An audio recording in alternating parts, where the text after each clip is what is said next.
Whoa. All right, I think I got this figured out, but it's like weird looking. All right, I think I opened up the questions so you guys can start talking to me, I think.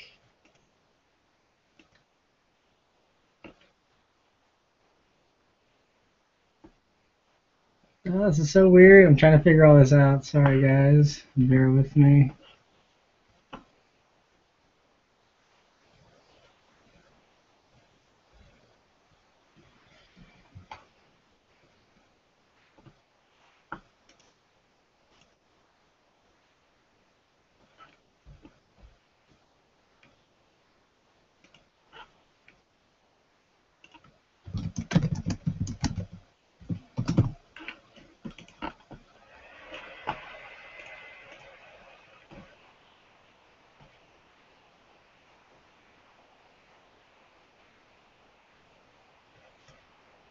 All right, so I think everything's good. If you guys can't hear me or something, speak up in the questions. I got a first question here, so I'll answer that one and we'll get started here. So, if you had to choose one Subaru from any era, what would it be? I guess it would probably have to be the 22B still. I think the Subaru official channel, they actually did, a big video about it, and 22B, I love two-door STIs. I really wish that Subaru would get back to doing two-door WRXs and STIs, and the four-door is cool. It's just, whenever you're a single guy like me, there's no reason to have a four-door car. So I like my two-door BRZ, so yeah, I think the 22B is probably my favorite. So, what are some good manual cars for around 10 grand? There's a ton. The first thing that comes to mind is the E36 M3. I think you can pick up one of those for less than 10 grand. What else is there? I mean, you can get, like a Honda Civic Si, something like that. Those gearboxes and those are super nice. Trying to think what else. I mean, you can get an old WRX for less than 10 grand. I mean, that's another good manual car. Yeah, those are probably top three that I can think of. What's my opinion on the 2015 WRX? Well, I love it. I think they actually did a really good job with that. I mean, you saw my video where I was complaining about the STI, and the 2015 STI is boring because it's just more of the same. But new WRX, I mean, you have a twin-scroll, 2-liter. It's the BRZ motor. It's the FA20. They just put a turbo on it. I love the looks. I know it's kind of controversial, but I really like the looks. I think it's going to be really, an impressive performer. I'm really excited to, test drive it here in the springtime and see what, how it goes. But I mean, I highly doubt I'm going to buy one. I might buy one eventually, or if the BRZ for some reason all of a sudden starts doing terrible in the snow, then maybe I'll buy a WRX just for the all-wheel drive. But the BRZ has been handling the winter really well. I'm actually really impressed with it. So I have no need for a WRX, unfortunately, and I can't afford to have that and the BRZ. So just sticking with the BRZ for now. Most underrated car. So the Cadillac CTS-V that I just reviewed a couple days ago, by the way, thanks to all of you that checked it out and left a comment. That's a really underrated car because people always talk about, what would you get for less than 10 grand stuff in the M3s and BMWs, all that kind of stuff comes to mind. But that CTS-V, I mean, yes, the interior's crappy, because it's a 10-year-old Cadillac, but I think if you can get beyond the interior, and a lot of people don't care. I mean, you have people that drive Evos around. Those have awful interiors. People drive Evos all the time, and they don't care about the interior. So I think 400 horsepower for 12 grand or so, that's a really underrated car, in my opinion. You can add more performance upgrades to the BRZ. Yeah, I don't know. I got to be really careful about not voiding my warranty. Because the last thing I want, especially this being a brand new car, if I had like a WRX or something, I'd probably be more eager to mess around with it because I don't really care about, those cars have been bulletproof for the past, 10 years that motor's been out, so you kind of know what to expect. But with the BRZ having a brand new engine that Subaru developed, with Toyota, no one really knows if it's going to last 100,000 miles, if it's going to be as reliable as a 2JZ, how it handles, huge power mods, things like that. Everyone's still just kind of figuring that stuff out. So I don't want to go crazy with power and then have the car totally die on me at 80,000 miles or something. So that's why I'm kind of taking it slow. If I had a WRX, I'd probably, go Cobb Stage 2 the day I bought it and would just go nuts with it. But BRZ, I'm kind of just holding off for a little bit because, like I said, I don't really know how long it's going to last. Hopefully it'll be reliable, but you just never really know. One thing I will say though is I have been looking into the open source flashing with the new little tablet. If you're on the FT86 Club forums, you can read up on that, and it's a pretty cool idea. It's kind of like a Cobb access port, but since Cobb decided not to support the BRZ and FRS, these aftermarket guys are stepping in and doing it, and it looks really good. I think you get maybe 8 or 10 wheel horsepower, something like that. I mean, it's just enough. Like, it gets rid of the torque dip, and it helps a lot of things. The only thing is, I'm still worried that if I take it to a dealership and they see that I had the car flash, they'll be like, screw you, we're not going to fix your car if the motor blows up. So, still not decided on what I want to do. So I'm just going to get through the winter, and I can think about it more in the spring. All right, lots of questions here. I got to start going faster. So next one here. If you had bought the BRZ last year and were wanting to buy a car now, would you still buy the BRZ? If not, what would you get? I probably still would get the BRZ.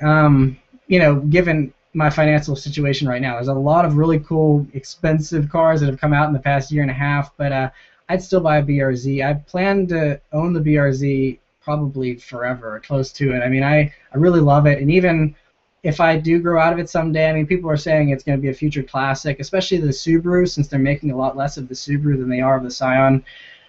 I'm probably going to, even if the BRZ just dies on me at some point, I probably wouldn't get rid of it. I'd just throw it in a warehouse or a barn and forget about it for 20 years and then bring it back and restore it and relive my 20s all over again or something like that. But, yeah, I think I'd go and buy the BRZ again. I mean, I say every week how much I love the BRZ, and I mean it. And I really, I talk about, the F-Type and all these other cars I'd like to have, but if I did buy those cars, they would all be in addition to the BRZ. I don't think I could ever get rid of the BRZ. I think I'd want to always go back at least once a week and drive it, because it's a fun car no matter what price or what new stuff may come out in the future.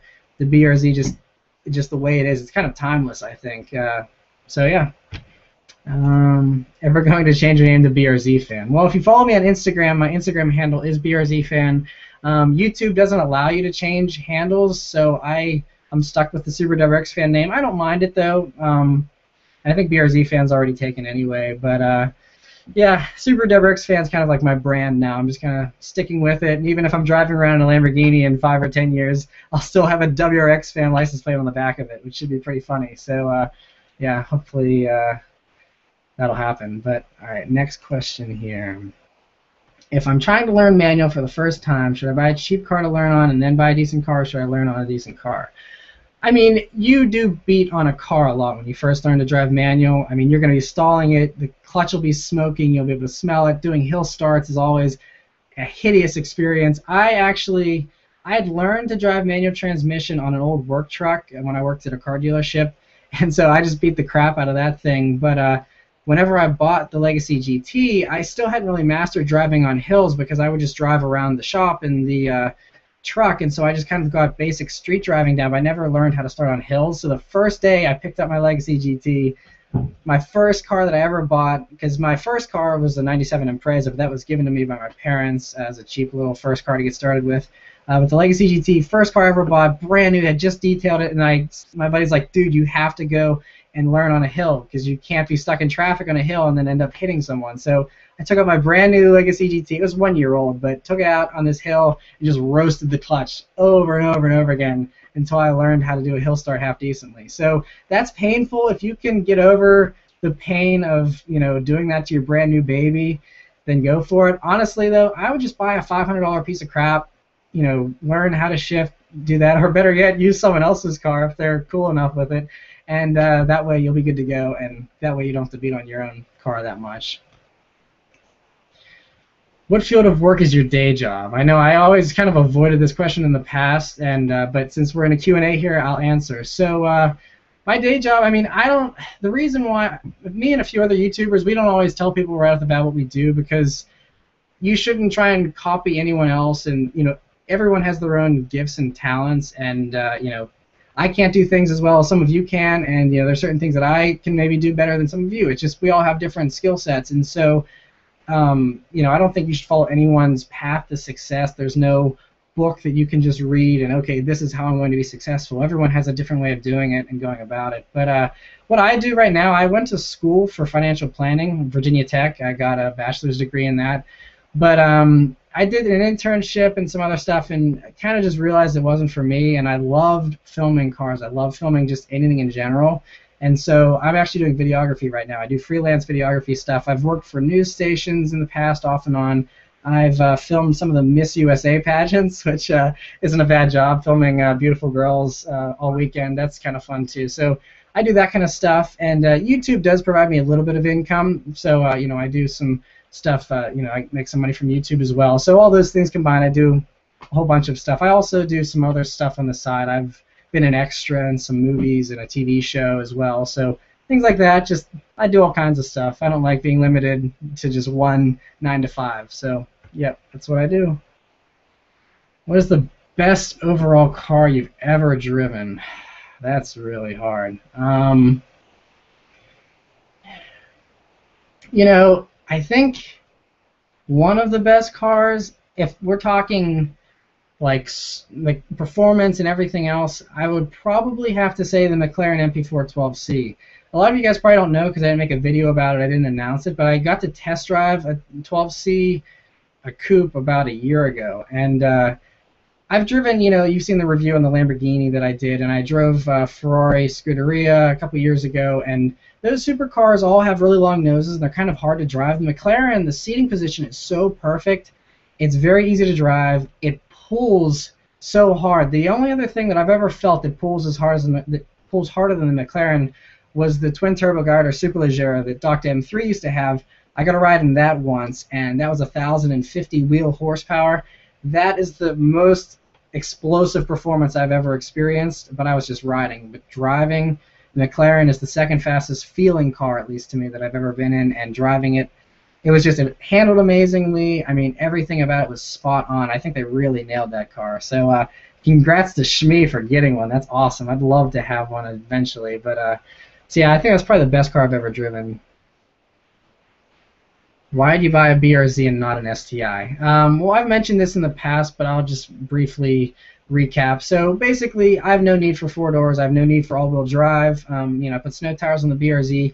Winters here in Pittsburgh aren't that bad, so you know, that's not really too much of an issue. If it's really bad, especially since I kind of do a lot of freelance stuff, if it's a really, really awful day, I don't absolutely have to go out in the snow normally, so I can just stay at home and that's okay. So yeah, that's why. I mean, STIs are a lot of fun. They're great cars. It's just I would rather have a sleek, sexy 2-door rear-wheel drive, kick the tail out, all that kind of stuff. To me, that's a lot more fun. And like I said, I don't have kids or anything like that, so there's no reason for me to have a 4-door car. So I'd rather enjoy the 2 doors while I can. You know, maybe several years down the road, if you know, I end up having kids or whatever, then I would gladly hop into an STI. That'd be a great daily driver if you need a back seat.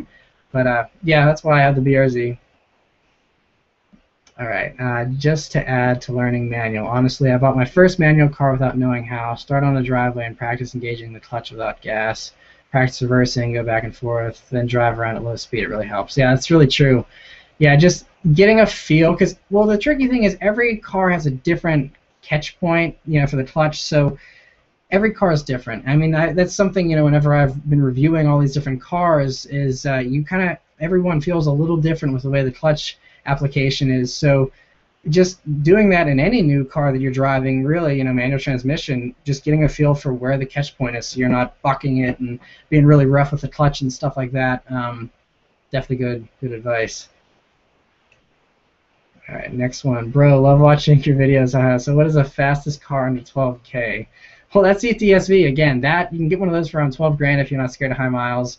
400 horsepower for 12 grand is a pretty good bargain in my opinion. But so, I mean, you know, it depends. If you buy a Civic for 5 grand and put $7,000 worth of mods in it, that'll probably blow the doors off of most sports cars. But you know, it all depends on how much reliability you want, comfort, all that kind of stuff. It's really subjective. I mean, really, if you're looking for just absolute speed and nothing else, get the smallest, tiniest little car, or buy a go-kart for, you know, that's got insane amounts of horsepower. Just go crazy fast and something like that. It all depends. So it really, a lot of people ask me, you know, what's the best car for this money or that money, and it really depends on what you're looking for and where you live and all that kind of stuff. Like I'm in Pittsburgh here where there's tons of windy roads, so people ask me, you know, should I buy a Mustang or the BRZ? And that's a question that I've had back and forth. And if I lived in a place with a lot of straight roads, I would probably go for the Mustang. Because the BRZ, I mean, it's fun to go redline and drive it hard, but it's really the most fun whenever you're on a back road. So if you're in a place, Midwest or like my buddy in Virginia Beach, there's not a whole lot of windy roads around there. I would definitely have a Mustang. So if I ever have to move to a place with straight roads, expect me to swap out the BRZ for a Mustang. But yeah, it all depends on where you live, and do you need all-wheel drive? If you live in Canada or something, then I would probably go with something like that. So there's a whole bunch of different variables. But have you ever considered a Hyundai Genesis Coupe? No, mostly. I mean, I have nothing against the Hyundai brand. I hate people that are brand snobs that are just like, oh, well, Hyundai's a Korean car, or whatever. I'm not into it. I mean, I like the way they look. To me, though, like I actually had a conversation with someone on Twitter a few days ago about the Genesis Coupe and how they think it's a competitor to the BRZ, and I don't really agree because to me, the Genesis is almost 500 pounds heavier, so it's not going to feel as light on its feet. I heard that I've never driven a Genesis, so I'm just talking strictly off of what I've heard. People say the steering isn't as sharp, the shifting, the gearbox and everything's kind of sloppy, and for those reasons, I think I would be really disappointed if I hopped in a Genesis in comparison to the BRZ. I'm sure they're fun cars. It's nice to have the more power, and people that want a bigger, roomier car that's a little more comfortable and they don't mind the extra weight, then a Genesis Coupe could be the perfect thing for you. But for me personally, I wanted something super small, lightweight. I've always wanted a tiny car, and so the BRZ is a pretty small car, so I never really considered a Genesis Coupe. That's a good question. What's your favorite thing about your BRZ? I would have to say the tail happiness. Every time I'm, kind of at a stop sign and I got to make a right or left turn or something, and I just, floor it and get the back end out, it instantly puts a smile on my face every single time. And, I mean, you have to be responsible about it. Just because you can go sideways doesn't mean you should. So, I mean, I also enjoy just driving it hard and because you can literally just floor it all the time, and you don't really go a whole lot. I mean, because it's 151 foot-pounds of torque. It doesn't get up and go a whole lot unless you really wring it out to $7,000. But otherwise, it's fun to just be flooring a car all the time instead of like I was amazed when I reviewed the Corvette convertible last summer. Tons of power. It's a good car, but I mean I couldn't go more than quarter throttle without breaking the speed limit. And it's just like I don't know. I would rather be full throttle all the time. I'm not worried about winning street races, so I don't have to have the fastest thing. To me, fun is more important than speed, and that's why a lot of people don't like the BRZ, because they're all focused on drag times, 0 to 60 times and stuff, and so because it's not a fast car, people don't like it. But those people don't really get the idea behind the BRZ, that it's about this just driving it hard all the time. So that's definitely my favorite thing. What's your opinion on paddle shifters? Do you prefer paddle shifters or stick? Depends what kind of car. I mean, in the supercars, having a stick would be cool, but it would also be kind of silly because you have so much high-tech stuff going on in these cars that a manual transmission would just be kind of old-fashioned. And I mean, of course, like I said, it'd be fun. Carrera GTs and stuff like that have manual transmissions, but with the way technology is these days, with just how fast things are, I mean, they even, Jeremy Clarkson, if you watched Top Gear last night, was saying how with the P1, your mind literally can't keep up with it. It's just so fast.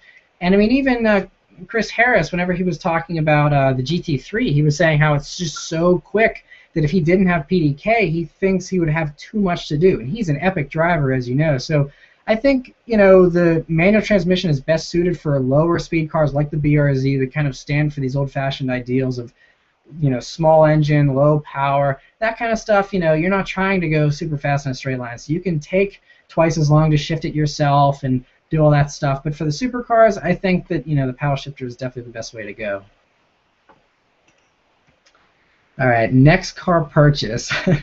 Well, I don't know. I mean, it all depends on how things go financially and stuff. I have a few business opportunities. Hopefully, that'll be coming to happen here. So I mean, who knows? I mean, I'd love to get an F-Type this year, but that's a lot of money. So, I mean, it all depends on, how things go. I might be driving the BRZ for the next 5 years if, things don't work out. I mean, crappy things happen all the time, so I'm not going to get all excited and plan on buying this car and announce that I'm going to get this or that. I mean, but aside from the F-Type, there are one or two cars in between the F-Type and the BRZ that I've been interested in. One of them is a Porsche Boxster, not an S, just a standard Porsche Boxster, because again, it's the lower horsepower, so I can drive it harder. It's cheaper too. You can get them for less than 50 grand. I've always wanted a convertible, and it's a Porsche, and I mean, everyone talks about how amazing Porsches are, and I always said I have to own a Porsche at some point. So I could see a Boxster, you know, in my closer future if the F-Types continue to be expensive. And I mean, yeah, that would probably be my next move, would be a Boxster if I were to do anything. But like I said, I'm the type of guy, I don't need to be swapping out cars all the time, so I could drive the BRZ for the next 10 years and probably be pretty happy. So yeah, your guess is as good as mine, Eric. Sorry. All right, next one. Any fun stories about the model cars behind you? Childhood collection. That's a cool question. It's just a collection that I've kind of had over the years. About half of those I didn't have until a couple years ago, whenever my grandfather passed away, and so he was a huge model car collector. So a lot of the old cars you see there, you know, the Thunderbird, the Tucker, the '57 Chevy, and all the Countach F40, all that whole top row actually is from him. He just gave those to me. And so that's just a nice way for me to remember him. And plus, they're awesome cars. I love them all. The other ones, like I have the orange, maybe you can see if I have the orange Supra from the Fast and the Furious down there. I have Super Trofeo that one of my friends gave me. I have the Mustangs. I have the Bullet up at the very top of my rack there. And I also have, further down you can't see, I have the Vanquish from James Bond, Die Another Day, and I have the Eclipse from Too Fast, Too Furious that I think I got as a birthday gift back when Too Fast, Too Furious first came out, and no one's really wanted to buy it, and I just kind of kept it around. The two Murcielagos that I have that you can see, that you can only see one on the camera here, but there's a convertible one that's matching it right there. Those were the first model cars I got. The Murcielago was like my first real dream car, and so I was totally obsessed with it, especially in that yellow color. So that's I bought those back a long time ago. I guess when I was probably when the Murcielago first came out, I was like 11 years old, and that's one of the first model cars I ever got, actually. So yeah, cool question. Thanks for asking. Have you ever done a smoky burnout in the BRZ? No, just because I'm boring and economical and don't want to like waste tire tread, I guess. I mean, I get tail happy in the BRZ, but I don't ever like do full-on smoky burnouts. Mostly because cops tend to frown on stuff like that, and I try and stay in pretty good, graces with the law. So I haven't done a smoky burnout. I did that little launch that was kind of failed that I did in the. That was a video I uploaded several months ago. There's a little bit of smoke on that little launch, but that's about it. I'm not a big fan of doing huge burnouts, especially in a car like the BRZ. What made you start reviewing cars? So I got a subscription to Road and Track when I was 11 years old. My aunt gave it to me as a birthday gift, and I just remember reading the articles, and I loved it. And I would like memorize all the spec sheets. I could tell you the 0 to 60, the horsepower, torque, everything on every single car they ever tested. I mean, I could stand on a street corner and tell you 0 to 60 times of every single thing that went by, whether it was a Chevy Malibu or a Corvette or whatever, and I knew it all. And so when I read that, I really wanted to start reviewing cars. So it's something I've been wanting to do for a long time now. So I just never really had an opportunity. As you know, it's kind of a field that's kind of hard to get into, because if you want to do it the traditional way, you have to wait for an automotive journalist to either die or retire. But I mean, when you get paid to drive Ferraris for a living, most people aren't like, I'm sick of this job, see you later. Like, they do it until they're dead. So there's really not a whole lot of opportunities. There's not a lot of job postings, to review cars. So with the YouTube channel, I thought, well, this is a way I can do it outside of the box. I don't have to go and apply to a car magazine. I can just do it on my own, and whoever watches, and if they take off, cool. If not, that's great. So I mean, I was fortunate enough to have these really cool friends that own dealerships and allowed me to review cars, and then I had some friends as well that hooked me up with the first few cars that I reviewed, which were personal people's cars. And so it's just a combination of having the opportunity there and having the desire to always want to do it, and that's kind of what got me started. All right, so Murcielago for the power or Gallardo for handling. I mean, like I said, since the Murcielago is my first dream car, I think I'd have to go with the Murcielago. Because if I had the money to buy a Gallardo or a Murcielago, I would keep the BRZ, and the BRZ is it's a small, razor sharp handling car. So, I mean, I'm sure I've driven two Gallardos before. I haven't really taken them on back roads very aggressively, but the Gallardo is a good handling car, but it has a very long dashboard. It feels really big, so I wouldn't have the same confidence on a back road in a Gallardo that I do in the BRZ. So I would just take a Murcielago, and that'd be a cool cruiser slash, just full-on power car, and I just have the BRZ for whenever I wanted to attack a back road. So go to the next one here.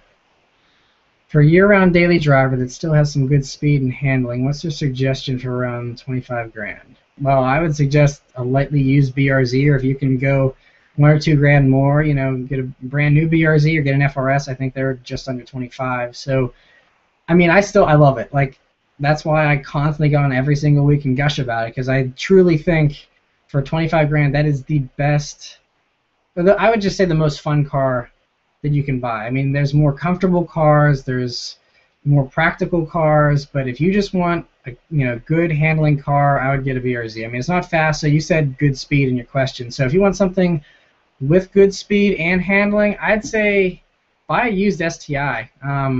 You can get one, like even I think the 2008 ones, the newer versions, I think those are starting to come down in price.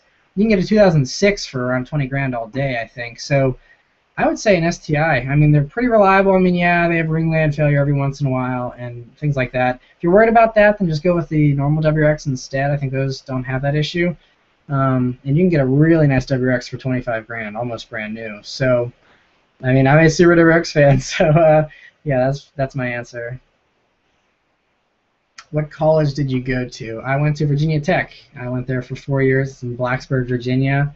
And like I said, I studied financial planning. So I originally went in, I wanted to do mechanical engineering. I wanted to develop cars. And I got to freshman chemistry and got totally owned. So I was like, well, that didn't go too far. So I was like, what else can I do? And so, I was looking at other majors, and financial planning was the one that fit the best for me. So that's what I ended up doing.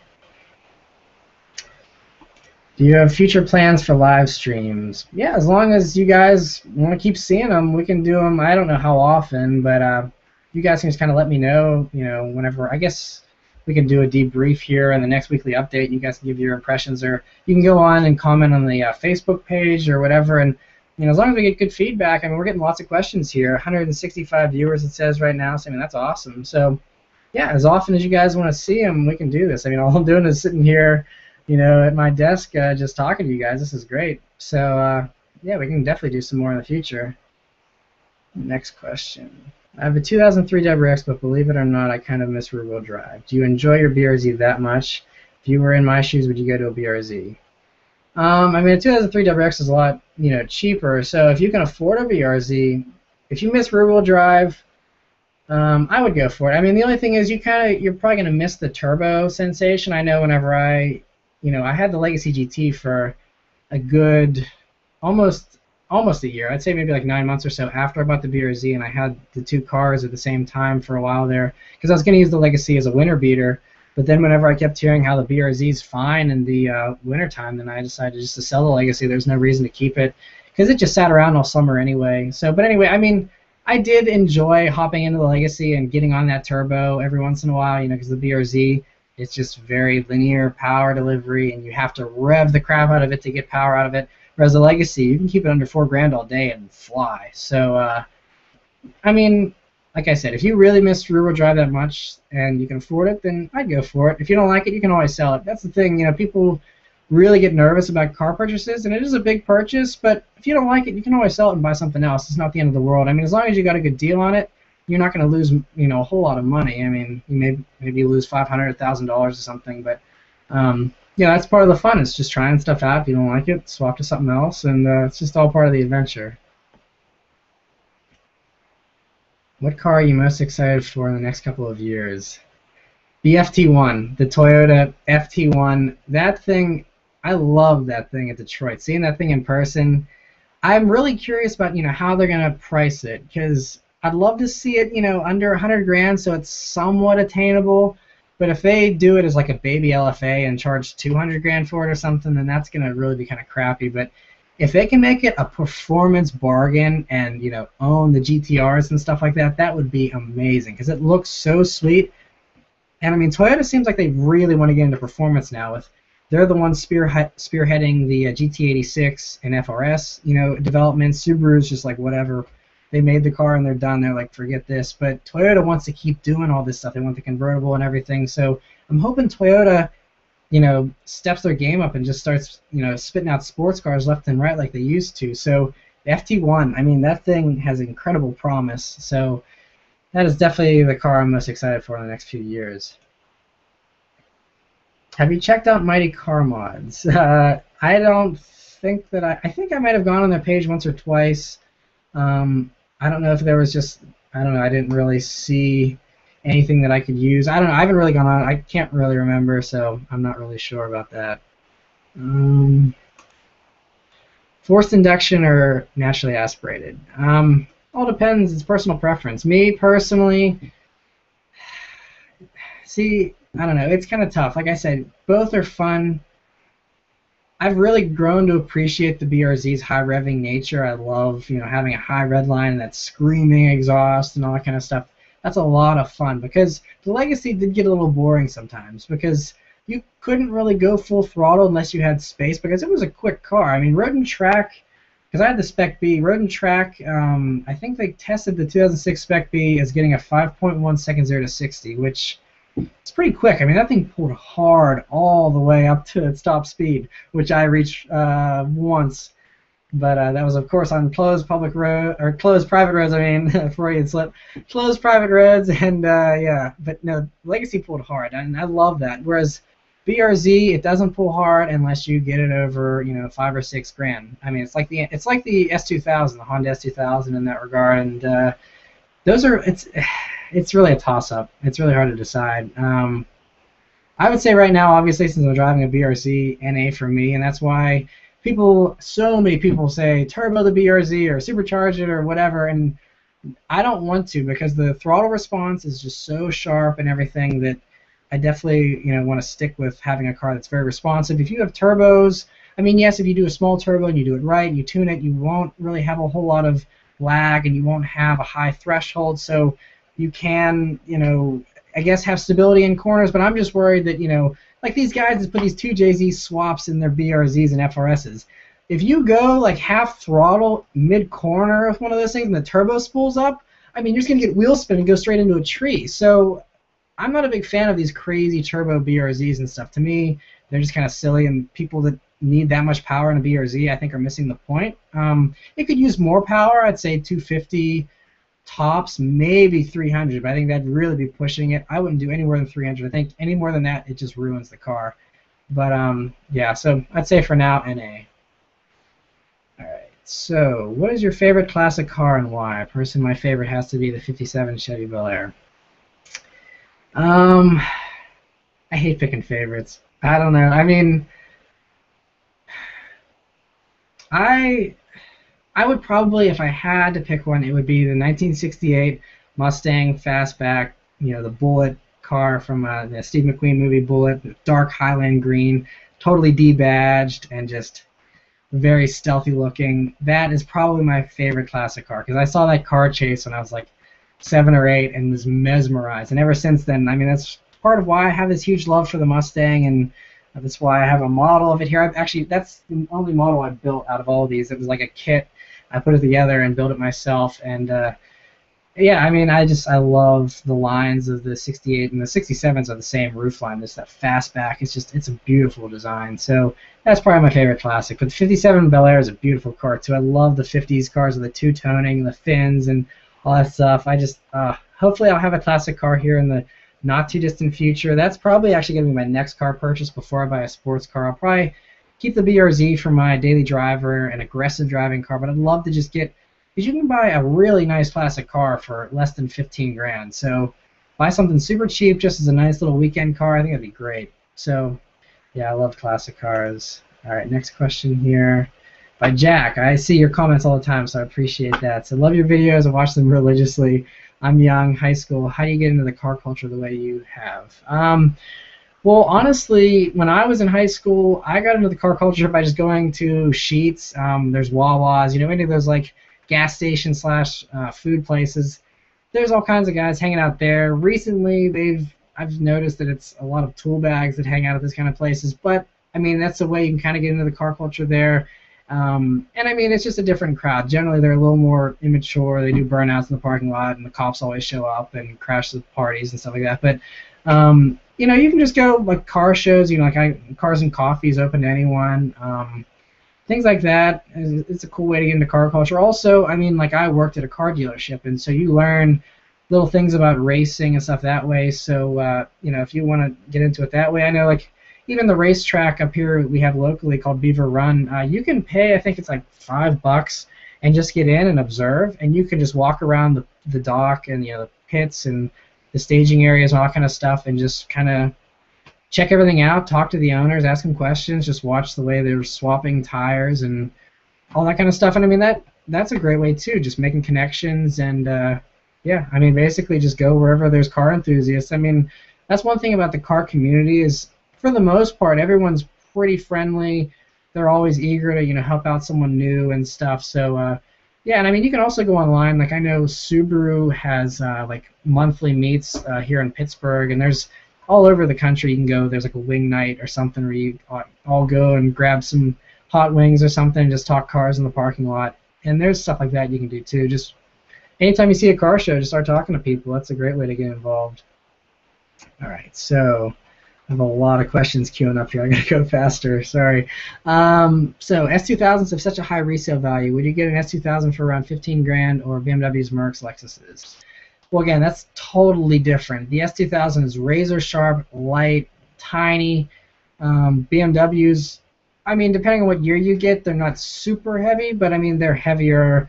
Mercedes are heavier. Lexuses, none of those are going to be as sharp as an S2000. None of them. I mean, even like the E30 M3, I drove an E30, 3 Series back when I worked at a car dealership, and even those from the 80s, they're really sharp and lightweight, but they're still not as sharp as the S2000. So again, it all just depends what you're looking for. If you want something super sharp and high revving, go for the S2000. You want something more comfortable, then go for the German cars. What was your favorite car review? It's another tough one. I would probably, when I look back and think about all of them, like the Lambo was fun just because driving a Lambo is always an event. That's a huge deal. I mean, some people don't ever get a chance to drive a Lambo. So, I mean, that was an honor and stuff. But that car was kind of hard to drive, and it was a short drive as well. So it wasn't as, as fun as I think it could have been. But I would say probably, it's tough. I'd probably have to say the GTR, just because I had heard so much about GTRs for so long, and so finally getting to drive one and experience the magic of the GTR that the fanboys are constantly ranting and raving about, it really is worth all the hype people talk about it. The GTR is a spectacularly, I mean, it's an amazing car with just the way it accelerates, and that's a car that, it's crazy. It has tons of power, but it's geared so shortly that you can go full throttle in a GTR and do first, second gear, and it rips through them really quickly, and then you're done. But it's like a roller coaster ride. It's super quick, and then it's over. But you can do it on city streets without like losing your license. I mean, that's the thing. Like the Corvettes and cars that have these super tall gears, you can't even get out first gear without speeding. Whereas GTR, that's why it feels so fast, because first gear only lasts till like 25 miles an hour. Second gear is, also very short, and so that's a car you can have tons of fun on the streets, yet it's immensely powerful. And reviewing that car was just a ton of fun. It was a dream come true. So that's probably still my favorite, I'd say. Have you ever taken your BRZ for a track day? And if not, do you plan on doing so? I definitely want to. The only thing that's been holding me up is insurance. Again, I'm the responsible, kind of cautious guy, so I don't want to take it to a track. Because a lot of insurance companies, if you wreck at the track, they say, sorry, you're racing your car, we're not covering you. And especially since it's my only car and it's not a cheap car either, I don't want to put it into a wall and then just be completely out of having a car and have this wreck on my hands. So I think the way that they do some of these track days now, they call them high performance driver education. And because they put the word education in there, you tell your insurance company, I'm going and getting an education for how to drive better. And then they're like, oh, okay, well, then we'll cover you. So I'm looking into that. I actually have to call my insurance agent and verify with him and make sure 100% that it's totally okay if I do this event and tell him exactly what it is. If he gives me the go-ahead and says, yes, we cover you, then I'll go for it.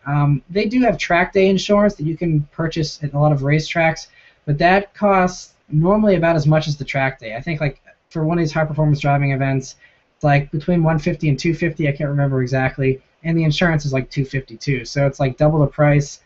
I really want to do it, but not that badly. If I want to do something, I would just do an autocross day or a drift day or something like that, where there's a lot lower risk. So, but yeah, I definitely want to do a track day for sure. It looks like a ton of fun.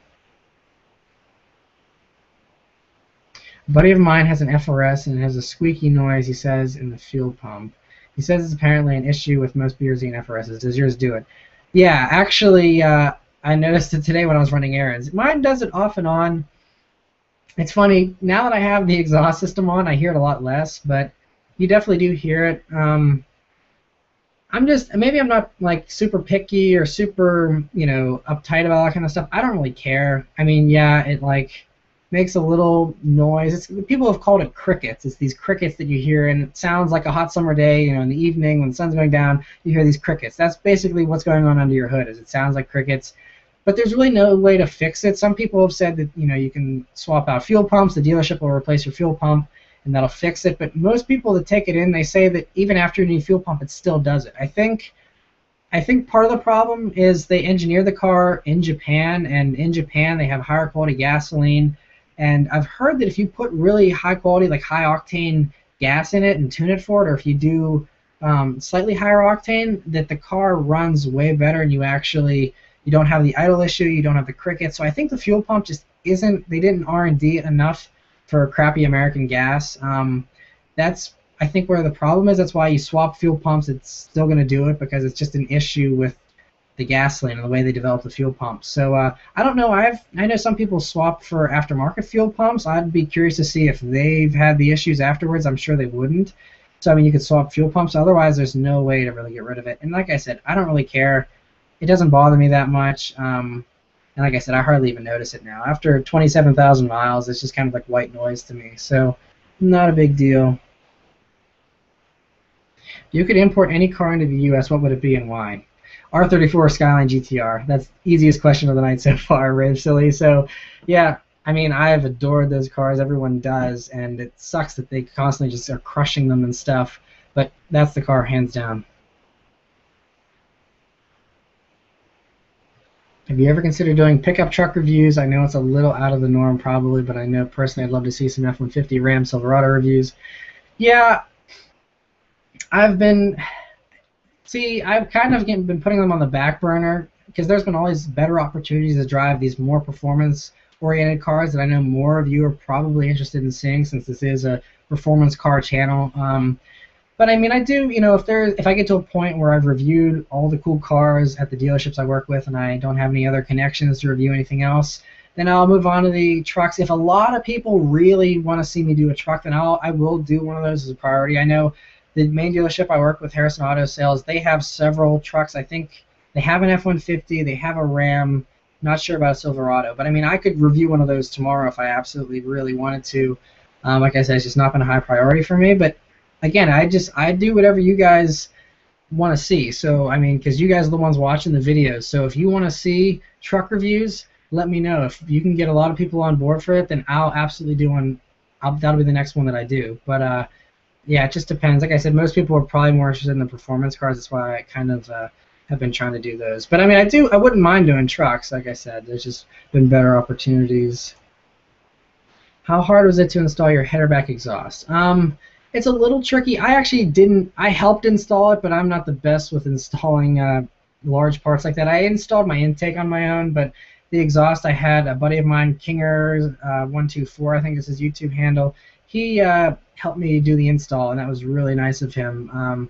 So we installed it over at his place, and the only tricky part with the header back, with the catback you don't have this problem, but the header back, you have this overpipe that kind of goes, I think it's over the drive shaft, and so that pipe, it kind of curls around, so you kind of have to twist it up in to get around the transmission tunnel and all that kind of stuff. It's kind of tricky in that little area, so that's the hardest part of the header back. But I mean, it's just a matter of kind of finagling it until you can get it in the right position to slip it through. But aside from that, it was really easy. I mean, you know, exhaust hangers can be a little bit annoying sometimes and not be as loose to get out of there. But I mean, aside from that, I mean, it wasn't hard. I think I can't remember. Maybe it took us an hour, hour and a half or something. It's really not too bad, and especially since my car is, you know, really low miles. I think I had like 8,000 miles maybe on it whenever I put the exhaust on. It was, all the bolts, you know, were still pretty fresh, so nothing was rusted or anything, so it was pretty easy to do. What do you think of the Porsche 918 Spider? Well, yeah, I saw the one in Detroit that you saw the video of. It's a beautiful car. It's really, really fast, as you've seen in, you know, the Motor Trend and drive videos and stuff like that. It's a huge, you know, marvelous, just, it's a marvel of what technology can do right now. And it's even, I've noticed that like non-car people are actually interested in the 918 Spider because it's just so technologically advanced. People are looking at it like it's a UFO because it's just so crazy the way that it does everything. I adore it. I think it's great. Personally, if we're shopping hypercars, between that and the P1 and the LaFerrari, I think the Porsche is the most conservative looking of the bunch. I personally would probably go for a P1 if I was, you know, in the position to buy something like that. That's, of course, well, I take that back. I would do the Huayra, the Pagani Huayra first. If I couldn't get a Huayra, I'd get a P1. And the LaFerrari actually really has grown on me. When I first saw it, I was like, wow, they actually stole 458 headlights and put it on the LaFerrari. That's pretty lame.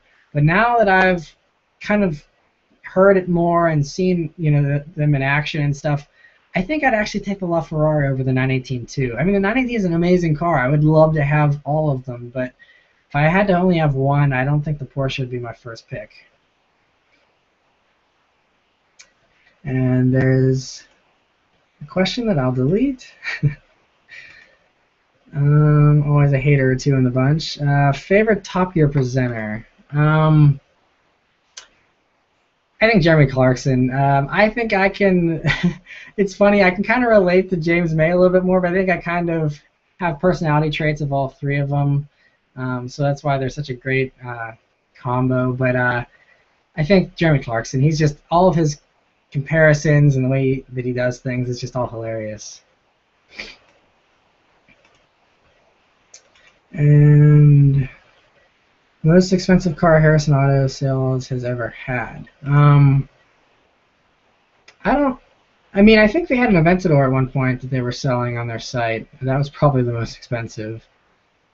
Have you ever been in an accident? If so, was it big or small? I've never been in an accident where I was driving, but I've been in several accidents as a passenger. I was in like a pretty hard rear-ending accident when I was like 5 or 6 years old. I was in another one that was actually hit and run whenever I was 10 years old, I think, and that was kind of crazy because we were driving through an intersection, and this guy who was under the influence of something, we had the right of way, and I was just sitting in the back seat, and my parents were driving, and this minivan just comes through the intersection and hits the 97 Impreza, actually, that I ended up getting. They just hit the rear door where my sister was sitting on the driver's side and spun our car 180 degrees. We were facing the opposite way. And then his whole front end was destroyed, but he flipped it in reverse and backed up all the way down the street so that, like, because in Pennsylvania you don't have to have a front license plate, so as long as we didn't see his plate, they couldn't track him. So he was smart, even though he was under the influence of something. He flipped it in reverse and drove in reverse all the way down the road until he was so far away we couldn't catch his license plate, and then he flipped a U-turn and just took off. And it was crazy. I actually, since I was into cars even back then, I knew it was exactly, you know, it was a Chevy Venture from like 1998 or so. And so I hopped in the police car, and he's like, well, you know what it looks like, right? So I hopped in the back of this police car, and we're like flying on all these like roads, like trying to find him. And this cop car was like going really quick. It was actually really fun, but we were looking all over the place, and he disappeared. I don't know where he went to, but so yeah, there was that. Those were I think those were the only two accidents I've been in.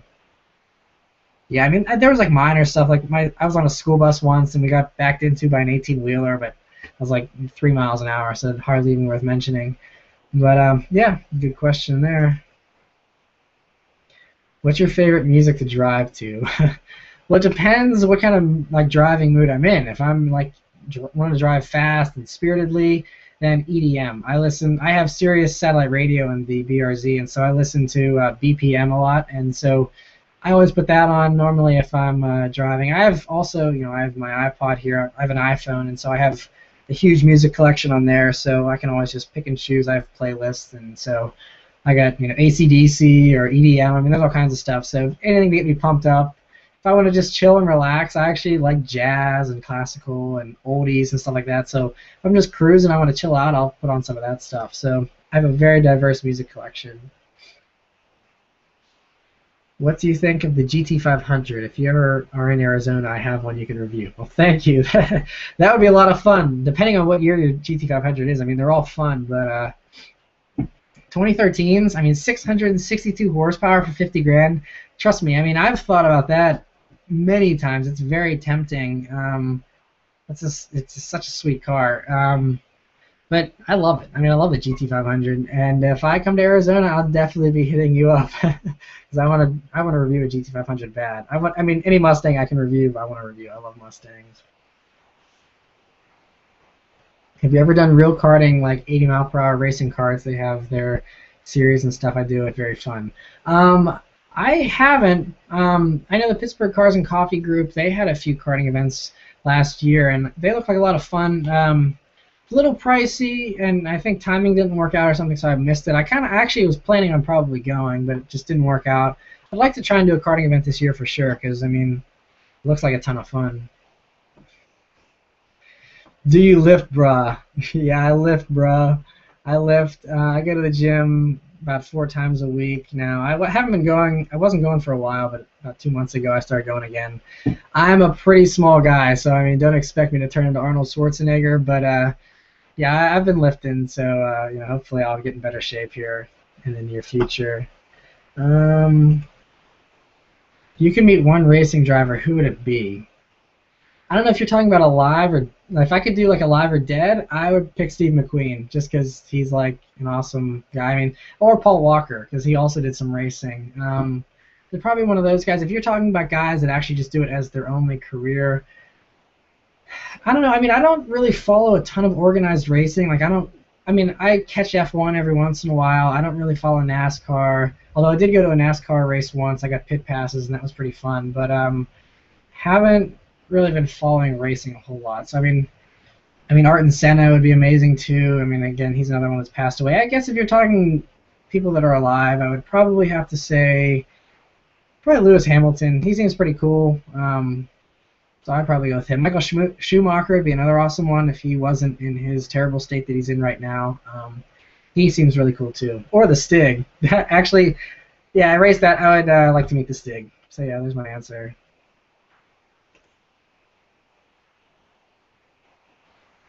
What do you think about the C7? C7 is probably the new best performance bargain out there.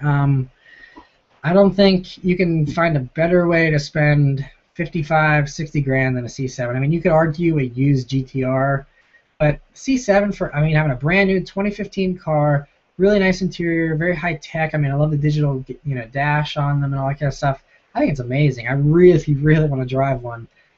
So if there's anyone out there that has a C7 on order or has one, and you want to have me do a review, hook me up. I'd love to do a C7.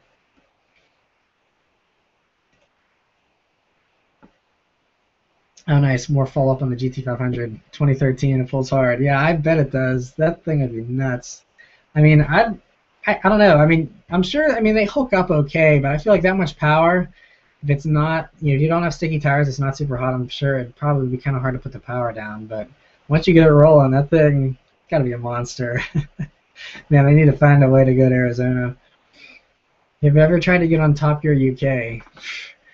No, I don't even know how you would go about doing that. I mean, I guess I could probably tweet Jeremy Clarkson enough until he gets annoyed and either blocks me or says yes. But I don't know. I mean, that would be pretty sweet. Honestly, I just love to get on I don't know, Matt Farah's Smoking Tire podcast. That would be like a huge highlight just to do something like that, or do like Motor Trend or something like that. Top Gear UK, that would be mind blowing. Maybe one day. I mean, I don't know, how far this stuff will take me with this channel, and who knows what the future holds. Maybe if they're doing Top Gear UK in 5 or 10 years, and if the car reviews take off, maybe it'll happen. Never know. Have you ever heard anything on a BRZ STI version?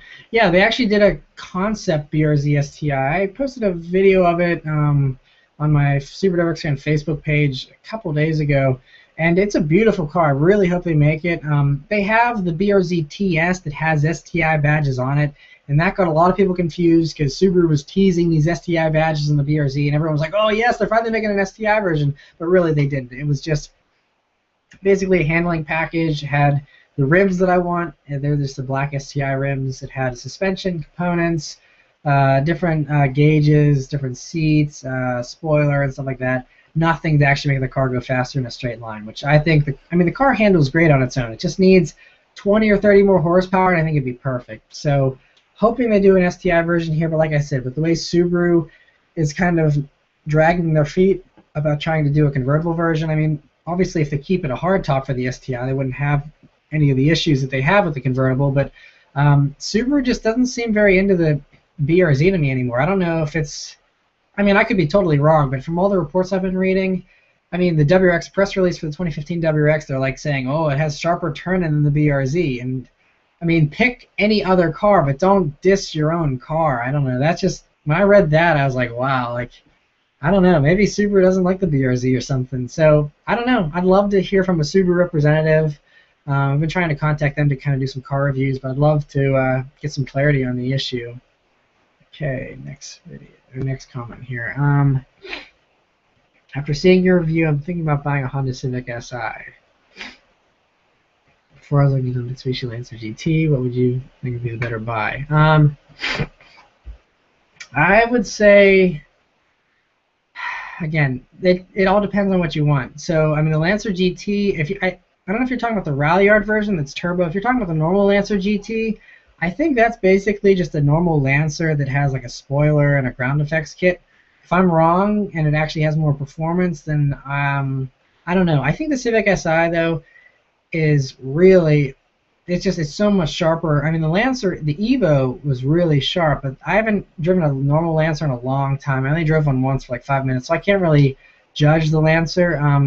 But I know the Honda Civic Si is incredible fun, as you saw in my review. I actually, if you follow me on Instagram, you'll see I did a review of a 2009 Honda Civic Si that I'm probably be posting up on Tuesday or Wednesday. And the 2009 is even more raw and a lot more aggressive driving. So I don't know, they're so much fun. Every time I get in a Civic Si, I love them. So I would just do the Honda. Honestly, I think Honda has slightly better reliability too, and yeah, I just like the Honda better myself.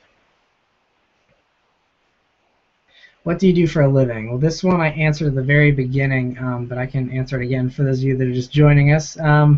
I do freelance videography right now. Like I said, I went to school at Virginia Tech for financial planning, did an internship, kind of realized it wasn't for me. I just kind of was getting into video, and I love filming videos so much that I was like, I'm just going to go for this. So I do freelance videography.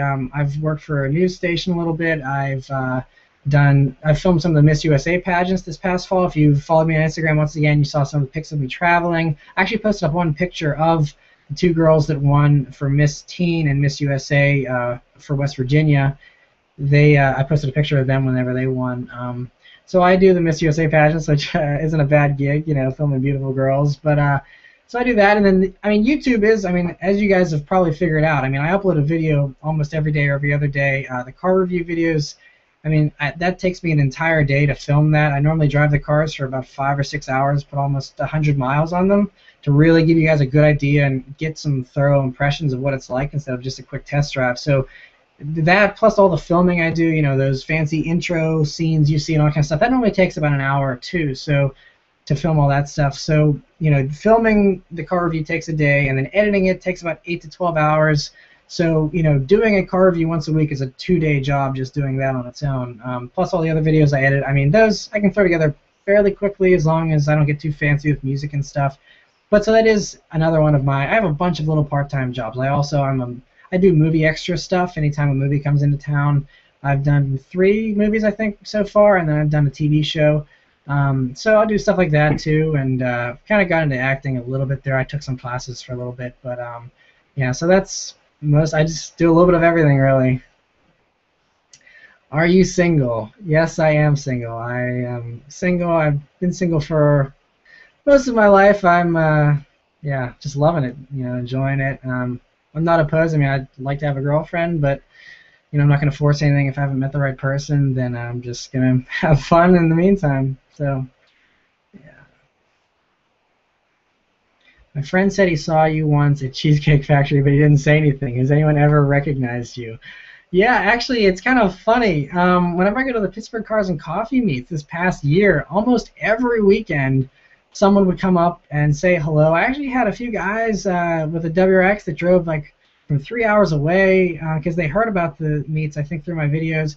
And so they were at a college that's like 3 hours away, and they got up early in the morning, like 6 a.m., drove to the meet, and like we were hanging out talking the whole time. It was really cool. And at Pittsburgh Vintage Grand Prix this past summer, I was sitting at the one booth there, and someone recognized me, and I was talking with them for a while. I love meeting people that watch the channel. Actually, and every once in a while I'll be driving around, especially now that I have the WRXFan license plate, I'll get people that are waving. And in the summertime, actually, I had like a guy in a GTI pulled up next to me and was like, "Oh, I love your videos." And every once in a while I'll be on the highway and someone will give me a thumbs up, or they'll like tell me to roll the window down at a red light and say, "Oh, I watch your channel and love it," and stuff. And it's kind of cool. And there's a guy with a black BRZ that I ran into last summer, and so we were just kind of doing cat and mouse. I was kind of chasing him around a little bit, and then he pulled into a McDonald's, and he's like motioned for me to follow him in there. So like we pulled into the McDonald's and we're just like talking about BRZs for a while, and that was awesome. So yeah, I have people recognize me kind of often. It's really exciting. It's kind of weird though, because it's just I feel I'm just an ordinary guy. So if anyone ever sees me like at the Cheesecake Factory, or anyone ever sees me anywhere, feel free to come up and say hello. It'd make my day. So yeah, good question. Have you ever been pulled over in the BRZ? If so, do you mind telling us why? No, actually, thank God, knock on wood, I have never been pulled over in the BRZ, but I have slowed down in the BRZ, because the Legacy, I mean, it was silver, and it was a 4-door Subaru that was, kind of a grandma car. I mean, the non-turbo Legacies are driven exclusively by like older women and like grandmothers and stuff, so pretty boring car if you don't get the turbo version. And so you can get away with murder in that thing. I mean, I think this is a story, so I could be lying. So any police watching, this isn't like a confession, but I mean, I flew past cops, like I think once or twice to like almost 90, and like didn't move, because it's just a normal, boring Legacy. They either didn't notice it or just didn't care. Whereas the BRZ, I'm in a loud, bright blue little coupe. I feel like that's a lot more of a cop magnet. So I've kind of chilled out with my driving. I know people think just because you have like a sporty car means you're constantly like driving with your hair on fire, but that's not the case. I normally am a very responsible driver, and so I don't really get in too much trouble with the cops. I've been like, riding with other people and been pulled over, but never in the BRZ. Civic Si, WRX, or Focus ST? Again, all depends what you want. You want all-wheel drive, WRX. You want the Civic Si or the Focus ST. If you want front-wheel drive, you want a hatchback, something with more power. I mean, they all are completely different animals. You want forced induction, then go with the WRX or the Focus. You want naturally aspirated, go with the Civic. So it's kind of, just filter everything through and just kind of go through. If you don't care about any of that stuff and it's whatever, I would go with the WRX, I think, because it's been proven to be reliable over the past 10 years. The Fords, I've heard some people saying that EcoBoost motor's a little iffy. I don't know, though. I've heard that they're reliable, so I'm not sure.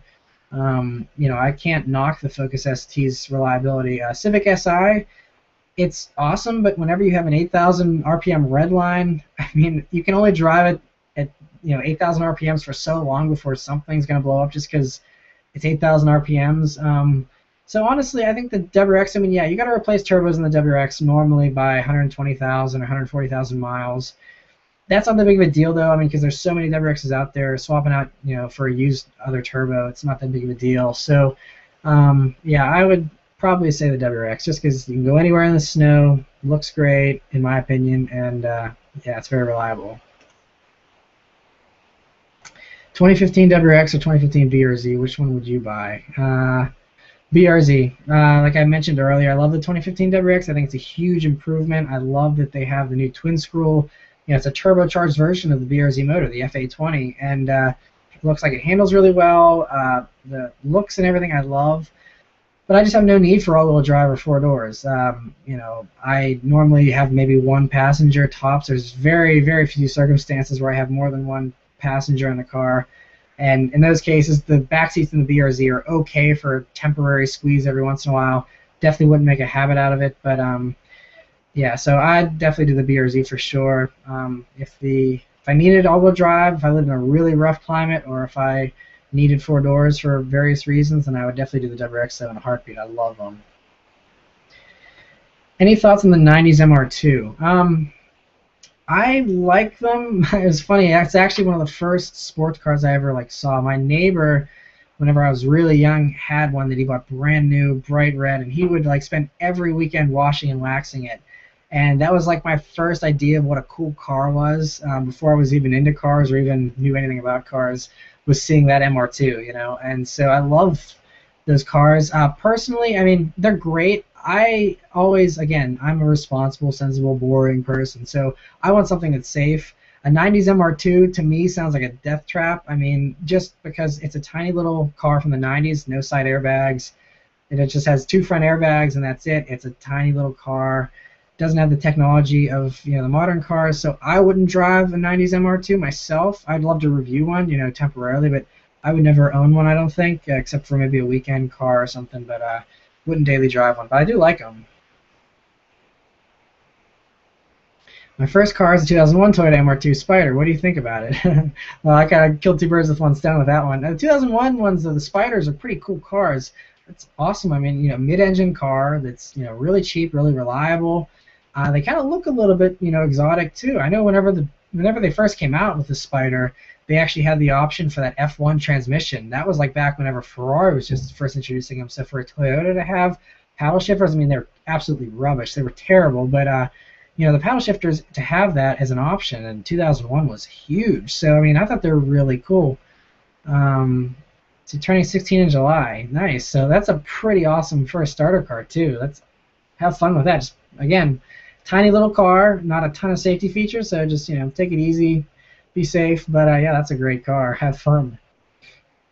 Lease or buy, and why? I would say definitely. See, I don't like throwing money away, and technically, when you're leasing a car, that's what you're doing. You're just paying for an expensive rental, essentially, that you don't.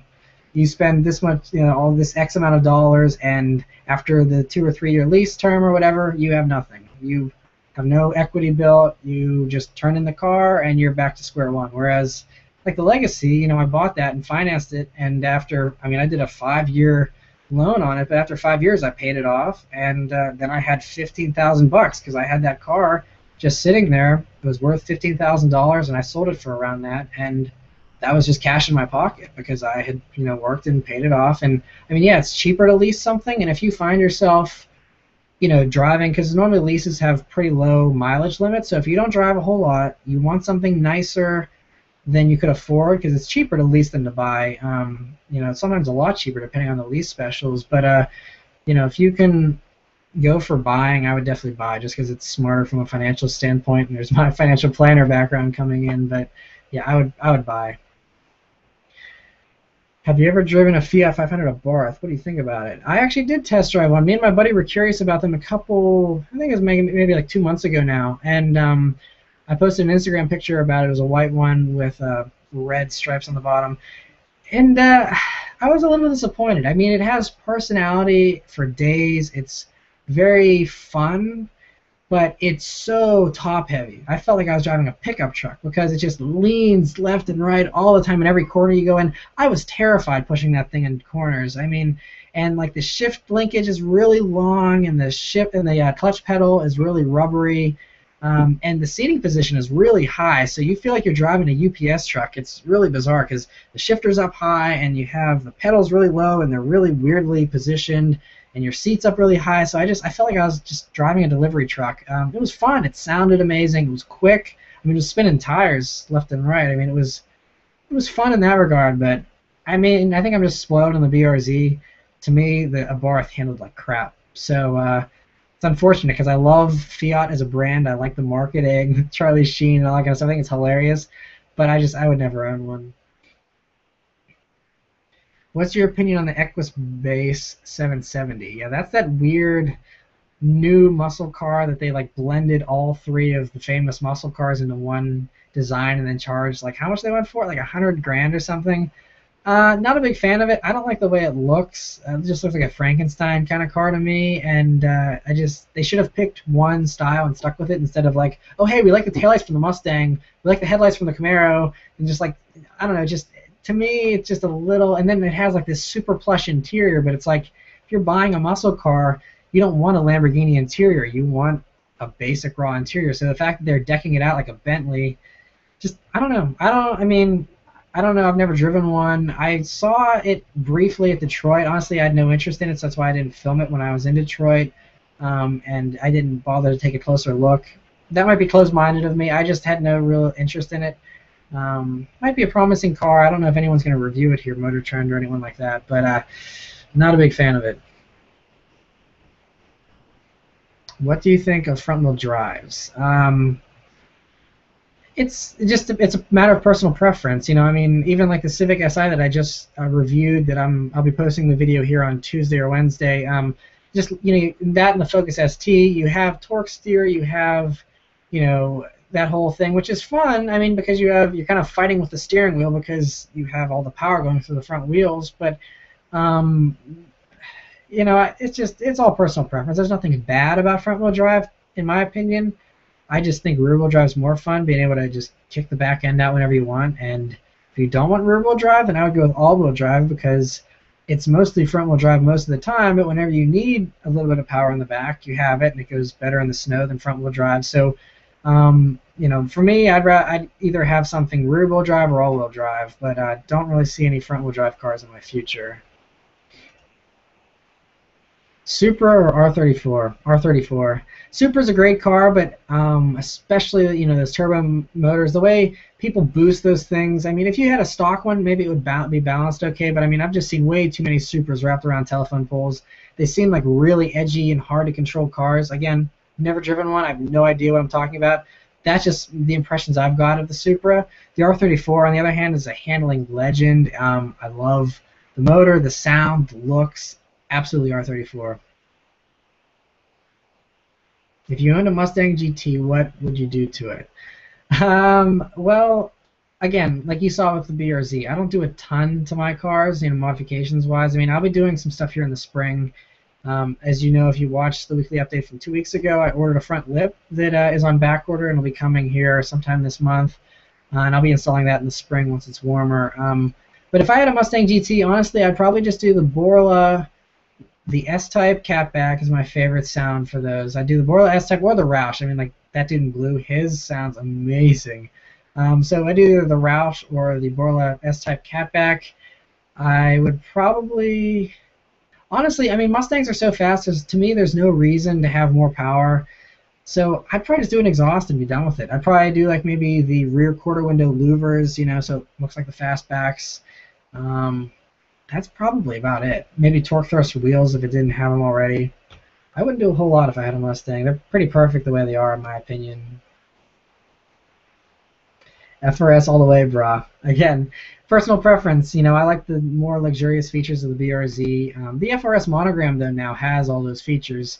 I don't know, the FRS, I like the front bumper on the BRZ a little bit better. The FRS was just a lot more aggressive and kind of insecty looking to me. The BRZ, I think the BRZ, this is just personal opinion, I love the FRS, but I think the BRZ is going to age better, because if you look at like the S2000, it's a beautiful car even now that it's well over 10 years old.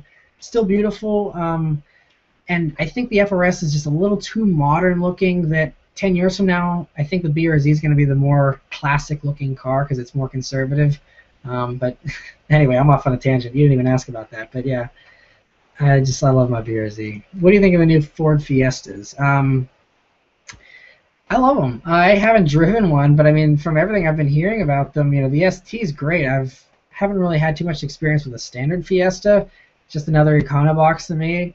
I would never buy an Econobox unless, yeah, I would probably never buy an Econobox. I mean, no matter what price you're dealing with, however much money you have, I think there's always something fun that you can buy regardless of the price. And to me, I mean, you can have fun in a slow car. I mean, look at like James May. He said how he loved driving the Fiat Panda just because it's tons of fun because it has low limits, you know, crappy handling, so that makes it exciting when you're trying to drive fast in it. So I mean, you can have fun in non-performance oriented cars, but I would rather have something performance oriented. So, you know, I'd rather risk a little bit of reliability and not get a brand new car, get something lightly used that's more fun. For example, if you're spending 13 or 14 grand on a new Ford Fiesta, I'd rather do a used Mini Cooper S, like an '09 Mini Cooper S. Really fun, little car, so it's same size, pretty good gas mileage still, but way more fun than a Fiesta. ST, the Fiesta ST looks like a really awesome car. I hope to review one soon.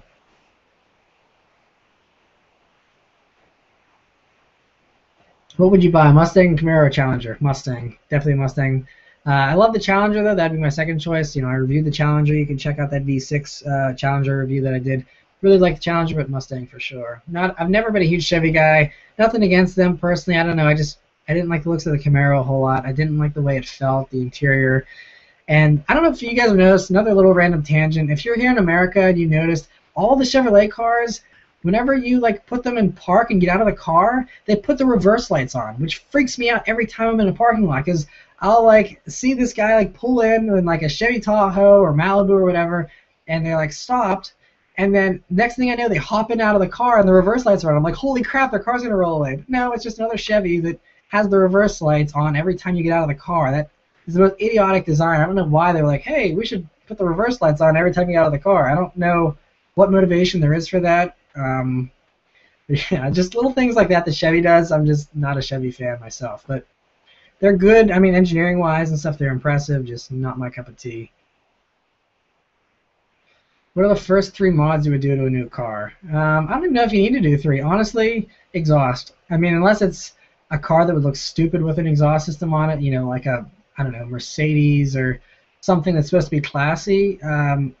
You know, I mean, unless you get a performance Mercedes with a V8 or something. But if you're doing like a V6 Mercedes, like that one I just reviewed, the E350, putting an exhaust on that would be stupid. But if you're doing any kind of performance car, just do an exhaust, honestly, because you hear it better. And, you know, I mean, sometimes you get a few extra horsepower out of it, but normally not a whole lot. But, I mean, that's really the only thing I would do. I mean, I did the intake. I mean, my first 3 mods of the BRZ were LED lights on the interior, exhaust, and intake. I mean, so that's probably what I would say to do, I guess. What is your opinion on the Nissan 350Z? Well, I only got to drive one once, like down the street and back. That was it. So don't have too much experience with them. They seem like really great cars. I was really intrigued by them whenever they first came out. I don't know, those of you that are a little, you know, like my age, some of you younger guys might not remember this, but Nissan did a video with the 350Z when it first came out called The Run, where I think they went through Prague and the Czech Republic in a 350Z, and it was just like nothing but a straight-up video of them just flying down these roads, and it was amazing. And I love the 350Z ever since they've been launched. I can't get my hands on one to review. I had an opportunity at one point, but then I got backed up with other stuff and didn't have a chance to get to it in time, and it's now since been sold. So I'm just holding out, you know, for a manual transmission 350Z to review. If there's anyone watching that's nearby and has one, please let me review it because that's like the #1 requested car I think that people want to see me review. So trust me, I know I really want to do the 350Z, probably just as much as you want to see one. I just haven't been able to find one yet. So we'll hopefully work on that soon. All right. If you had a 15 grand budget, what car would you buy, new or used? Again, that's honestly, I'd say an S2000 because I actually, before I bought the BRZ, about 2 years before I bought the BRZ, I had the Legacy GT. I test drove an S2000 all day, and it was a black one, and I'm not a big fan of black cars. If it wasn't black, I probably would have bought it. I liked it that much. I was just driving it all over the place all day. I was driving on back roads, and I just adored that thing. Luckily, it was a car that was traded in at the dealership, and I asked them for permission, and they said, yeah, if you're seriously considering it, then yeah, go for it. Drive it around, see how you like it. And I loved it. So I would say 15 grand, buy an S2000.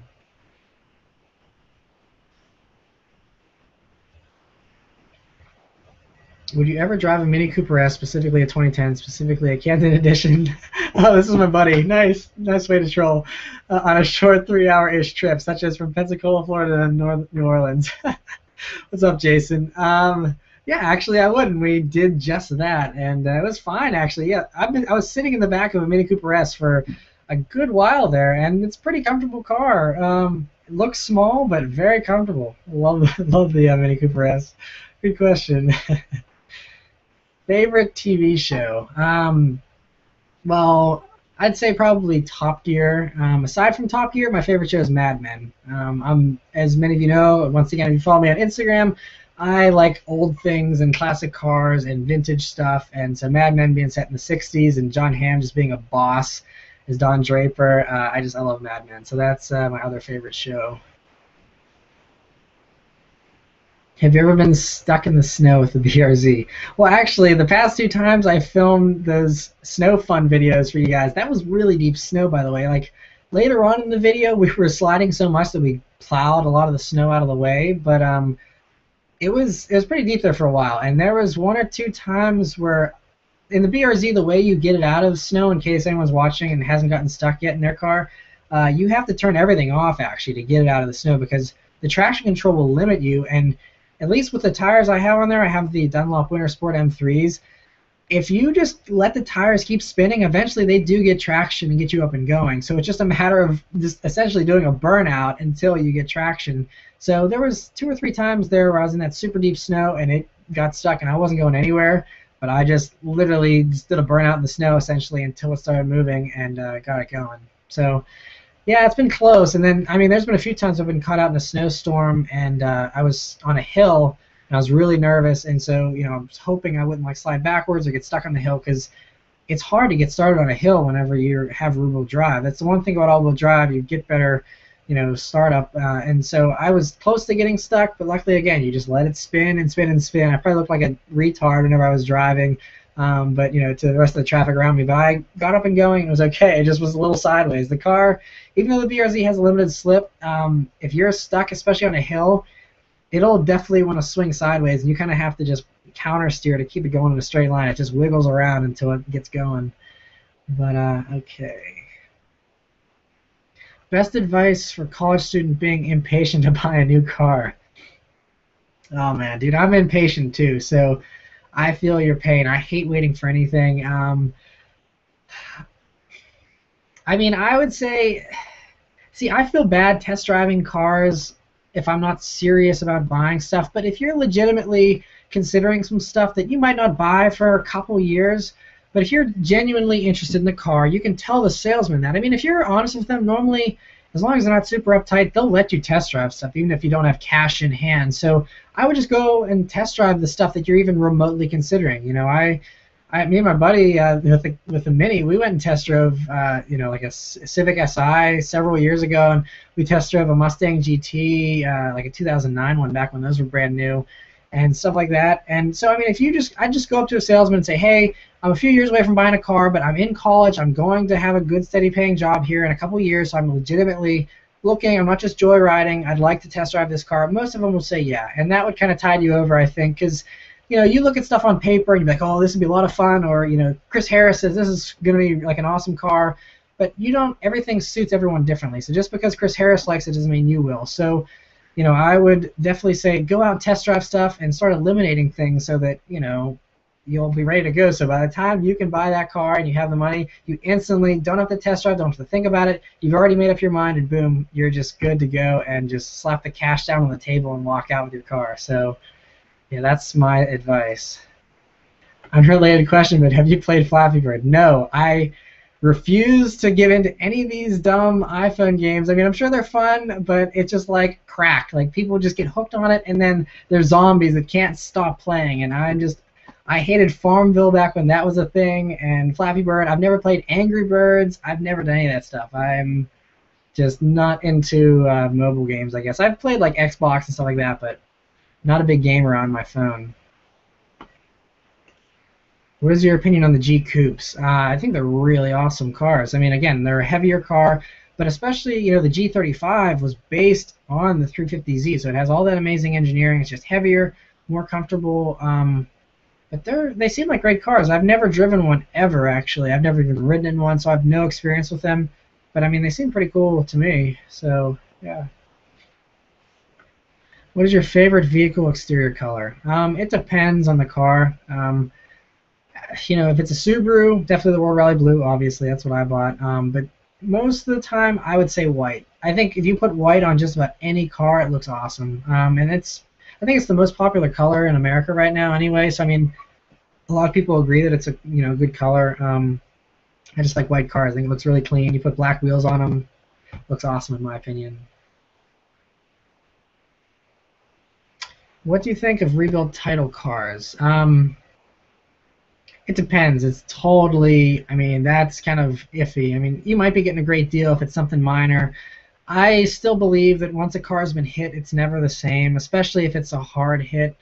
But, I mean, I've seen people, though, I've heard of people, that buy something that's rebuilt, get a great deal on it, and it's just, a minor front end thing or something. I wouldn't buy a car if it had, like, blown airbags and stuff like that, because that would be, kind of an iffy thing. I don't know. That's kind of more of a superstition, I think. If I think someone was hurt badly in a car, I would never buy it. But rebuild title, if it's something minor, I don't think it's that big of a deal. Especially if you're just trying to get the best deal possible. Probably a pretty good option. You just got to be careful. Like I said, some people will screw you over. They didn't fix things right. They didn't use OEM parts. There's just a million things you got to watch out for. So if you're going to do it, definitely consult someone like a body shop. Have a mechanic look over it. Just be super cautious about everything. Gonna delete that one question. I said appropriate questions, guys. Let me go to the next one here. Do you think V6 Mustangs, Camaros, and Challengers are like girlish, or do you think it's smart for the miles per gallon? I'm not, one of those macho guys that you have to have a V8 and V6 sucks and stuff. I mean, especially now, the modern V6s, the V6 Mustang in 2013, 305 horsepower. I mean, it's faster than the VRZ by a good margin. So I don't think there's anything wrong with the V6. I mean, especially if you want better miles per gallon, it's cheaper on insurance as well, and it's generally a safer car. Especially if you're an inexperienced driver, you can get in trouble with a V8 a whole lot quicker than you can with a V6. So I don't think there's anything wrong with them. Like I said, I mean, I reviewed the V6 Camaro, the V6 Challenger, and in those videos, what I kind of mentioned was it's still fun. If you really floor it and you need to hurry up and get going somewhere, you can still, I mean, they're not super slow cars. They're still quick. You don't get the awesome V8 rumble and stuff, but, I mean, some people will give you crap for it, but, I mean, it's all up to you. It's more about, how you feel about it. Don't worry about what other people think. If you like the V6, get it. Would you ever want to work for the Drive Network? If so, what would you want your show to be called? I've actually thought about Drive and stuff, especially now that they do those new little test drive videos that are like 5 minutes long, and they've been bringing in like every single one of their hosts to do all these different videos. I would like to work for Drive. I mean, I think if I were to do something with Drive, it would probably be, I'd like to do something similar to the setup that Matt Farah has. I realize I'm not Matt Farah, and I'm not in a position to ever make some kind of request like that, but I like how he kind of does his own thing on the smoking tire, and then he also has, the stuff that he does for the Drive Network. So I'd love to keep doing my own normal, affordable cars, the car reviews on the Subaruwrxfan channel, and then go review a Ferrari F12 Berlinetta for Drive or something. I mean, that's dreaming, but I'm saying, I'd like to do something like that where I can kind of do both. And so yeah, if Drive's watching, let me know, guys. I'm on the East Coast. If you want some East Coast guys, I'm more than willing to travel and help you out. So, and what would it be called? Honestly, I have no idea. I mean, Subaruwrxfan on cars. That's just ripping off Chris Harris on cars, but something like that. I don't know. I didn't really think of what I would title it. I think it's a pretty far-fetched dream to work for them, but who knows? Maybe one day. Favorite Fast and Furious movie? I still gotta say the first one, just because it's like the one I grew up with. That was one of the first movies that really got me into cars. I wasn't allowed to see it in movie theaters. I had to rent the VHS after it came out. My parents finally let me watch it. And seeing that for the first time when I was 11 years old, it blew my mind. Like, I mean, like I said, I had seen my neighbor's MR2, and I knew that there. I mean, I played Gran Turismo 2 and stuff, so I liked cars before then, but I never really got the idea of modifying cars and this whole car culture and souping them up and all that kind of stuff. I had never really known about that until the Fast and the Furious. So that kind of exposed me to that whole world. And so just for sentimental reasons alone, I think the first one's my favorite. Plus, you have all the awesome lines and just the cast in that one. Yeah, definitely my favorite. Any plans to turbo or supercharge the BRZ?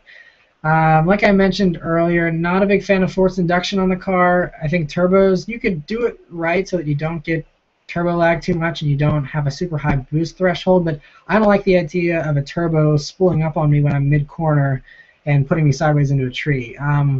So, I mean, turbos is just, it's fine with all-wheel drive or front-wheel drive because you can only do so much. It doesn't really upset the car as much, whereas rear-wheel drive, I mean, you've seen these crazy boosted supers and stuff. I mean, that's an exaggeration, but it's a lot more wilder, and I want something that's predictable. So I would do supercharging if I had to pick between one or the other. I do really like the Vortex supercharger. They've had a long history for doing very reliable superchargers. So I mean, the Innovate twin screw would be pretty cool too because it's like instant torque down low in that. So that would be nice too, but I would probably do the Vortex because it looks very OEM, very factory, and from what I hear, they seem to be pretty reliable. But I have no plans. I might supercharge mine after the powertrain warranty's up at 60,000 miles if Subaru hasn't released a higher performance version of the BRZ, and you know it looks like I'll be keeping the car for a long time, and if I am in the position to buy a second car that I can have, because normally you put turbo or supercharger in a car, I mean, yeah, it'll still be pretty reliable, but I mean, there's so many more things that can break because you have the turbo and supercharger and all those moving parts that you have a lot more things to go wrong. So, it's just kind of a can of worms to me. So I'd rather just leave mine naturally aspirated and be worry-free. How old are you? I'm 23 years old. Do you have any plans on buying a new car? Like I said earlier, not any plans currently. I'd like to buy a classic car this year if I can swing it. I'd love to buy an F-Type. As I mentioned very early on in this live stream, if I couldn't afford an F-Type, my next step from the BRZ would probably be a base Porsche Boxster. I'd rather have the base over the S because I want the lower power so I can drive it hard like I do the BRZ without having tons of power, so you can still rev those engines out. They're very high revving. I've always wanted a convertible, and the Porsches, I mean, I got to own a Porsche at some point in my life because I just hear so many good things about them. They're just famous. So, I mean, I have to do it. So at some point, I'd like to do that. So next question. Religious views. That's a personal thing. I mean, this is a car channel, so if this channel was about me personally and this was like a vlog on my life, then I'd talk about that. But I'd rather just kind of keep that personal thing. I think it's something between you and whatever you believe in. So I don't think it's really anything that's worth mentioning. But I mean, it's I'm as you've probably noticed, I'm a more moral person. I'm not a big I don't ever swear really. I'm pretty responsible and laid back. So I'm not I have some religious views. I'm not like totally without morals. What are your opinions on stance cars? I don't like stance cars, mostly because they're just not normally drivable. I think I think Matt Farah did the one video where there's that airbag suspension Audi A4 that it was better because it's like an air suspension, but it's still handled really well, almost like coilovers. But to me, stance cars just aren't really usable. I mean, if you want a car that looks good parked, I don't know, like buy something. I don't know, like I buy a car to drive it, not to park it, not to show it off or anything. I buy a car to drive. So if it doesn't drive well, then it's pretty useless in my opinion. So stance cars with the rubbing and constantly being paranoid about scraping over speed bumps and stuff, it's just, to me, it's silly. Maybe I'm just like old and boring. I don't know, but yeah, not a big fan of the stance stuff. Is the Vortex supercharger worth the $5-ish grand? I don't know. I don't really have any experience with it. I mean, I think the way that it adds the power on it's probably the best option out there in my opinion, because from what I've heard, Vortex Supercharger makes it feel like you just have a more powerful naturally aspirated engine. Some people have said it's more like you have a 6-cylinder instead of a 4. That's how they kind of liken it to. So in that regard, if that's truly the way it feels, I think it's probably worth $5,000. To me, I don't know if it's worth all the headaches that go along with it. To me, it's not a matter of money as much as it is. I want a car that I don't have to constantly be data logging, constantly be paranoid about. I want something I can just hop in, drive, have fun, not have to worry, just do oil changes and fill it up with gas and be done. I don't want to have to tinker with stuff all the time. I mean, I know some people find that fun, but me, I buy a car once again to drive it, not to tune it and be sitting in a driveway playing around with a computer and changing values and everything. I just want to get in and drive. I'm kind of lazy like that, so that's what I think. I mean, it's probably worth $5,000. Vortec makes good stuff. Would you ever consider to expand your channel to more than cars, like vlogs, etc.? Yeah, I mean, I did like vlogs on cars. I think I asked once or twice on the Subaruwrxfan Facebook page. I said, would you be interested in seeing vlogs? I was thinking about vlogging about my Miss USA job that I had, where I was filming, these models and stuff every weekend and stuff. That was something I was considering vlogging, but I didn't want to be unprofessional about that either. And I mean, I wouldn't mind doing vlogs. It's just I've heard mixed responses. Some people say they would only watch a vlog if it was about cars, because that's what they're subscribed for. That makes sense. Other people, though, they're interested in me and my personal life and things that I do, so they watch a vlog about anything. So I don't know. I just think there hasn't been enough demand for personal vlogs. If I start seeing more and more comments by people wanting to see me having vlogs about other random things, then let me know. And if you have any specific ideas for things you'd like to see vlogs of, let me know. I'm all ears. Like I said, my channel this whole channel is all about you guys and what you want to see.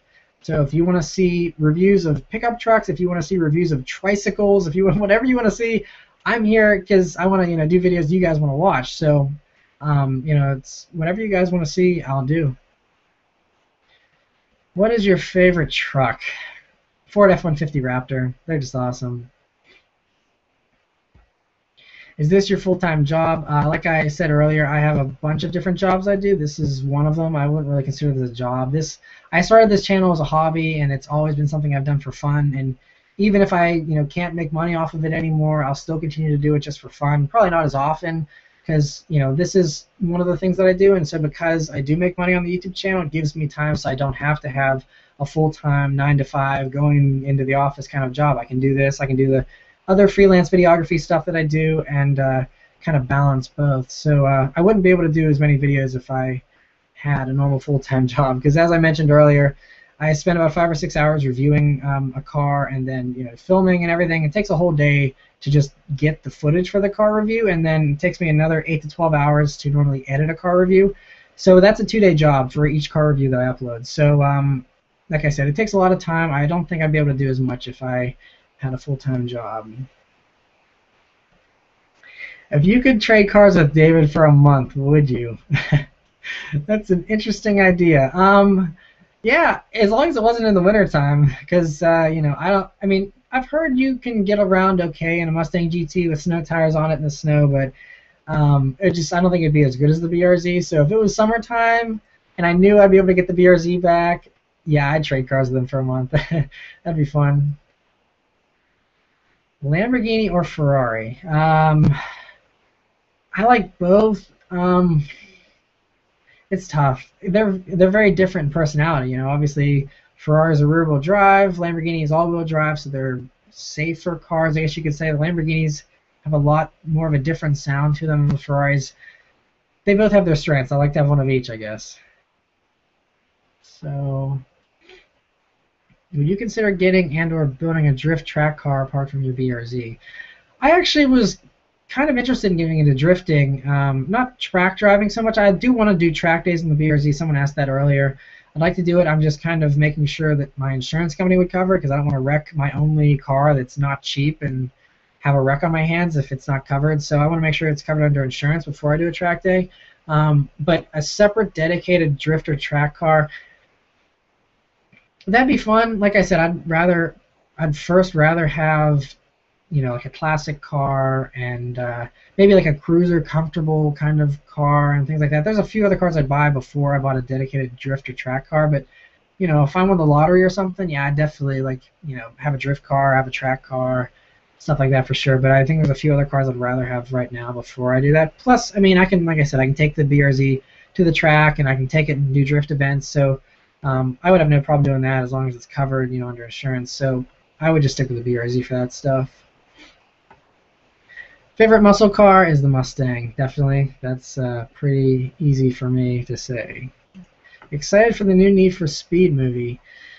Yeah, I mean, I saw the behind the scenes where they're saying how, most of the cars are replicas. I understand, obviously, you can't be filming race scenes with a real Koenigsegg and, Bugatti, but I feel like the whole time I'm going to be sitting there watching the movie saying, this is fake, this isn't a real car, these are, just cars that they've fabbed up. I mean, they're going to look convincing, and to the average person, they'll probably never be able to know the difference, but I don't know, I think I'm just going to always, that movie, I'll be sitting through it the whole time knowing that it's all fake. I mean, obviously movies are always fake and you have this suspension of disbelief, but,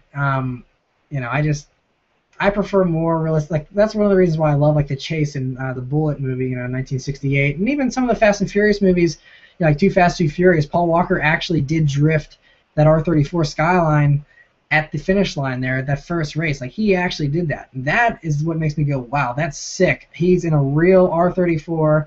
His was a Skyline. I think it was rear-wheel drive, not an actual GTR, but still, he's in an actual R34 Skyline, actually drifting around a crowd because he's a boss, and he was amazing. He was an amazing driver, and that kind of stuff impresses me more than just, a bunch of hypercars that aren't real hypercars that are just racing around. And I don't know, it looks a little too over the top for me, but I mean, I'm open-minded about it. I'll go into it with an open mind, and maybe I'll enjoy it. I don't know, but not the most excited. I'm not most excited about that movie this year. There's a lot of other cool stuff I think that's going to be coming out. About how much money do you make a month off the Subaruwrxfan channel?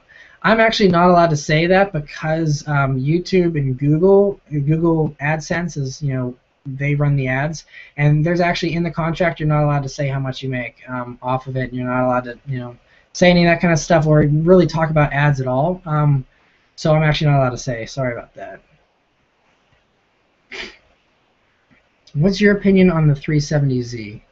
I love the 370Z. My buddy had one, and I drove it on multiple occasions, and that's why people that say the BRZ doesn't have enough power for them, I tell them absolutely get a 370Z. As long as you can live without a back seat and you're okay with the idea of it not being very good in the snow, get a 370Z if you think the BRZ is too slow. The 370Z reminds me so much of the BRZ. The handling, the steering, the pedals, the awesome synchro rev match downshifts. I mean, all that stuff, the gearbox, everything, and the car it felt small, light on its feet. Even though it's a heavier car, I love driving my buddy's 370Z. I love them, and there are occasions where I do temporarily need a back seat. I got to throw someone back there real quickly for a short trip or something.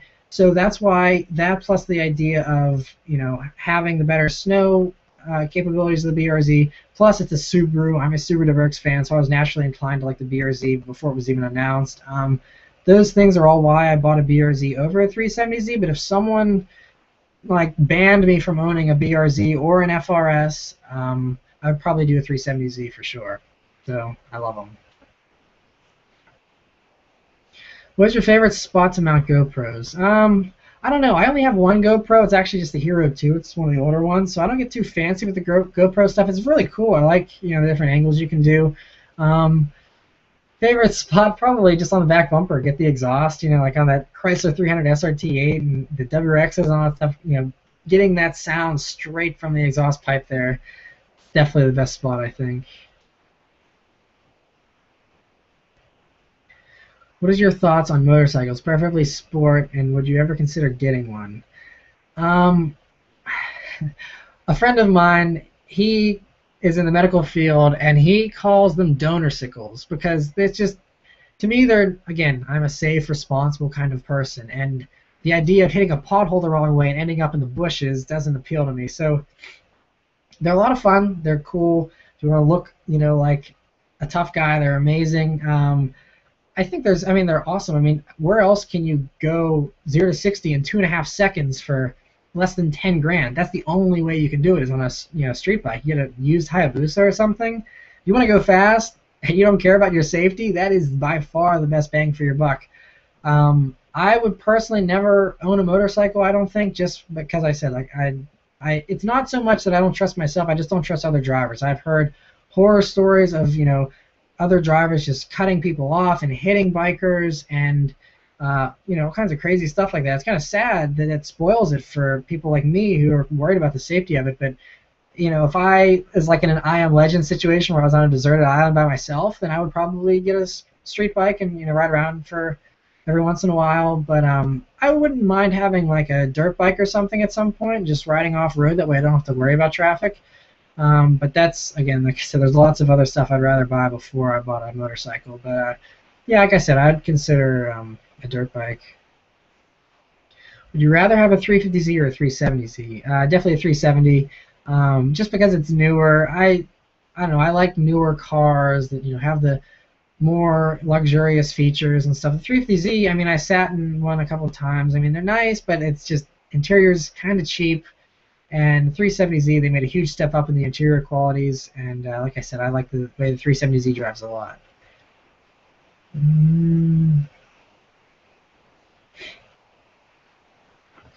Hey Subi fan, been watching your videos from the start of it all. Quick cues, would you ever do a review on a Lexus GS300, preferably a Gen 2 because it's got the 2JZ in it? Would really like to hear your opinion on it. Please thumb up. Well, I've been waiting for an hour. Sorry, yeah, I guess I got quite a backlog of questions here. I'll try and go faster. Yeah, anyone that, any question you really want to see me answer, just give it a thumbs up here, because we got a ton of them. And the way I'm seeing it on my screen is most of the ones that have the most thumbs up are the ones that get to the top, that I see those the first. So if you really want to see something, give it a plus so that I see it. So anyway, about your question. Yeah, I'd love to review a GS300. I really wish they came in a manual transmission. But they seem like nice cars. I would probably review one if I had the opportunity. Like I said, there's other cars more performance oriented that if I had the choice between a GS300 or a 350Z, I definitely do 350Z first. But if I can get around to a GS300, I definitely will. I'm not against reviewing any car at all. I mean, I'll review just about anything if you guys want to see it. If you were stuck on an island with only one car, what would it be? Budget and money, no object. Depends how long this island is. If it has a long straightaway, then probably a Pagani Huayra, I guess. Yeah, that's probably what I would do. If it was like, an island that had lots of windy roads, then I don't know. I mean, honestly, I love the BRZ. I'd drive that thing for the rest of my life and probably be happy. But yeah. Probably a Huayra. That's my ultimate hypercar right now. And if I especially am on an island where I don't have to worry about people hitting it and stuff, I'd definitely be able to enjoy a Huayra a lot more. What are your opinions on those turbo Honda Civics ranging from the mild 200 horsepower ones up to the full-blown 600 horsepower monsters? Again, it just comes down to everyone's personal preference. I would personally never want one. I just, I like something that's a little bit nicer, a little bit more refined, and I don't need to go 500 miles an hour, so I don't need to have a huge horsepower car, especially not one that's just a tiny little Honda Civic that's got a crazy motor in it. I'm sure it's fun. I mean, it'd be cool to review one, but I wouldn't, I mean, they're fine. Like I said, everyone has personal preference. That's the great thing about the car culture. If we all drove the same cars and all thought the same car was the very best thing, it'd be so boring. We'd all be driving around the same exact car. So they can enjoy their Honda Civics with crazy turbos. I'll enjoy my slow little BRZ, and yeah, we can all get along. Painted brake calipers look good and preserve them. Are you going to paint your brake calipers? I don't know. I mean, to me, it's just, again, I'm lazy. It's a lot of trouble.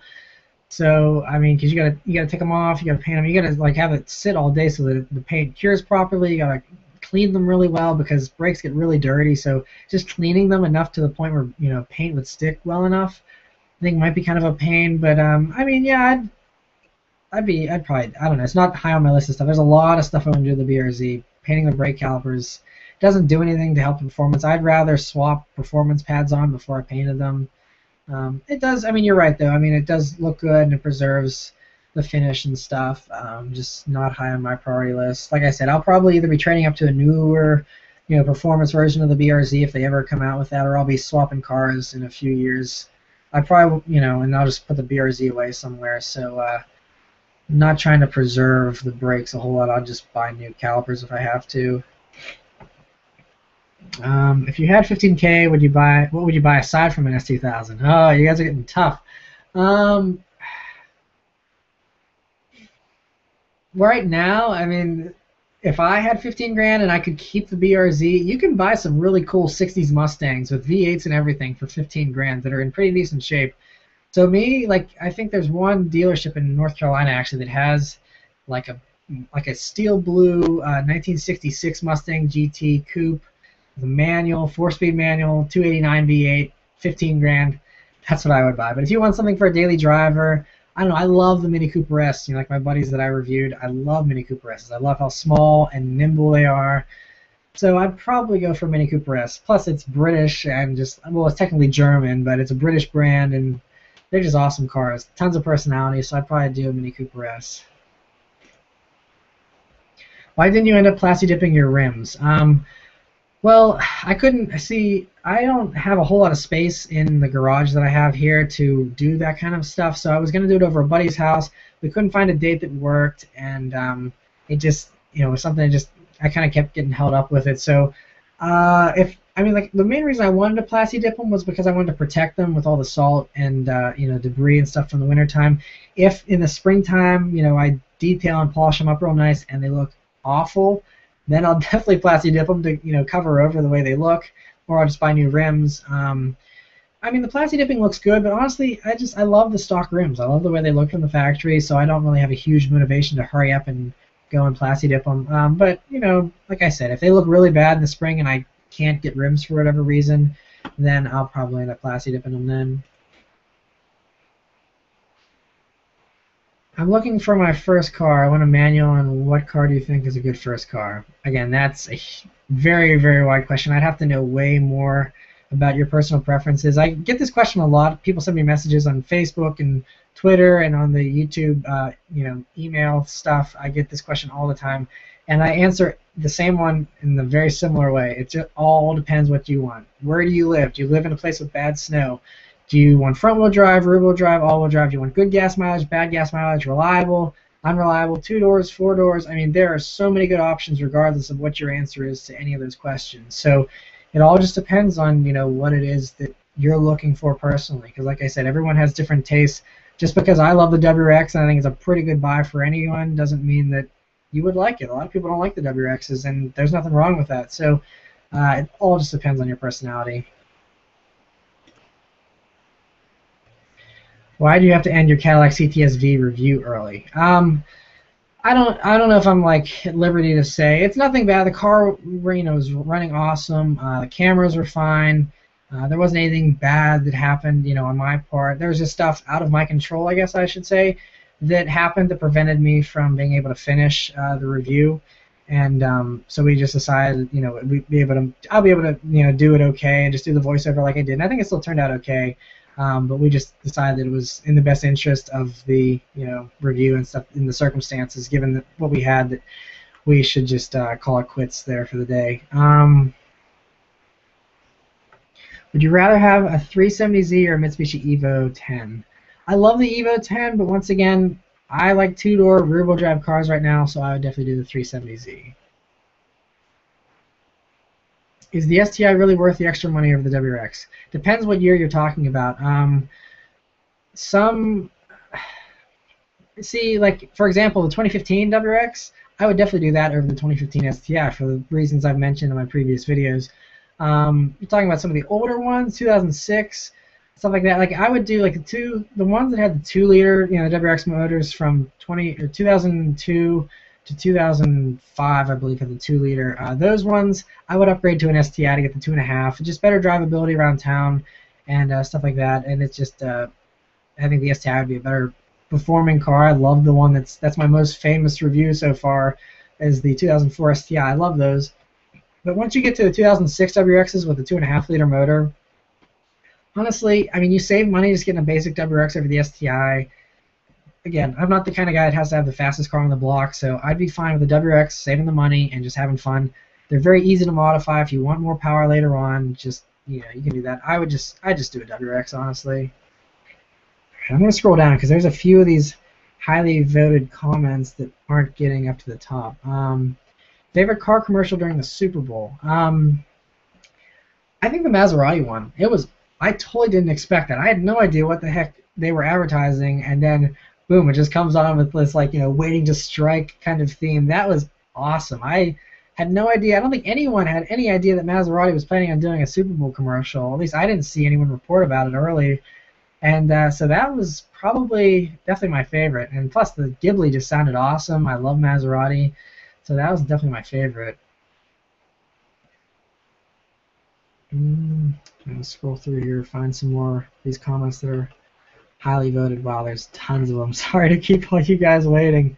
Like I said, you guys try and get them voted up to the top here so I can see the ones you guys want to see the most. I'll stay here, though, as long as you guys are willing to wait. If you wait long enough, I'll answer your question. Would you ever review a fan's car if they were willing to let you drive, if they were willing to drive to you so you can review it?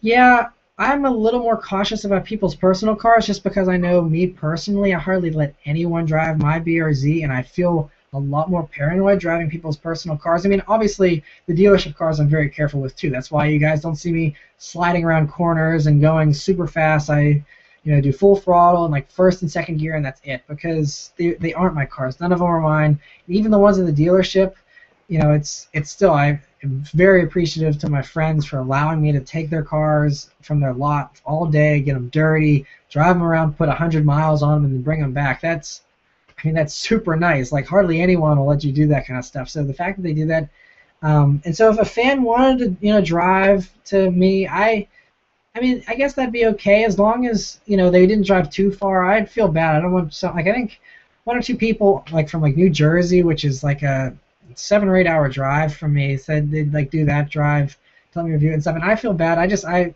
would rather just wait for one that's closer. I don't want to inconvenience someone that much. I want to review a car, and nothing against their car personally. It's just I would feel way too bad having someone drive a super long distance just to let me do a car review of their car.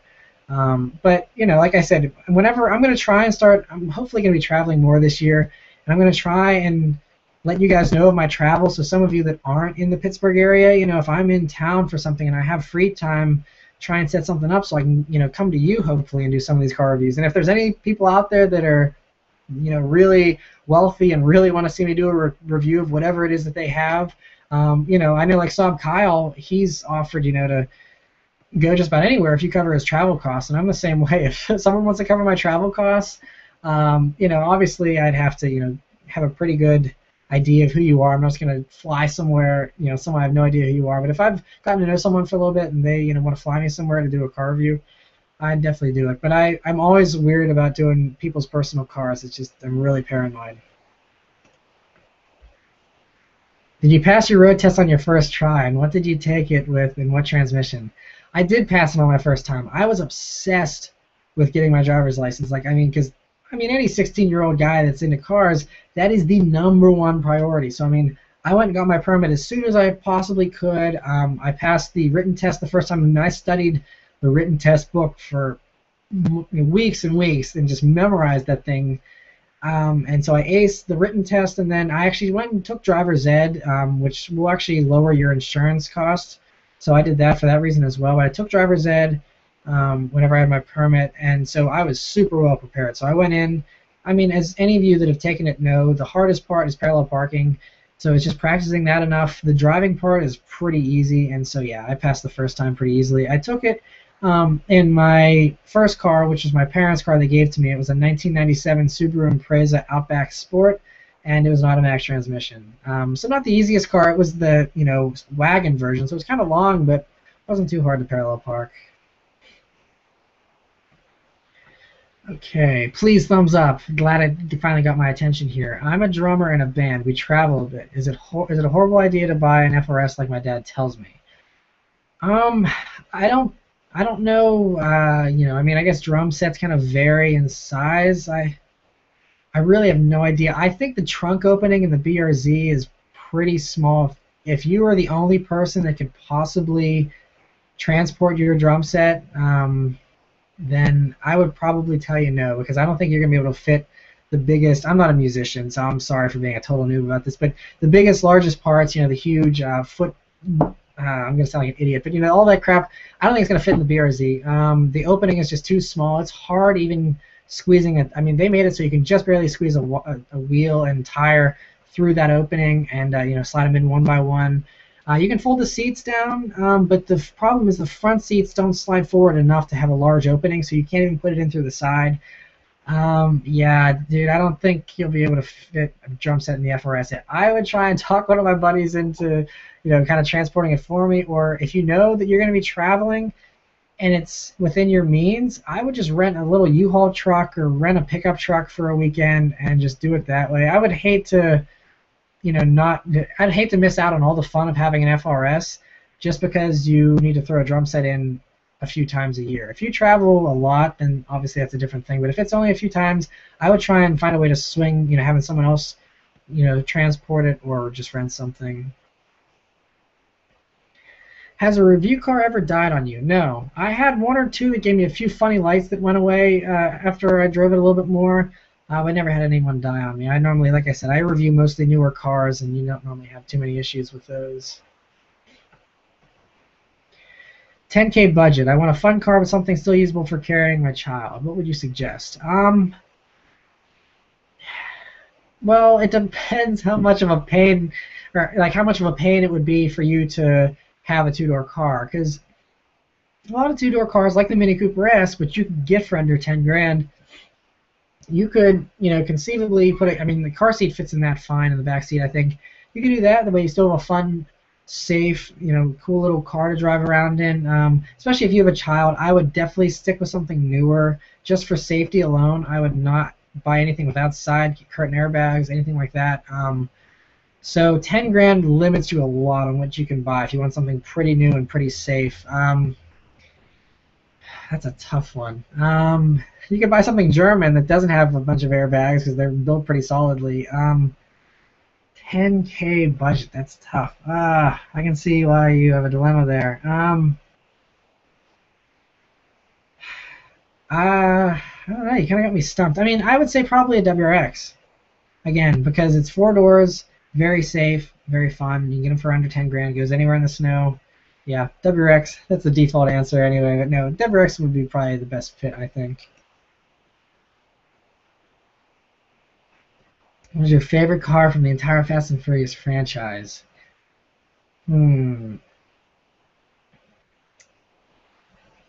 I would probably have to say the inner racer in me just would say that Supra, the orange Supra from the first movie. Even though it's bright orange, has a huge wing and graphics, and these days it would probably be looked at, if it wasn't famous, it'd be looked at as being hideous. I love that stuff. I love that like early 2000s car culture, just being super over the top. I know now it's considered rice and everyone likes clean looking cars, but I still think it's really cool. I mean, I have my little model here. I can actually bring it over and show you guys. Since someone asked about my diecast earlier, I have it always there, so I see this car every day, and I think it's probably my favorite. But all right. So, next question. What made you buy the BRZ over Genesis Coupe 370Z or S2000? I kind of mentioned this partially in some of the other questions. BRZ is the lightest. I don't know, the S2000 is probably a little bit lighter. The S2000, the thing that mostly holds me up about them is the lack of safety features. It's an older car and something I drive every day. I want something safe. So that kind of eliminated the S2000. Otherwise, if I didn't care about safety, I'd probably do an S2000. It's cheaper, more hardcore, and more fun than the BRZ, I think, because you can put the top down, and it's just a two-seater. It's lighter, sharper than the BRZ. I'd do an S2000 if I didn't care about safety at all. I mean, I think they're okay for safety, but I mean, you can only do so much with a tiny little two-door car. It doesn't have side airbags. 370Z, like I said, I needed a back seat for this rare few occasions where I do need to transport someone additionally than just a passenger. So 370Z was out because it wasn't a two-door or it wasn't a four-seater. Genesis Coupe, it just didn't appeal to me. Never was a huge Hyundai fan. Nothing against Hyundai. I mean, I'm sure it's a great car. Just didn't really appeal to me. Wasn't a huge fan of the looks. Didn't like that. I've heard a lot of things about how it's cheap filling interior. Steering felt vague. I heard the shifters aren't very precise. All that kind of stuff. Just I heard a bunch of bad things about the Genesis Coupe, so that kind of scared me away. And I've always been a Subaru guy. My dad's had a Subaru since I was 7 years old. Ever since then, I've loved Subarus. So I was always looking for a cool two-door little sports car, and when the BRZ came out, it was perfect. It's like it was made for me. So yeah, that's kind of why. Did you ever ride in that LFA that I always see in your videos? If you're talking about the black one, no, I haven't ridden in it yet. I'd like to at some point. Maybe this year I'll get a ride in it. That thing is sweet, but no, I've never ridden in it. Try and find some comments with lots of likes. Okay. Do you think the new Genesis sedan 2015 can compete with the Germans? And your opinion on the styling? It looks okay. I saw it in the Super Bowl commercial. Honestly, the Evo in that Super Bowl commercial got my attention more than the Genesis did. It looks nice. It just looks enormous. It looks massive. Just kind of looks like a boat to me. It looks like it's the size of like a 7 Series, and it's supposed to be priced to compete against the 5 Series, I believe. Again, I have nothing against Hyundai. It's just I would rather have one of the German cars, I think, personally. Because at the end of the day, I mean, I'm not a brand snob, but at the end of the day, you're still paying 50 grand or whatever for a Hyundai. I mean, again, they're making strides to become a better brand and stuff, but I love the Mercedes that I reviewed. The BMWs are pretty good, a lot of them, and I think that the Audis are pretty good for the most part. I don't like the way some of them handle, but the Audis are pretty good too. So I think I would take all of those before I would take the Genesis. I mean, they might be able to compete. I think a lot of people were really, more open-minded about Hyundai than they were before, but I think it's still going to be an uphill battle for them. Okay. I think I speak for all of us when I say you're freaking awesome. Your videos are seriously the ones that I look forward to the most. Lol, your videos alone convinced me that my dream car is the BRZ FRS. Comments like yours are seriously, that's what keeps me motivated. I mean, I do this stuff for the fun of it. I enjoy doing it. I had this channel back when I had a couple hundred subscribers, and I made videos, and I did enjoy it. But, I mean, it's not easy. Like, I mean, the car reviews and stuff, yes, they're fun, but like I said, driving or putting 100 miles on a car and, standing outside in the cold and filming all these different angles for the cool intro shots and, spending 8 to 12 hours editing these videos, I mean, it is a lot of work. I mean, it's fun kind of work, but it's still work. And so I think if it wasn't for comments like yours and stuff like that, all the support that I get, I think that's what keeps me motivated. I'd be a lot more lazy about getting reviews and stuff like that up if it wasn't for your support and you guys constantly requesting more and more stuff. So thank you. Appreciate that. And that got a ton of likes too. So thank you to all you guys. Like I said, you guys are the best. This is awesome. I love that we're able to do this too. Technology is pretty cool. Let me see. In your opinion, what car brand is most superior? I'm not sure what you mean by superior. If you mean like brand image, like which one is the coolest brand out there? I think Ferrari. Everyone knows a Ferrari. Everybody. I mean, Lamborghini is pretty high up there too. I think people see the Ferrari badge. Even if you're not a car person, you know what a Ferrari badge looks like. You look at that and you say that's a Ferrari. Anyone can tell you that. So I think that's probably the most superior brand out there. I think if you ask me, I mean Lamborghini is a close second, but Lamborghini is just a little bit newer. And I think that Lamborghini was kind of off the map. They're a little more of a niche kind of brand for a while. So they just don't have the same recognition, I think, quite yet that Ferrari has, but they're catching fast because Lambo design is just amazing recently. Are you into sim racing? I don't really play video games anymore at all. I did get into Gran Turismo, if you'd consider that a sim. Sorry, one second. Anyway, I got a message. So anyway, I mean, Gran Turismo, I got into Gran Turismo 4 a lot, but that's really the only sim game that I've ever played. I don't get into any of this stuff like, with the steering wheel and the pedals and all that kind of stuff. I don't do any of that.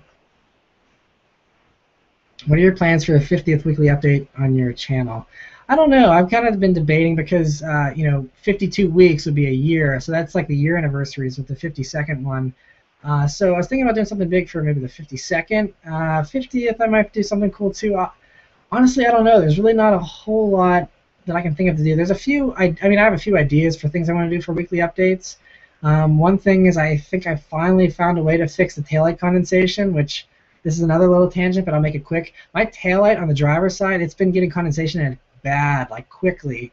I think it's because of all the snowfall plus the fact that I've been going through these high pressure car washes, in the wintertime here to clean the salt off. And because of it, I actually have a little pool of water in the bottom of the driver's side taillight. And I called the dealership to try and get them to fix the taillight, and they've replaced one of them in the past, and they resealed the other one, as you guys that have watched the weekly updates for a long time have seen. But I called them recently about this other one, and they never called me back. I was playing phone tag with one service manager, and they just didn't respond to my voicemail. I was like, okay, well, so I just gotta harass them again and be like, look, this taillight is literally flooding, so they need to fix that. Otherwise, I'm gonna swap out the stock ones for the Toms, I think. But there's a few, like I said, there's a few ideas for things I'm gonna do, but I have no idea what I'm gonna do for the 50th. 6 people voted up the comment. Give us your cell phone number. Don't think so. Sorry about that. But there's plenty of ways to get in contact with me. You can tweet me. My Twitter handle is Subaruwrxfan. I'm on Instagram at BRZFan. And if you want to send me a message, people really, have been trying to figure out the best way to message me. The best way is through the Facebook page, Subaruwrxfan on Facebook, because I can respond to a message a lot longer that way. I can give you a more thorough response. Twitter, you only have 160 characters, and commenting back and forth on an Instagram picture is not quite as easy to do. So plenty of ways to get in contact with me, but I'm not giving out my cell phone number, sorry.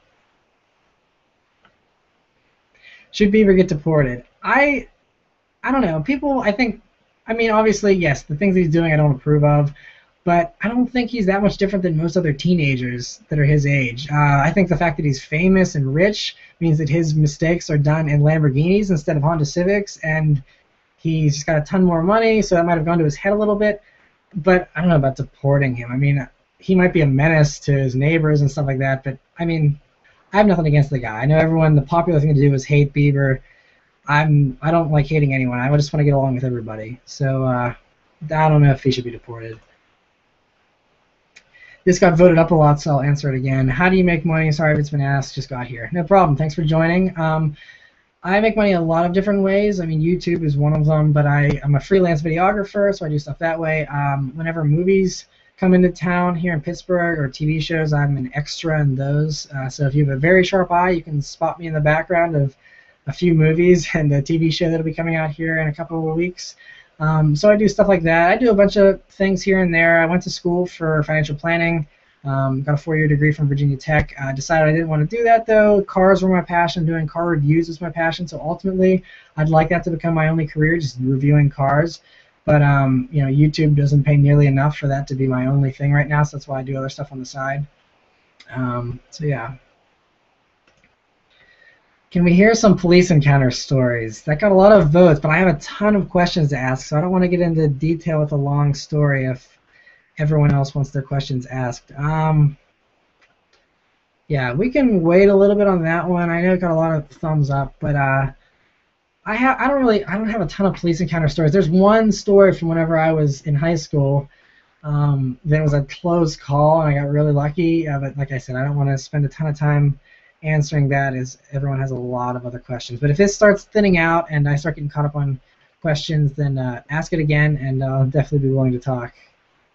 Are you a part of the BRZ FRS club? And if you ever get together with other drivers for long drives, or if you ever get together with other drivers for long drives, I think you mean do we go on cruises and stuff?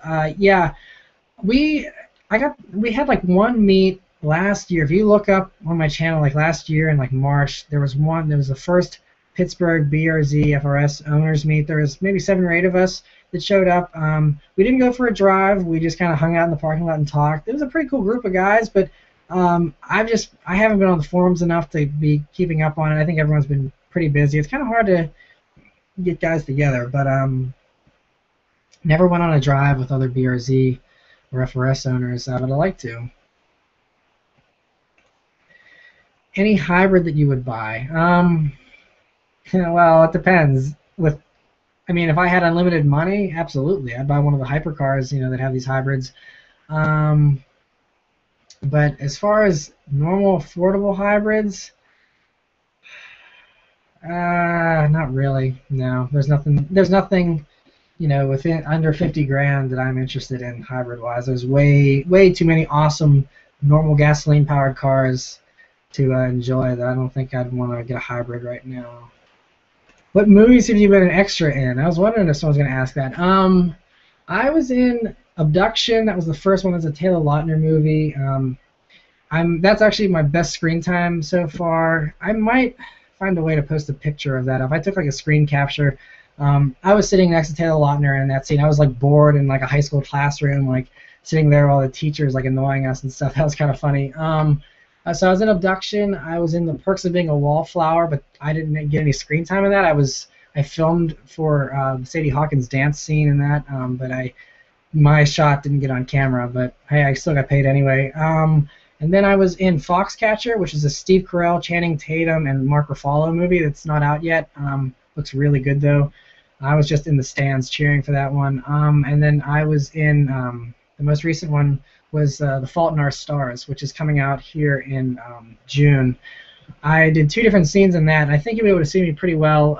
I was in a scene where I was just walking through a park with a girlfriend, and then there was another scene where I was at dinner with another girl, and we were just sitting there talking, and I'm seated right behind the main character in that movie, Gus.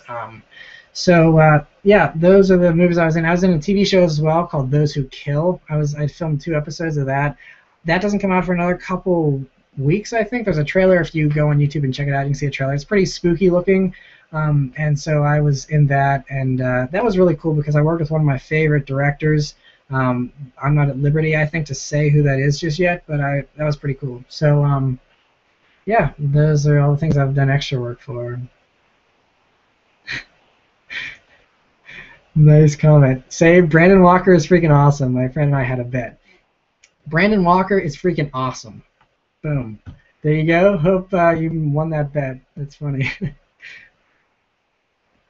Would a supercharger kill the gas mileage of the BRZ and FRS? No, actually, when I was doing research about the Vortec one, whenever I was considering it, I think they said you get about the same gas mileage, just because the car, the way it runs stock, the tuning isn't the best.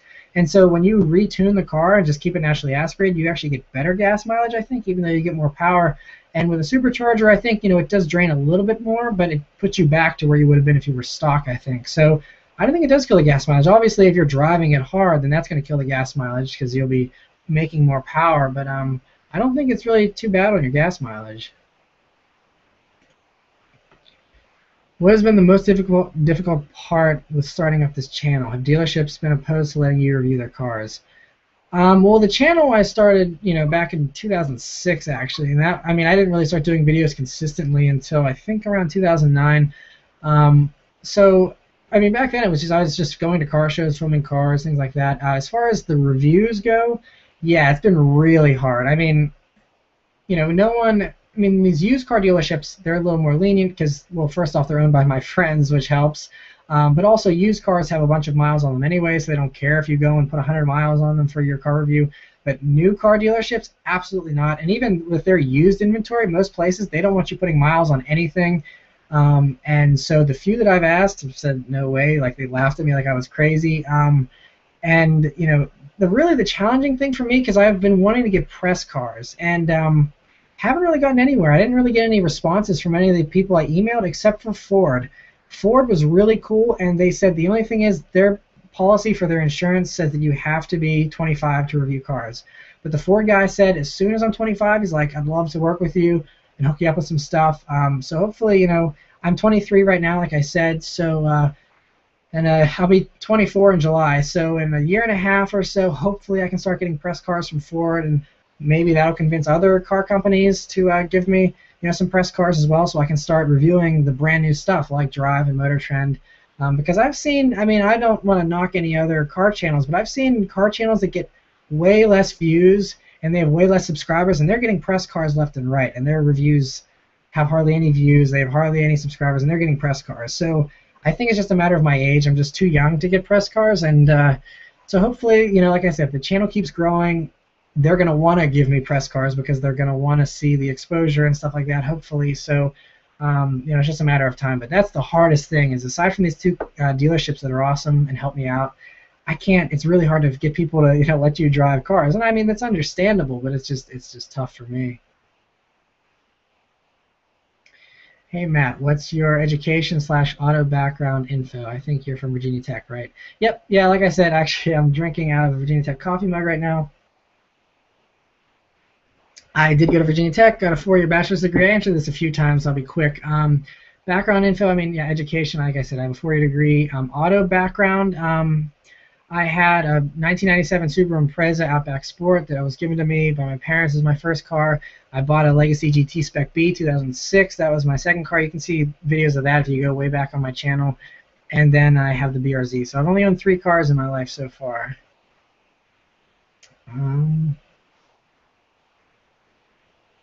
What are your thoughts on the Lotus, Elise, Evora, and Exige? Are you planning any meetups too? If you don't know, if you don't know about one of them, it's fine. Just keep up the videos, man. You're the main car YouTuber I look forward to, and that dude in blue. Thanks, I appreciate it, man. I love all 3 of them. They're awesome. I have friends that own all 3. I rode in the Evora. If you saw, I did like a tunnel run video back in the fall in an Evora that had a exhaust on it, and that sounded really good. I was really impressed with the way the Evora handled. A lot of people give it crap because they say it has a Toyota Camry V6, which isn't true. It's just the bottom end of a Toyota Camry. The top end is totally Lotus. The Evora is an amazing car. It's totally underrated, I think. The Elise is a great car.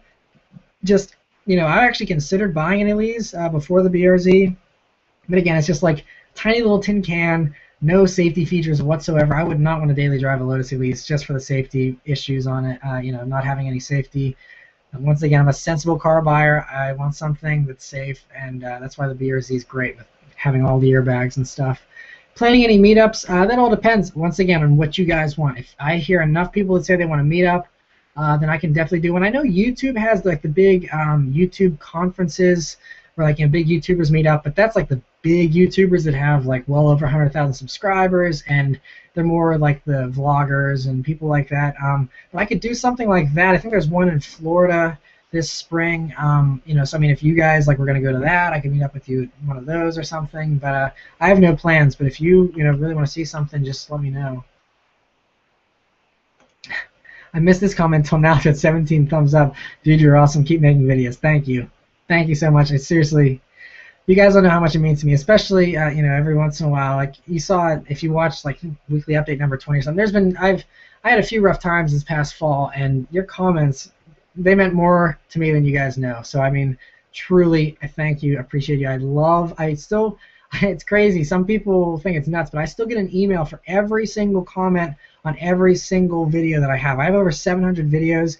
I still get emailed for every single one of those comments. So every morning I wake up and go through about 100 emails of different comments and stuff from people, and so I read every single one of them. A lot of times, some of the older videos, if I don't respond, it's because there's a lot of people already on that video commenting and stuff, and so it's just a discussion, and someone else can answer the question just as well as I can. Because if I try to answer every single question on every single comment on all 730 videos, I would just not have enough time. But for the newer stuff, as you guys see on the new stuff, anytime I upload a new video, I try and respond to most of the comments. Perfect rear-wheel drive sports car for a teenager under 10K besides a Miata. No V8s because of miles per gallon. 240SX. I don't know. I mean, you could do an older Camaro if you don't care for, as long as you don't mind a rougher interior. Older Mustang. Sports cars, I mean, those are muscle cars. So I mean, sports cars, you can maybe find a 350Z for under 10 grand. You can find maybe a really high mileage S2000 under 10 grand, something like that. For a teenager, though, I mean, rear-wheel drive's fine. I mean, it's definitely a lot harder to control than a front-wheel drive, obviously, or all-wheel drive. You get yourself in trouble a lot easier, harder to control and stuff. But honestly, I mean, like, there's that Matt Fair video that the answer is always Miata. Seriously, that is probably the best thing you can get for under 10 grand if you want a rear-wheel drive sports car. I reviewed the MX-5 Miata. That was a lot newer, but I mean, I love the Miatas. I don't care if people think they look like chick cars or whatever. Just do a Miata, and I think you'd be happy with it.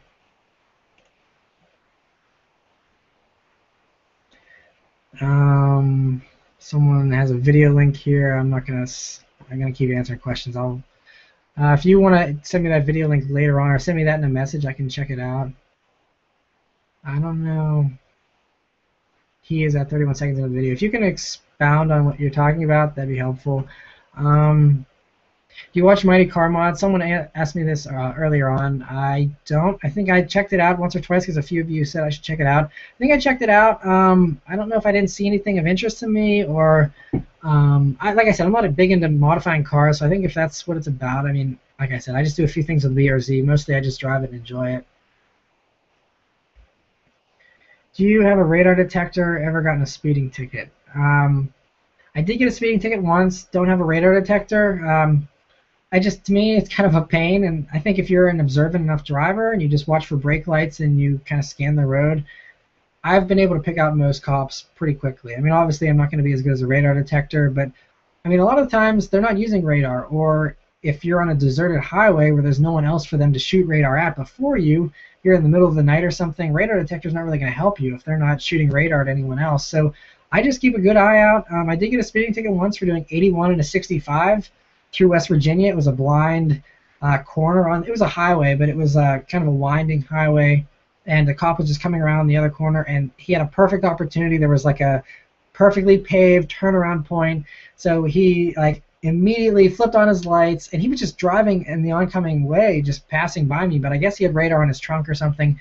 Flipped the U-turn, came by, and grabbed me, and there's no way for me to really get away or anything. Not that I would have tried to run anyway, in case there's any police watching. Very respectful, but yeah, no, that was the only one. The thing that was crappy about that was in West Virginia, in this part at least, there's just a court fee of like $165, and the difference between me doing 81 and a 65 and me doing 150 and a 65 was like a $30 difference. So, I mean, obviously, insurance purposes, it would have raised my insurance higher if it was a bigger speeding ticket, but money-wise, it was like they just screwed you no matter how fast you're going. So that was kind of crappy.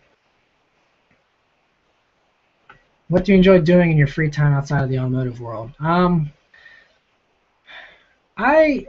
mean, there's a few things. I think right now the thing that I've really been into recently is historical stuff. I've turned into a history nerd in the past like 2 years, and so I like really researching older stuff. Like I've been into the 40s and 50s and 60s, which is why I like classic cars so much. And so researching that kind of stuff's pretty cool. If you've seen some of my other Instagram pictures, you'll see I have like a phone from the 1940s and stuff like that. I kind of like stuff like that. So sometimes I'll go antiquing, if you know what that is, where you just like go around looking at antiques and trying to find some cool stuff to buy. I have a super old typewriter that I have and I use every once in a while when I feel like writing stuff down. I have like an old record player, things like that. I mean, that's probably pretty nerdy of me, but that's one thing I like doing. I'm not really into sports or anything like that, so I don't really do anything like that.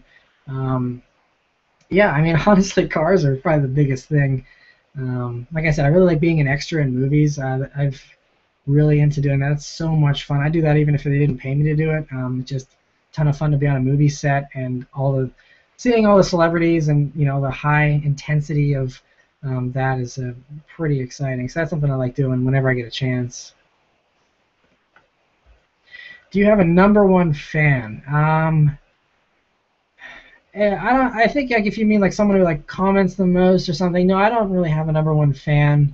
I think it's funny. My sister doesn't watch it like all of my videos, but she films all that beautiful rolling footage that you see in all my car reviews.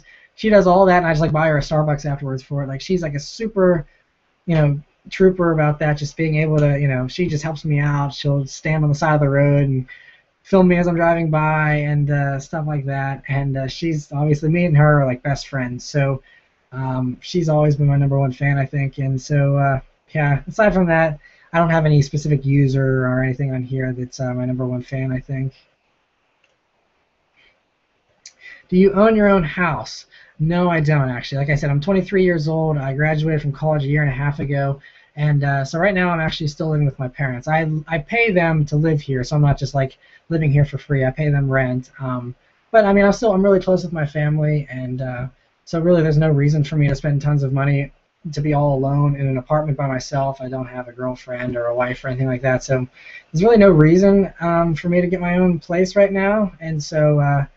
Yeah, I don't own my own house. I really do want to buy a house soon, though, because I need more garage space. Like I said, I need it. I want to buy a classic car. I want to expand my car collection here eventually. But the problem is, like I said, since I do freelance videography and stuff on YouTube, I'm self-employed, and so getting a mortgage for someone that's self-employed, if you know anything about that stuff, is next to impossible because you don't have a steady income. So they don't want to give you a mortgage, which makes sense. I mean, that's totally reasonable. So it just makes it hard to get a house. Otherwise, I probably would have bought a house already, but I can't just pay for one with cash.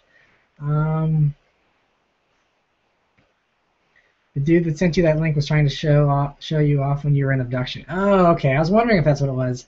So I guess someone must have the clip up online. Yeah, that's that's pretty funny then. So yeah, if you guys, I don't know if it's still in the comments here. If you guys want to go and check that out, yeah, that was the scene. I was also in a party scene that I'd have to probably be there. But if you see the party scene before the classroom scene where they're like partying and stuff, I'm in the upper right-hand corner talking to two girls and that too. And so yeah, that's the only other scene I filmed. That was a lot of fun to film that party scene. But thanks for the clarification, though. I appreciate that. Can you heel and tow?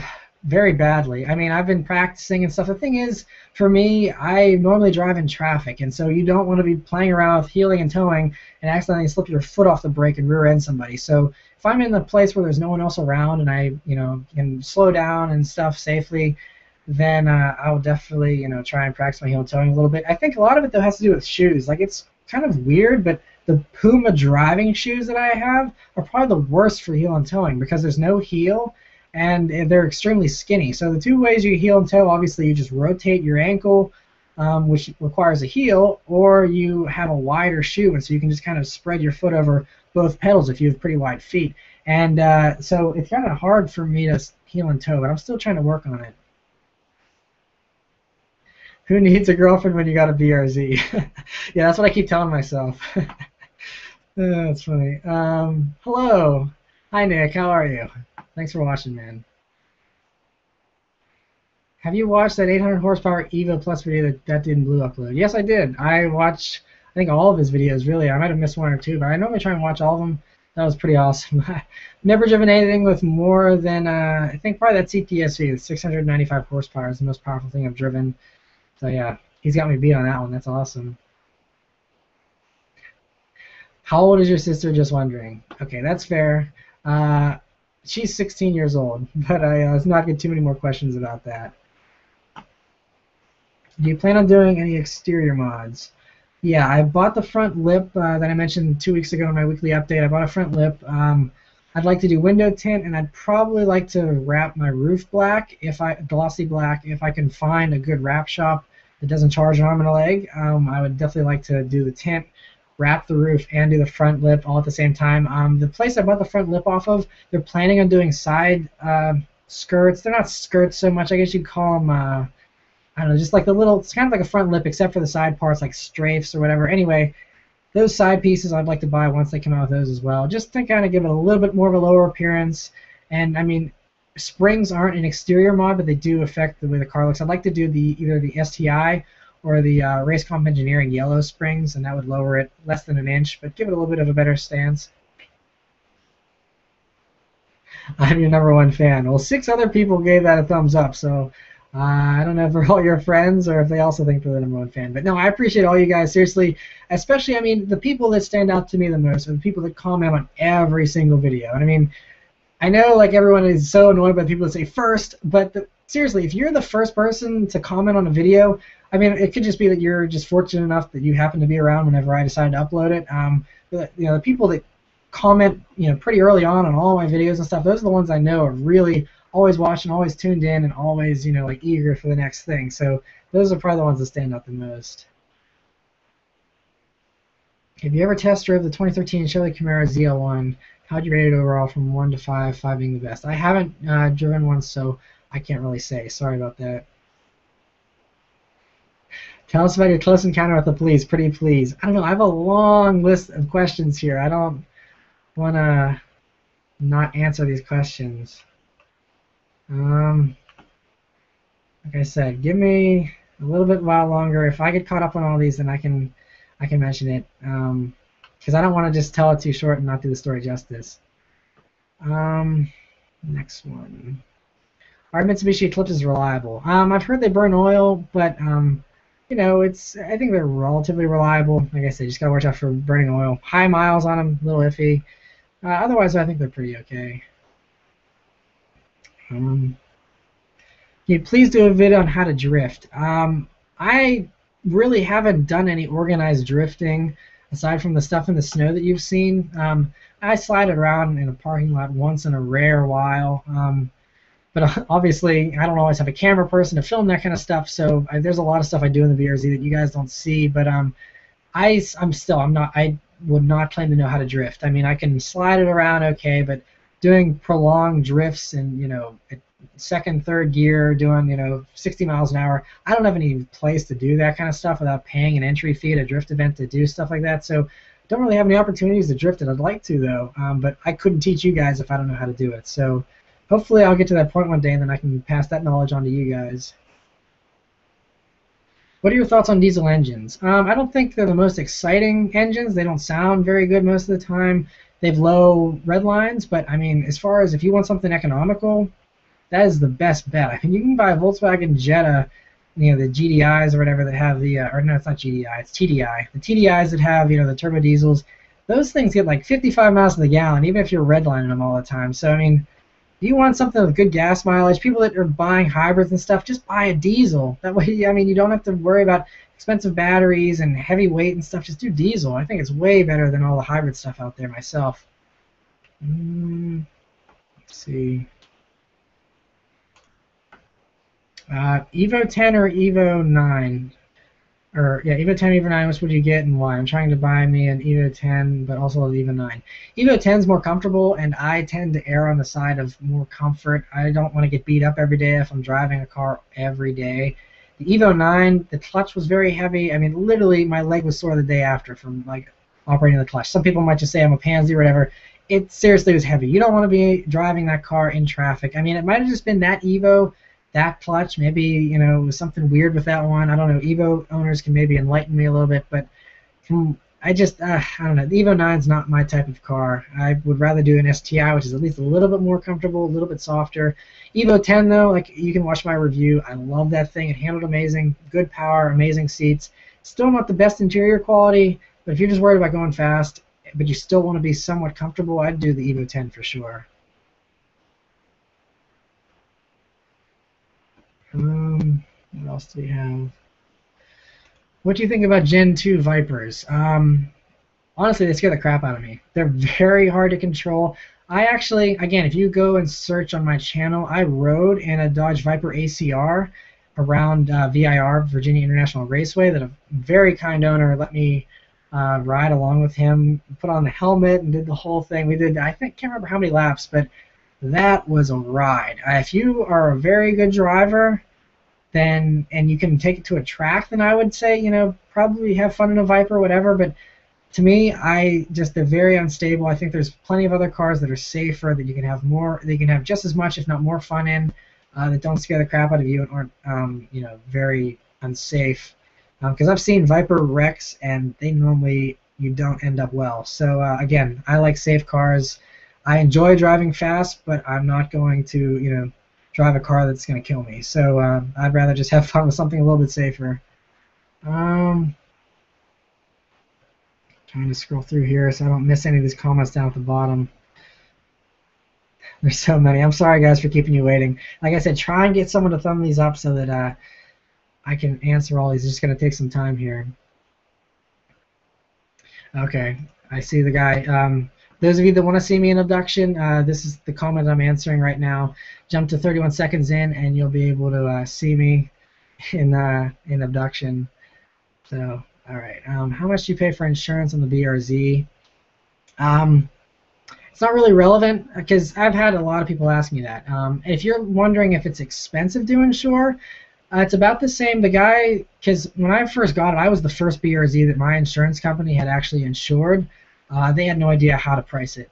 They priced it as along the same lines as an Infiniti G37 Coupe. They said that was the most comparable car, which I don't agree with, but hey, that's what they said. And so it wasn't. It was a little bit more expensive than the Legacy GT, but it's not so much that it's hard to insure. I mean, it's a four-cylinder car. It has a back seat. It has six or eight airbags. Well, if you count the ones on the back seat for the curtains, it's basically like 8 airbags. Very safe car, very slow, very safe for the most part. So it's not very expensive. I mean, it's going to be more than a Legacy. It's more than the Legacy was, but it's going to be cheaper than a WRX, I think, because people just wreck WRXs all the time. Whereas the BRZ, I think, is driven by people that at least are a little bit more responsible. But I don't know. Any police encounter stories from high school? Driving wise, like I said, there's that one story. That, like I said, I'll get to here once I answer everyone else's questions. If this gets voted up, everyone wants you to tell the police story. It only has 3 likes, though. Okay, well, all right, I'll try and tell it as quickly as I possibly can. Those of you that are waiting on your question, I'm sorry. Please bear with me. Anyway, so police encounter story. Only one from high school that really stands out. I was in my Legacy GT. I'd only had it for, I think, a year or so. And I was hanging out at Sheetz, which is a local kind of place like Wawa or something like that I think David Patterson mentioned in his videos in Virginia. Kind of a gas station, restaurant place. Anyway, we were there hanging out. I was like 17 or something, so I didn't have quite as much sense as I do now, I guess. And so, anyway, there's a bunch of us hanging out, and we decided to just go for a little drive, and we pulled out of this parking lot. It was just terrible timing that as we pulled out, there was this cop that it was just driving down the road towards the Sheetz that we were at, and my buddy took off in his car. This guy in a Honda CRX hatchback that was talking crap on my Legacy, he was saying how he was faster than me, all this kind of stuff. I was like, okay, whatever. So he pulls out in front of me, and so in order to show him that I'm plenty faster than he is, I gunned it out of the parking lot as well, and I was right on his bumper the whole time, riding his bumper full throttle, I mean, actually, I didn't even have to go full throttle because that was way faster than the CRX, but he was modified, but it was still not that fast for him to be talking crap. So I got right up on him, and so this cop drives by as he sees me on this guy's bumper, which alone is aggressive driving. Plus, I'm definitely doing well over the speed limit, and we're driving, and so the cop obviously flips on the lights, does a U-turn, smoky little drift or whatever, and comes after us. And then my buddy, who had a normal, it was a Legacy, the Outback version, it was a 97 or something, not really a performance car, I only had 165 horsepower. Anyway, he came out and started chasing the two of us, and somehow didn't see this cop, and so he flies by both of us. So the cop, obviously, since he's going the fastest, the cop picks him to go and try and pull over. So the cop flies past me and then the guy who's in front of me in the Civic, and flies past us, but then somehow he gets held up. I can't remember exactly how. He got held up somehow. Anyway, so we turn onto this highway, and my buddy's flying because he's trying to get away from this cop, and the two of us, immediately as soon as I saw the cop, I slowed down. So as soon as I saw the cop, I slowed down. The guy in the CRX decided to keep flying, so I decided, I'm screw this, right lane, speed limit. I'm hoping I can just lay low and he'll leave me alone. So he goes after my buddy and the Legacy, and my buddy, I mean, he's a pretty good driver, even though it was a slow car. I was oh, he'll be fine. Plus, he was dating one of the sheriff's daughters at the time, so it's even if he gets pulled over, he'll probably be able to get out of it. Not a big deal. But the guy in the CRX decided to be the hero and cuts off the cop as he's trying to chase down my buddy in this Legacy, and so the cop almost rear ends the CRX, and so obviously the cop's super mad. So then he just pulls over the guy in the CRX. And so I just roll past the guy in the CRX with the cop there, and I'm just grinning, just laughing, because first off, he tries racing me, he ends up trying to be a hero and gets pulled over. I mean, it's admirable that he tried to save our buddy, but he just got pulled over. And the problem is he had a record, so he got slammed. I can't remember, I don't think he went to jail, but he got screwed. I mean, they threw the book at him, and So anyway, I'm in the right-hand lane. I pass him, and I'm like, forget this. I'm going home. I had pushed my luck enough for the night. So I like go and get off the highway at the next exit and like turn around like I'm gonna go and go back home. I had to go the opposite way. And then I'm like trying to call my buddy to let him know there was a second cop coming. But I had like gotten off and then gotten and started going the other direction on the highway quick enough the cop didn't see me and realize that I was with them. I guess the other cop didn't radio in my car's description or whatever. So the guy just goes after my buddy and his legacy. My buddy, he had the option to go right or left. He went right, but the cop didn't see him go right. The cop just took a chance and turns right, and just as my buddy thought he had gotten away, he started slowing down, and the cop comes and catches him. And of course, like I said, he was dating the like sheriff's daughter or whatever, so he ended up getting out of it. He got a slap on the wrist, and that was it. And I was able to go home. And there was a few other cops that were like driving by just to see if there was anyone else, but luckily I kind of flew under the radar there, and that was my close call. But that would have been bad because, like I said, I was like right on this guy's bumper and definitely speeding. But yeah, that's 17, not having a whole lot of sense. Now, whenever people talk crap on my cars, I'm just like, oh, that's nice, whatever. You're free to have your own opinion, and that's it. I don't really care if people talk crap. Okay, so that's the police story. On a scale of 1 to 10, what's your favorite color in the alphabet? I'm not sure how to answer that. I don't know. What's your favorite color in the alphabet? Do you like Taco Bell? Not really. I don't know. Their meat's not very high quality. I know like everybody my age that's a guy loves Taco Bell. Not a big fan. Yeah, I don't know. I don't really try. I try to avoid eating fast food a lot. So Taco Bell's definitely not my first choice if I'm going to go with fast food. To be honest, one of my favorite videos is your manual tutorial. Do more of those kinds of videos. Sure, I'd love to. Just let me know what it is you want to see. If there's like stuff in the manual video that I didn't answer and other people in the comments haven't answered yet, then let me know and I'll be more than happy to film another video because I mean that's really popular. I think it's got like almost 250,000 views. And a lot of people every single day tell me how much that helped them. So that really makes me feel good that I'm helping that many people. So yeah, let me know if there's any other kind. Like I said, I can't drift. I can't heel and toe well enough yet to teach you guys. So I can't do those two things, but if there's anything else that you'd like to see, just let me know. What car do you want to review the most? I'm trying to think. I mean, honestly, right now I'm most curious about the 2015 WRX and the 2015 Mustang GT. Those are probably the top two cars. Do you work out? Yeah, I answered this at the beginning of the video streaming thing. I've worked out a ton in high school. Actually, I went every single day just about. I kind of took off for a while after college, but then back in December I started working out again. Yeah, I lift weights a little bit. I'm a pretty small guy, so like I said, you're not going to see me becoming an Arnold Schwarzenegger, but I'm going to try and get in better shape here because it definitely I feel better whenever I'm in the gym regularly. So I go like 4 times a week. I'm not like crazy about it, but yeah, I go. That police story was definitely worth telling us. It was hilarious. Good. I'm glad you guys liked it. Like I said, I hope you don't mind me waiting to answer your questions. But yeah, it's a pretty funny story. One of the best ones. Can you show us your room? I can't like right now because the way I'm wired up here.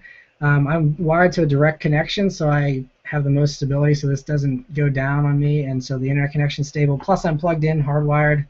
And I have my mouse plugged in, so I don't want to unplug that and risk losing the internet connection. But I could possibly, if you guys want to see a vlog of my room, I mean, it's nothing special. Like I said, I still live with my parents for now, so it's nothing crazy. But I mean, I could show you around. I can more than welcome to do that. What is your opinion on heavily modified and slam cars? Well, like I said with the stance stuff, I think it's dumb. I buy a car to drive, not to park and have it scraping the ground. Not a big fan of those. Heavily modified cars, I think they're unreliable. You spend half the time working on it, and I'd rather just buy something that's a little less fast, way more reliable, and just have more fun driving it. But that's just me personally. Like I said, some people, they really enjoy, tweaking stuff and wrenching on things all the time, and so for them it's worth it. Like I said, everyone's got different tastes. What parts of your B or Z would you consider plasti dipping? Just the wheels. I mean, the plasti dip looks good. I don't know. I like it the way it is. I like the chrome on the badges. So I wouldn't do the badges. Wouldn't do the roof because I want to do glossy black for the roof. So I do a wrap. I wouldn't do the plasti dip. I'd probably plasti dip the front end if I did a track day, though. I heard that's pretty good for protecting the front end. I'm not going to answer that because it's not appropriate. Could you show us a few of your diecast models? Like I said, I can kind of do that if I do like a room tour vlog or something. I talked about them earlier on, but I can show them to you guys if a lot of you want to see it. I can do a video just featuring my diecast cars. Maybe you can teach us how to drive fast safely or something like that. Well, the thing is, when you're driving fast, the faster you go, the less safe it is. I mean, obviously, there's safer ways to do it.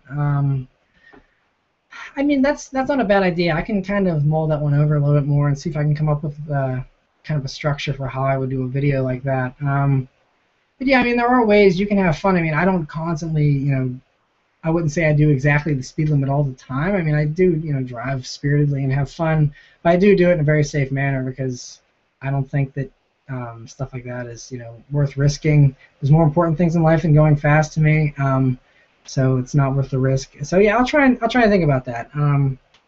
That's a good video idea. I think there's some potential there. I just gotta think over how I want to do that. What's your social security number? Not gonna give that out. Sorry, the burst your bubble. That's funny. When you were a teenager, what were your top dream cars? What's your opinion on the Ariel Atom, Audi R8, and Koenigsegg? Please like. My dream car when I was a teenager was the Lamborghini Murcielago. When it first came out in 2001, it was a 2002 model. That was like, I loved the way it looked, everything about it. Adored that car. That was definitely my dream car when I was a teenager. My opinion of the Ariel Atom, it's really an awesome car. I actually have a friend that has one. If you've watched some of the Cars and Coffee videos, you've seen it. It's a really sick car. Again, that's not something obviously you would drive every day, but it's a fun weekend car. You just have to be extra careful looking through intersections and stuff to make sure no one hits you or anything, because there's no protection there really. But aside from that, I mean, it's an amazing performance car. That'd be a really fun track toy. If I had, like, someone asked a while back, I mean, an hour or two ago, if I would buy a track car, an Ariel Atom was probably what I would get actually. Audi R8, they're nice. I think there's better thing. I think I would personally rather buy something else if I was spending Audi R8 money. The V8s, they're nice. Honestly, I would only do it with a V10 personally, myself. Koenigsegg, I like Koenigsegg. If you're going to talk about super hypercars like that, though, I'd rather have a Pagani. The Koenigsegg is really hard to control. If you watch some of the older Top Gears, the Stig can't even control the Koenigsegg. Very unstable car, and once again, like I said, with the Viper and stuff, I'd rather have something that's a little bit safer, but still tons of fun, like, I don't know, an Aventador Roadster or something. That would be more of my cup of tea. Someone says they love me. I appreciate that. Thanks, man. I think that's the same guy that asked about the drums. Yeah, thanks, man. I appreciate it. Okay. All right, 1 second, guys. Yeah. Good night. That's my sister. So next comment. Come to Minnesota, you can review my Lamborghini Aventador. If you have one, Minnesota's a long ways off, but that'd be nice. Send me a message if you're serious about that. Forza or Gran Turismo?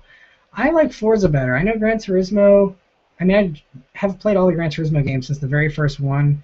I like them a lot, but I think the physics to me are like, they feel more accurate in Forza. I don't know, Gran Turismo, it seems like when you lose traction in a car, it just totally like turns into a slip and slide. You just slide off the road immediately. Whereas Forza, I feel like you have a better realistic feel for traction. You can drift cars more accurately in Forza than you can in Gran Turismo. Just my personal preference, but I think if you're talking about physics-wise, Forza is definitely the better choice.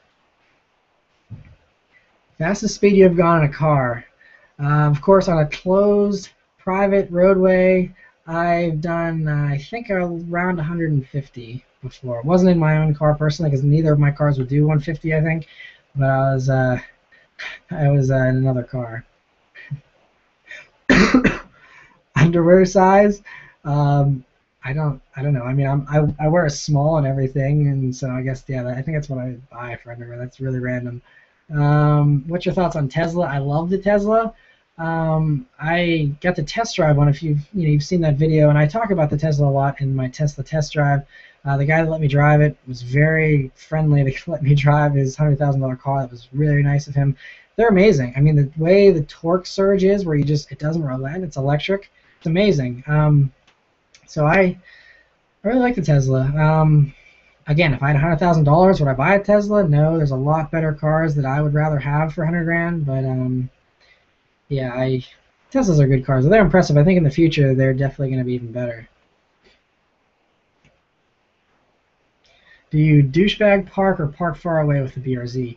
I don't know if by douchebag you mean like double parking or what, but I park far away. Normally, if you're looking for my BRZ, it's probably in the back of the parking lot. That's where you can find it. I don't mind walking, a few extra steps to save myself a door ding. So yeah, I normally park in the back of a parking lot. What cheap, reliable, fun-to-drive cars would you recommend for a teenager 16 to 18? Like I said, it all depends on your budget, what you prefer. You say fun to drive. Do you live in a place where there's snow? Do you live in a place where there's only straight roads? There's things like that. Those are the difference. Like I said, if I lived in a place where there's nothing but straight roads, I would trade in the BRZ for a Mustang GT almost certainly, because the BRZ is better on back roads than the Mustang, and the BRZ thrives around here where there's tons of tight, small, little windy roads. A small little car like the BRZ is perfect. But if I'm driving on open, straight roads all the time, I think I'd be able to enjoy the power of the Mustang more. So, that's stuff like that, where you live, all that kind of stuff has a huge.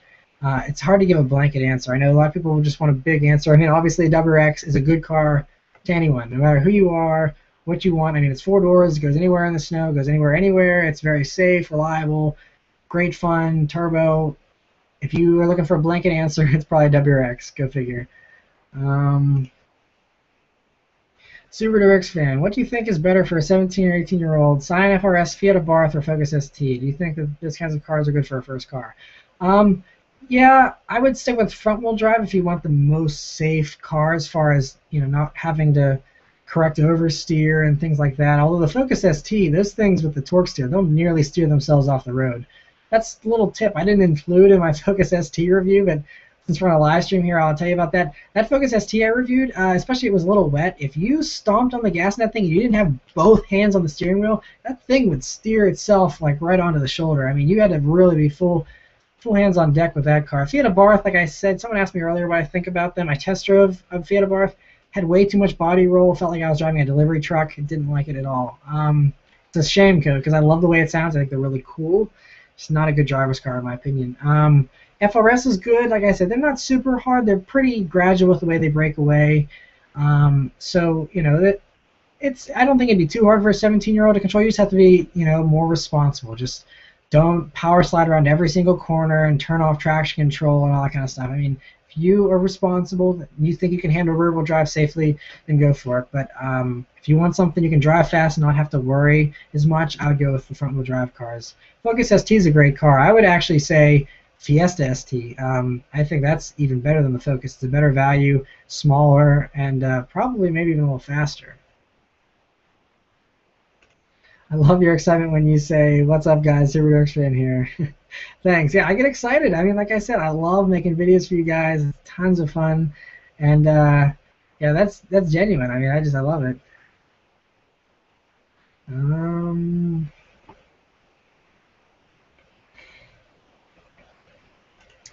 These comments are getting a lot of thumbs up, but I've answered a lot of these now, so I'll just be very quick. If you really want a longer answer, you can send me a message, like I said, on the Subaruwrxfan Facebook page. Thoughts on the Genesis Coupe? 500 pounds heavier than the BRZ. I've heard, I haven't driven one, but I've heard the steering isn't as precise, the shifter is pretty vague, and it's just a little bit cheaper interior, things like that. I'm not a big Genesis Coupe fan. I'm sure they're great cars. I've heard of people that really enjoy them. Like I said, everyone likes something different, so I'm not knocking it. Just me personally, I wouldn't go for it. What's your cell phone number? I already discussed that. You can get in touch with me through Facebook, Twitter, Instagram, any of that stuff. Would you ever consider a reasonably priced Super Turbo? Like I said, they're kind of unpredictable to me. It seems they're a little on the wild side, which can be fun, but again, I would just rather have a safer, more modern car. I mean, the Supras are great to be a fun weekend car, but I wouldn't drive one all the time myself. Um, Trying to scroll down to make sure I don't miss any comments that got a lot of thumbs up. There's still so many. I'm sorry, guys, to keep you all waiting. Trying to say, all right, I think I'm still hitting most of the ones that get the most thumbs up.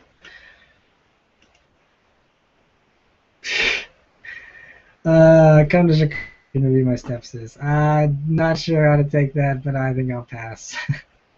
Nothing against your stepsister, that's just kind of weird. How do I get in contact with you? I want to chat. I'm lonely, bro. Like I said, man, send me a message on the Subaruwrxfan Facebook page, and I can give an answer there. I'm a pretty busy guy, so I mean, I don't have a ton of time to chat with people all day. But if you have questions and things, definitely more than happy to talk cars with anybody. This is a good question. Thoughts on a teen getting a classic car, 60s or 70s? Well, as you know, I mean, there's no safety equipment aside from 60s and 70s. I mean, you have lap belts, but that's it. So I would just say you got to be a lot more careful. The nice thing is, though, if you bump into a light pole in a classic car, the whole front end doesn't collapse like they do on new cars. So minor fender benders, you're probably better off in a 60s or 70s.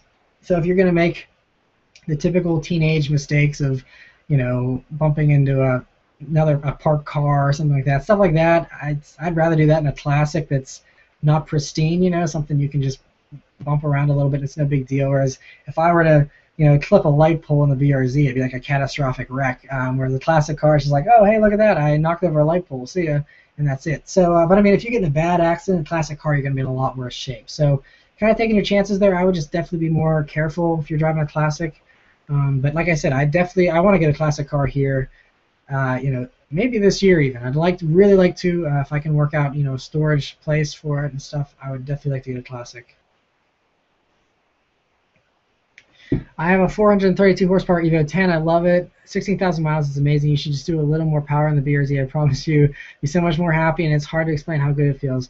Yeah, I mean, I've driven, modified cars. The Legacy GT was, quicker. It was actually faster than the BRZ. I downgraded performance-wise as far as straight line speed by going from the Legacy to the BRZ. But it is fun. No, I know. I've driven modified cars, like I said, and I rode in Dr. M3's twin turbo Gallardo Superleggera with 1,050 wheel horsepower. So trust me, I know having boost. And by the way, if you guys are curious, that video is on my channel. You gotta search for it. It's way down there. That's from several years ago, but you'll see my reaction to that. If you like my reactions in my car reviews, definitely go check that out. My video of me driving the 430 Scuderia was really funny too. If you like reactions and you're kind of new to my channel, I drove a Scuderia in Italy with Dr. M3. That was really cool, and so you can check that out as well. But anyway, so yeah, no, I do enjoy modified cars. Like I said, I don't want the reliability issues that forced induction and stuff kind of does. Like I said, I might flash and get another 10 horsepower that way by doing an open source flash, but I'm not going to probably do anything crazy. You should keep doing live chats. I definitely will. If you guys like this, just like I mean, the BRZ weekly updates, those started because you guys said you wanted to see it. I think that was back when Facebook still allowed polls, which they don't now, sadly. But I just asked a poll. I was like, how often do you guys want to see me talk about my BRZ? Once a week, once a month, once I think I said twice a week or something, or would you want to see only whenever I do big things to it? And so you guys said you want to see him once a week, and so I've been doing them once a week for almost a year now, and that's because you guys said you wanted to see him. Otherwise, I wouldn't have done the weekly updates. So, like I said, you guys want to see live chats? Let me know how often you want to see live chats.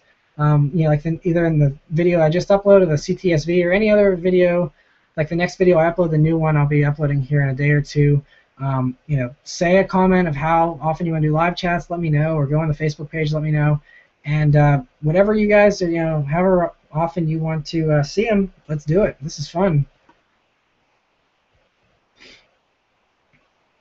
Bring your sister on. Yeah, I've heard some people say, like respectfully, that they just are interested in hearing a girl's point of view on the cars that I'm reviewing. I've considered that. I've mentioned it to her, and I think she's still I think she's maybe considering it. She's not super into cars. She's not a huge car fanatic, but she does enjoy riding around in some of these cars with me. Like I took her for a little ride in the GTR and did a little acceleration, and that was pretty funny watching her face turn red. But yeah, like I said, maybe this year if she's into doing something like that. I mean, I'm a big brother, and so being a older brother, you're very protective of your sister, and I know how YouTube commenters are. Not you guys, I'm not mentioning you because most of you guys have been giving me very appropriate questions tonight, and you guys are awesome. I very rarely have an inappropriate comment on anything. I know all you guys that are dedicated, you'd be very respectful, but I'm still worried about the few random people that would happen to find the video and decide to just make disgusting comments. That would really get under my skin really quickly. So that's why I'm a little hesitant about it. So if we can find a way to limit the videos, like if YouTube has a new feature where it's only you guys that can see it, I can limit only my current subscribers and no new people, then I'd probably post something up then. But just the worry of having random weirdos coming in and making comments wouldn't sit very well with me. But I know it'd be cool to hear her thoughts on some of this stuff. I totally get what you mean. You should do weekly videos on educational things on cars for newbies out there like me. How motor works, types of exhaust, engines, etc. That's something I could do. I mean, honestly, there's better channels out there to show you that kind of stuff. I mean, you might appreciate my point of view, but I wouldn't say I'm really qualified to teach on stuff like that. I mean, I have a basic understanding of how a motor works, but I only rebuilt a lawnmower engine in like shop class in college. I did like a thing, and so we like took apart like a one-cylinder engine. And I mean, I've done minor things on cars, but I'm not a mechanic.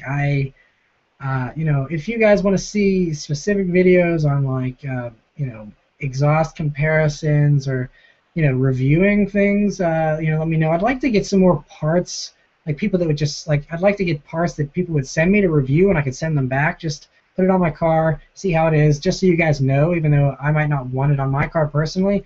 Put it on my car, see how it does, and send it back to the manufacturer, and just kind of give you guys some insight there. But there's lots of great channels out there, though. How Stuff Works is a good website if you're interested in how motors work and things like that. That's a good question, though. Thanks.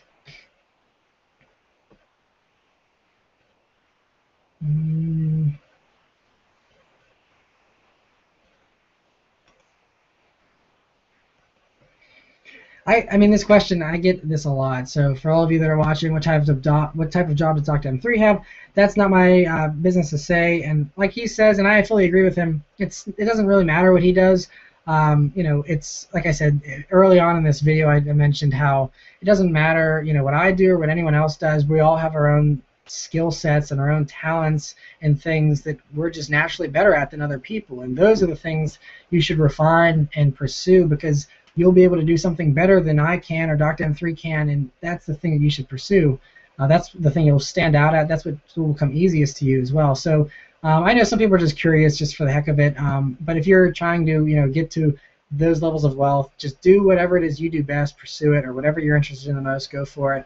And yeah, that would be my advice to you. You should do Hangouts more often. Sounds good. Yeah, just like I said, let me know how often you want to see them.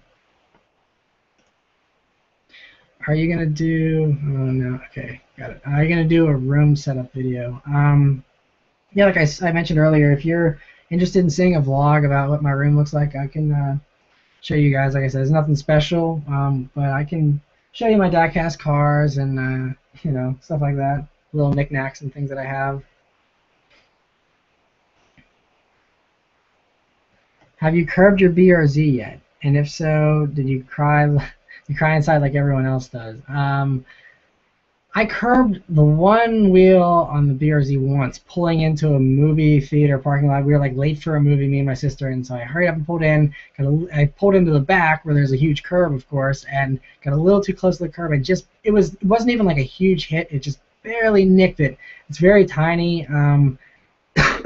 I did cry a little bit inside, though. I was just like, oh, they were perfect before, and now one of them's a little bit scraped, but it's so minor. Like I said, I'd have to probably point it out to you before you'd even notice it, unless you were sitting there staring at it.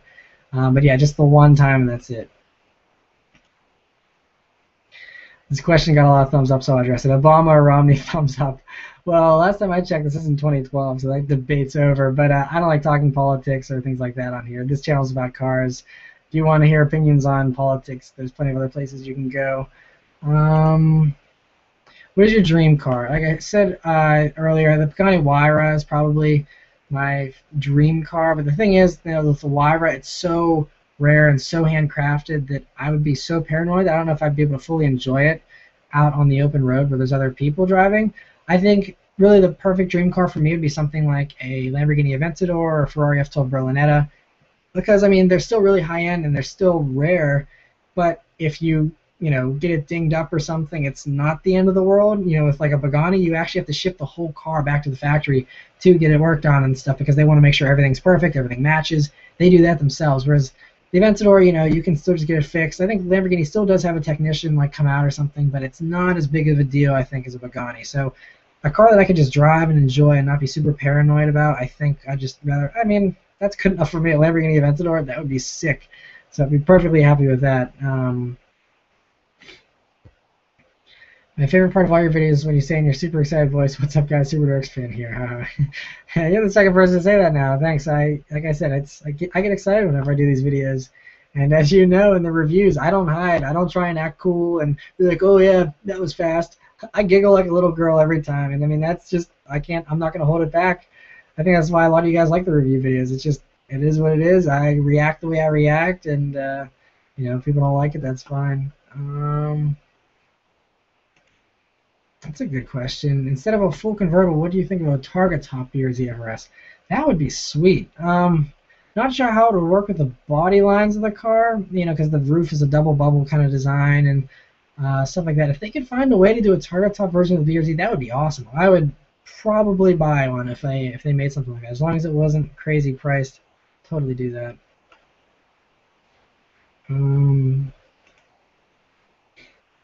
What do you think of the Mazda rotary motors, and could you review one maybe?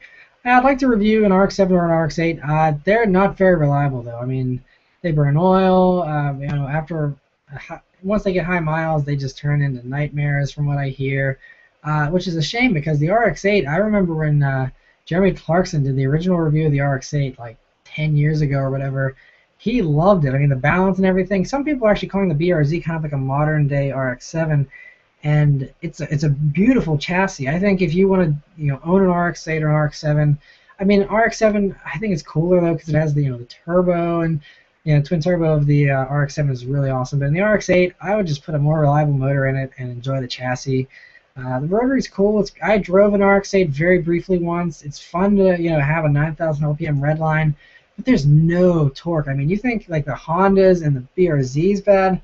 There's no torque in an RX-8 whatsoever. So plus it sounds like a vacuum cleaner. Not a big fan of the RX-8 myself, but like I said, it sounds like a good chassis. So it's a shame that they didn't have a really reliable motor to put in it. If Subaru doesn't continue with the BRZ, would you switch to a more powerful FRS? I'm an FRS owner.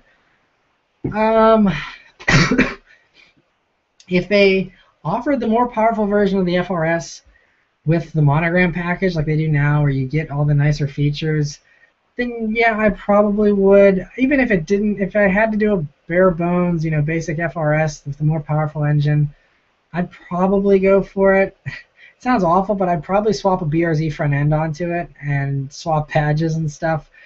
So I'd kind of make my own powerful BRZ. That's probably what I'd end up doing. Like I said, I think the FRS looks a little bit more aggressive. I just like the more classic look of the BRZ better myself. But like I said, I love the FRS. It's basically the same car, just little tweaks here and there. So I can't hate on it. I would gladly drive an FRS. What are your favorite concept cars, and which one would you like to see come to the market the most? Toyota FT1 for sure. If you're talking about stuff this year that came out of Detroit, Toyota FT1, absolutely. They need to make that car, make it somewhat affordable, but still really good performer. That would be amazing. Aside from that, the Cadillac El Mirage would be sweet to have a two-door, huge flagship Cadillac that's a boat, but absolutely classy and elegance. I mean, that would be awesome. So those are probably my two favorites.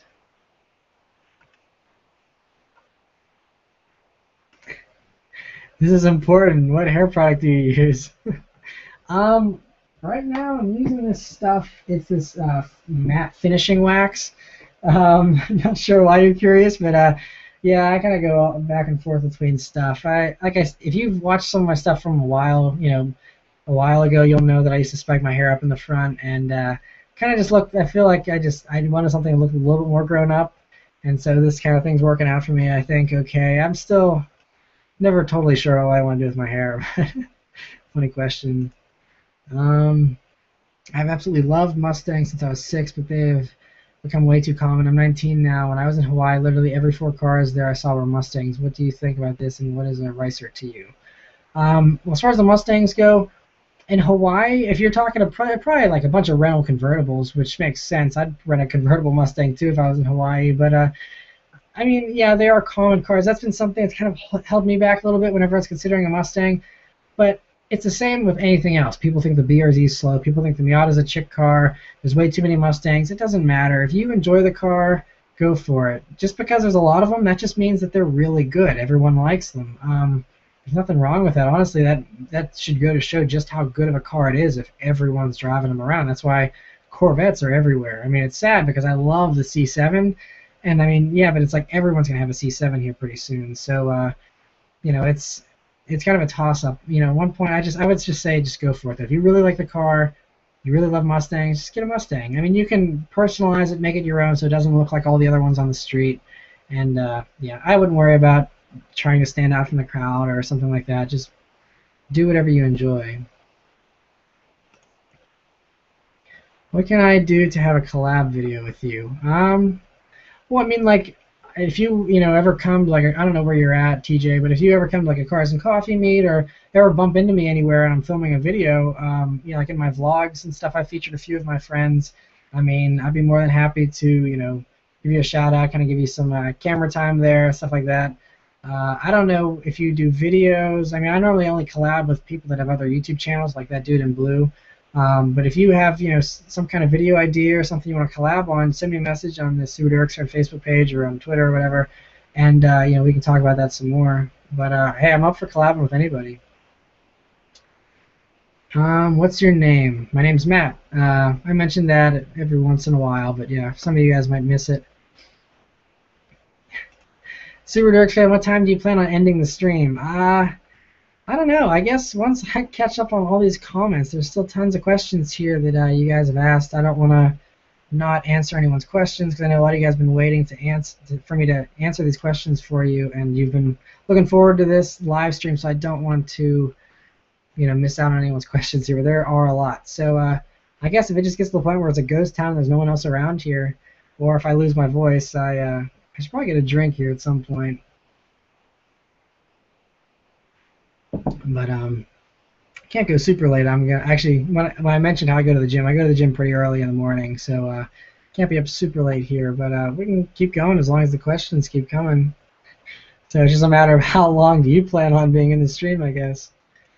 Would you review a Camaro ZL1? Absolutely. If I can find one, I would gladly like to do it.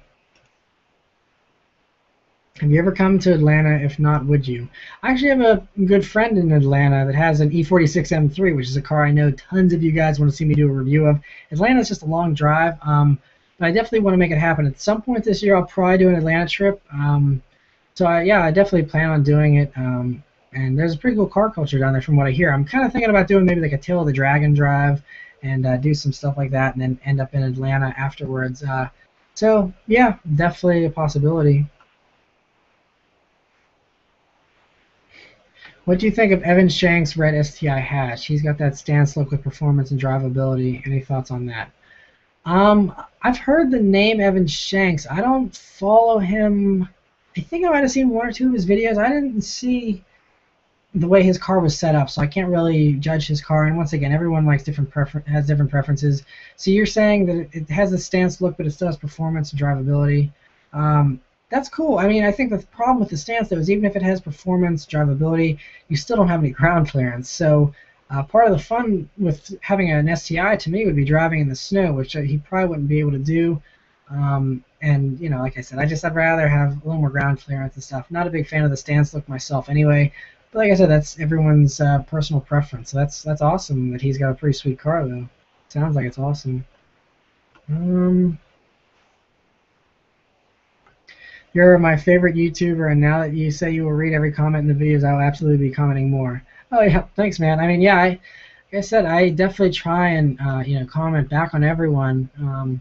There's sometimes though, or if it's something I've answered a million times, or I think that other people can answer the question better than me, or someone else can handle it. I've noticed a lot of you guys have been stepping up. As far as someone will ask a question about what I should do for car buying or something, and I answer a lot of those. But a lot of you guys have been giving really good answers that I don't even need to chime in because you guys are right on the same page with me, and you say it as good, if not better, than what I could say. So it's pretty cool. That's why I'm hoping to build this community where, it's kind of you guys are just talking back and forth with each other and answering each other's questions, and I'm just kind of here, posting videos and stuff. So yeah, I think you guys are awesome. I love reading all these comments. And another awesome comment. Thanks. Hey, Subaruwrxfan, I respect you, man. You're one of those rare people that actually cares about your viewers. Yeah, like I said, I try and do as much as I can. Like, I mean, I don't try and take anything for granted, especially you guys, because it's this kind of support is really rare. I've seen other YouTubers and people unsubscribe and come and go, whatever, and they don't really care about the YouTuber. And so the fact that you guys care so much to be sitting here asking all these questions and staying up this late just to hear my opinions on stuff and ask me questions and talk to me, I mean, I'm honored that all you guys want to talk to me about all this stuff. This is awesome. So you're even more awesome than I am, man. So thanks for commenting. Hamster, Jezza, or Captain Slow? This was asked a while ago. Jeremy Clarkson's probably my favorite. They're all awesome, though. I absolutely love Top Gear. It's my favorite show. PC or Mac? I use PC. I don't mind Mac. I just still think they're a little overpriced for what you get. So I'd rather, if I'm going to do something on a Mac operating system, I'd rather just build my own like home Mac kind of thing. But right now I use a Dell XPS Studio XPS 16. That's what I do all my editing and stuff on, and I really like it so far. It's been really reliable. I've had it for several years now. Pretty good computer, knock on wood. Earlier in the stream, you mentioned you wanted to buy a classic car. Any ideas on what that would be? Another good question. I mean, I love Mustangs, as you guys know, and so my big thing recently has been, why would I spend 30 grand on a 2013 Mustang, or why would I spend probably closer to 40 grand on a 2015 Mustang GT? They haven't announced pricing, but I'm sure it's going to be a little more expensive. Why would I spend 2015, all that money on a 2015 whenever I could buy the car I really want, which the Mustang I love the most is the 60s, and so I could buy one of those in pretty nice shape for 15 grand. So why would I spend 40 grand on a brand new one, aside from the safety and the fact that you have the coolest, newest thing on the street? But like someone said earlier with the Mustangs, they're going to be everywhere by the end of this summer. Well, I think they said they're coming out in the fall, but you get the idea. They're going to be everywhere very soon.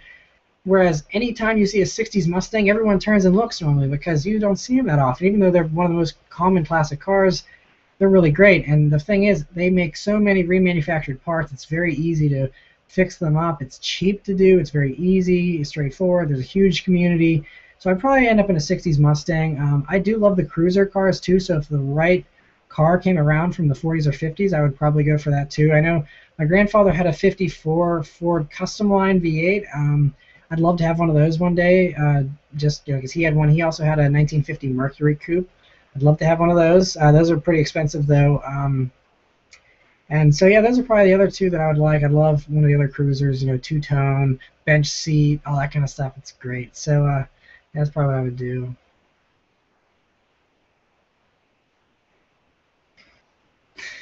Not gonna answer that question. Oh man, you guys.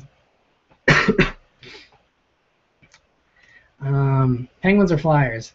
Like I said, I don't get into sports too much, but I'm from Pittsburgh, so I'm a Penguins fan. Nothing against the Flyers. Like I said, I'm not one of these kinds of people that hates a team or whatever. Flyers are a great team. I'm just a Penguins fan because I'm from Pittsburgh. Are you going to the Philadelphia Auto Show next week? No, I'm not. Someone else asked me that as well. Philadelphia is still like a 5 or 6 hour drive. I don't think there's going to be really any new cars at the Philadelphia show. That's not like one of the ones where they debut concepts like it is with Detroit or Chicago or LA or New York. So I mean, Pittsburgh's going to have their own auto show here in about a week or so, so I'll probably be going to that. And by the way, if you guys want to see a vlog of me doing that, I can do that for sure. But so I mean, I don't think Philadelphia or Pittsburgh's going to have too much difference. So I'd rather just drive 20 minutes to my auto show instead of going to the one in Philly. What's your most favorite car you've ever driven / test driven in your life? Favorite car, honestly, probably the Ferrari 430 Scuderia. That thing, not only was it fast, and not only was it in Italy, which means they don't really care about laws as much, and so you didn't have to be paranoid about getting pulled over. And it was a Scuderia too, which is tons of fun. It's a little edgy. I mean, you got to be on the edge of your seat, and you got to be full hands on deck, full attention in that car. But it was just so much fun. Such a rush. Like I said, that video is posted up. That was posted several years ago. If you search, I drive a Ferrari 430 Scuderia or whatever. I did that trip with Dr. M3. That was a lot of fun, and you can see his video of him driving a Scuderia as well. We both rented them for 15 minutes in Italy there next to the Ferrari factory. That was probably still the most fun car I've ever driven.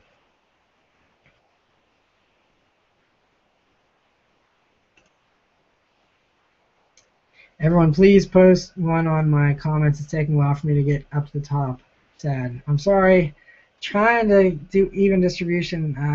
Like I said, if you hang on long enough, man, I'll definitely get to all your questions. As long as I don't fall asleep over here, but I'm doing okay. Okay, here's one. I'm going to scroll down a little bit and try and find some of these that also have been getting lots of thumbs up. Friend, looking for first car around 30 grand, but no BR0 FRS and usable back seats. I'd say 2015 WRX. I think it's great. You have really nice usable back seats. It'd be a ton of fun. Very cool car. You know, the handling amazing. So if you don't want a BR0 FRS, you want something under, around 30 grand, I'd go for that for sure. Trying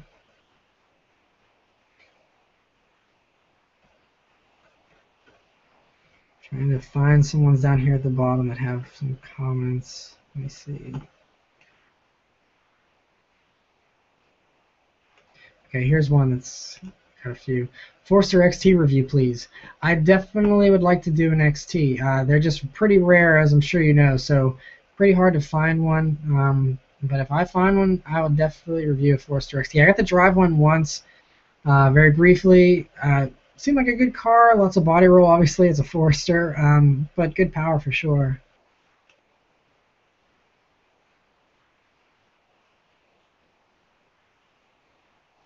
That one, for some reason,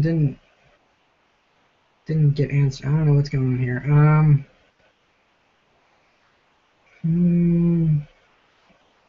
A lot of these, I think, are repeats. Okay, I'm going to go back up to the ones that have the most thumbs up. Besides drifting, what's your favorite type of racing to watch or eventually try? I'd love to just do circuit racing, just full on, racing around a track. I think that'd be tons of fun. So yeah. This one only has 2 thumbs up, but somehow I got to the top. Important, please thumbs up. Should I get off of the stream to do my chemistry and pre-cal homework? Yeah, probably, man. I mean, this is fun. We'll do one of these again, but I don't want to. I feel bad if I made you not do your homework and stuff. Like I said, we'll be able to do one of these again. Whenever you guys want to do another one here in the future, we can do it. And like I said, you can always ask me questions through the Subaruwrxfan Facebook page. That's the best way to get in contact with me. Send me any questions you want through there.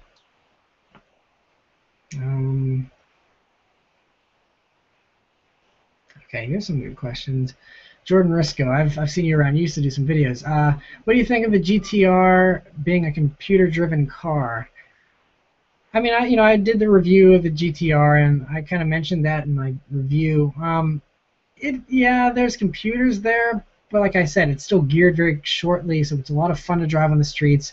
Very high-performance car, and I mean, it's still a car. You still have to steer it. You still have to hit the gas pedal. I mean, if I was at a racetrack, maybe I would feel more strongly about the fact that it drives itself or something. But on the street, the computers don't really intervene a whole lot unless you're trying to do donuts in it or something.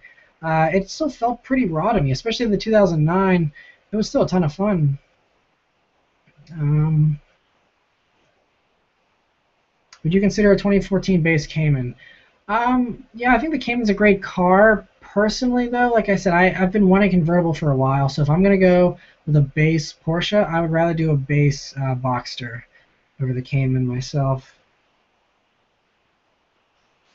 That's an interesting question. I live in LA. How do you get cast as an extra? I just go to the casting call. And I'm subscribed to a lot of the casting agencies in Pittsburgh here, so I get notifications immediately as soon as they post up new casting stuff. So it's a matter of just emailing them. Normally, they just want to know like your name, your age, your height, weight, your shirt size, pant size, and like a quick headshot or a photo of yourself. I just send them that stuff as quickly as possible, and it's just all about being available. If you tell them I have a wide open schedule, I'm available whenever, and you truly are. I mean, don't tell them that and then not show up because they really don't like that. But as long as you have pretty good availability, they love people they can just call on and get quickly because sometimes they need extras like the next day, and so they are running around trying to find people. At least in Pittsburgh, in LA, they do movies all the time, so it's probably a little more organized. But here in Pittsburgh, it's fairly simple. I mean, it is kind of hard. I'm very fortunate that I was able to do as many as I have been able to do because a lot of people have tried and haven't succeeded in getting into that stuff. But it's not too bad to get into.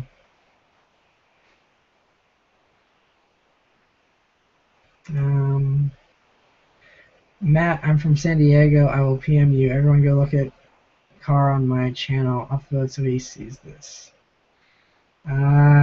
Not sure what you're referring to. Maybe I missed something. That's a funny question. What did you name your BRZ? I haven't named it. I'm not one of those people that names their cars. I had a female acquaintance that was that I was hanging out with for a while, and she did give it a name, but I can't even remember what the name was. Yeah. So yeah, I did have a name at one point. I don't name my cars though. I call my car an it. I don't call it a he or a she. I love the car. I think it definitely has a personality, and I'm attached to it, but I don't have a name for it. I'm gonna try and find the new comments. I still see a lot of repeats here. Android or iOS? I have an iPhone. I know that might make a lot of you just immediately hate me.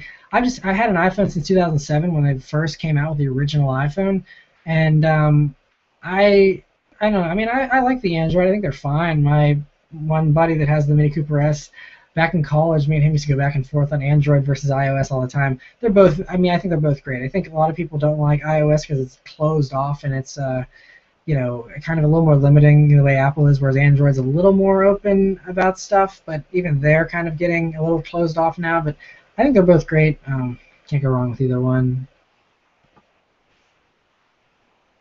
Don't tell me what to do, man. I'm staying on here all night. Hey, man, that's your choice. I'm just saying, don't blame me if your homework doesn't get done.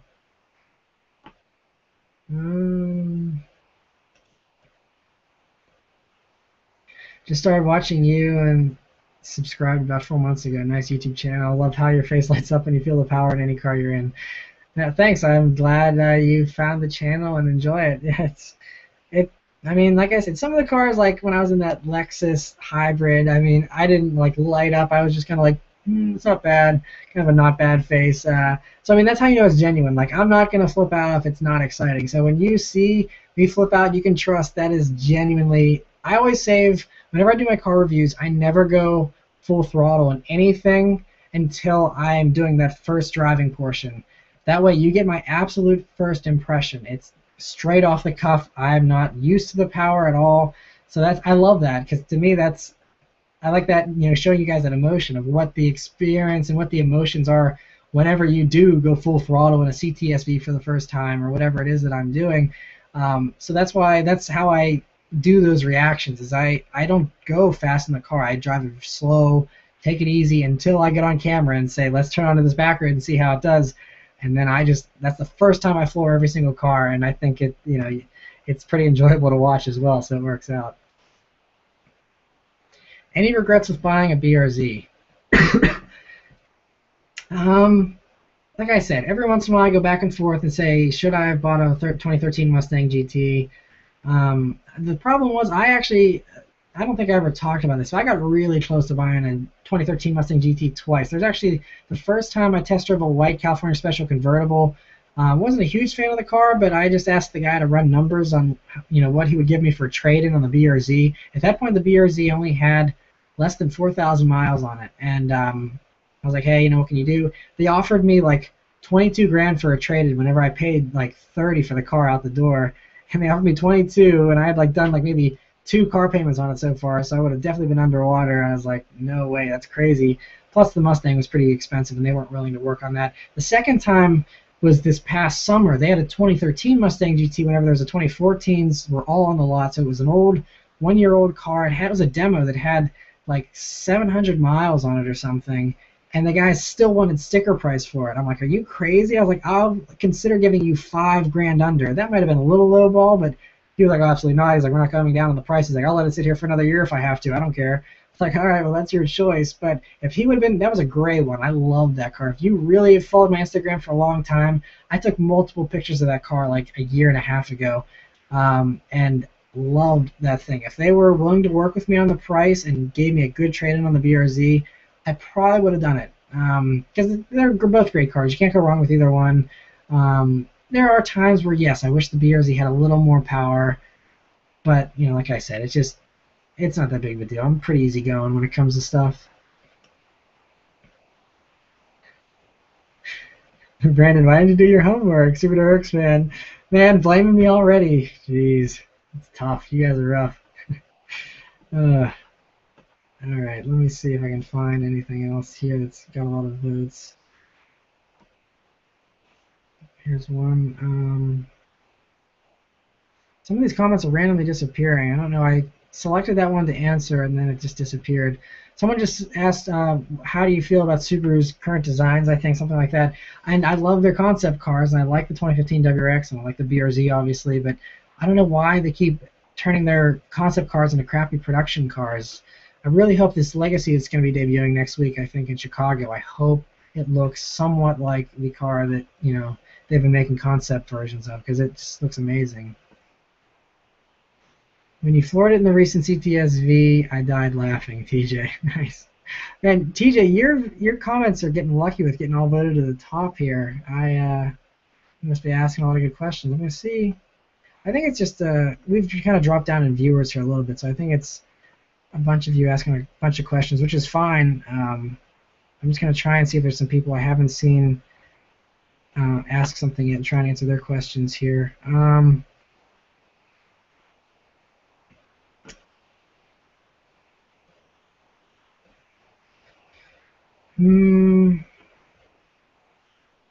Okay, here's one that I haven't answered yet. Do you ever go to the Pittsburgh car scene meets? I think you're talking about, if you're talking about like the import kind of stuff they meet down at the waterfront there, if that's what you mean, then no, I haven't. I think I might have driven past one once or something. It seems to me, like I said, I've never been there. I'm not going to make any judgments, but it seems to me like a little bit more of an immature crowd. Cops, I thought, showed up at some of them and stuff. I don't know. I guess maybe I've kind of grown out of that stuff. Like I said, I used to hang out at Sheetz and, do silly things and stuff like that. But now, especially in a bright blue, loud, two-door car, I don't want to, I have a cop magnet. I don't want to try and attract any more attention to myself. I'm sure there's a lot of cool people there, though. I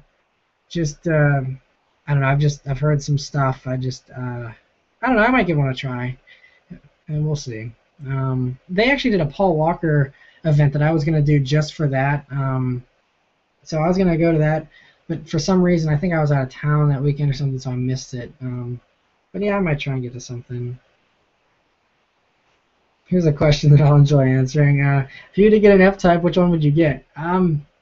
If money was an object and I had to, be conservative, and I was spending my own money, then I would probably just go with a V6S Coupe. You get the limited slip differential that way. Again, since I don't have to have the fastest car on the block, the V6S supercharged, still 380 horsepower, still be plenty quick, still have the gorgeous looks, and that way I don't have to spend 100 grand on an R, or the V8S, which is 95 for the convertible. So, yeah, I would probably say the V6S if I did one. Plus, they sound amazing. The V8 supercharged sounds amazing too, but the V6, I test drove a V6 I did a little impressions video that I just sat down here in my room and talked about it after I drove it. You can check that out if you want to hear more impressions on my drive in the F-Type. But yeah, I had mixed feelings about the way it drove, but I also had mixed feelings the first time I drove a Mustang GT, and then after I drove David Patterson's for an entire afternoon, all of my issues went away. So I'm thinking it'll be the same way. If I get the opportunity to review an F-Type and drive one for an afternoon, I think all of my concerns would probably go away, but just haven't had the opportunity to drive one yet. Mm.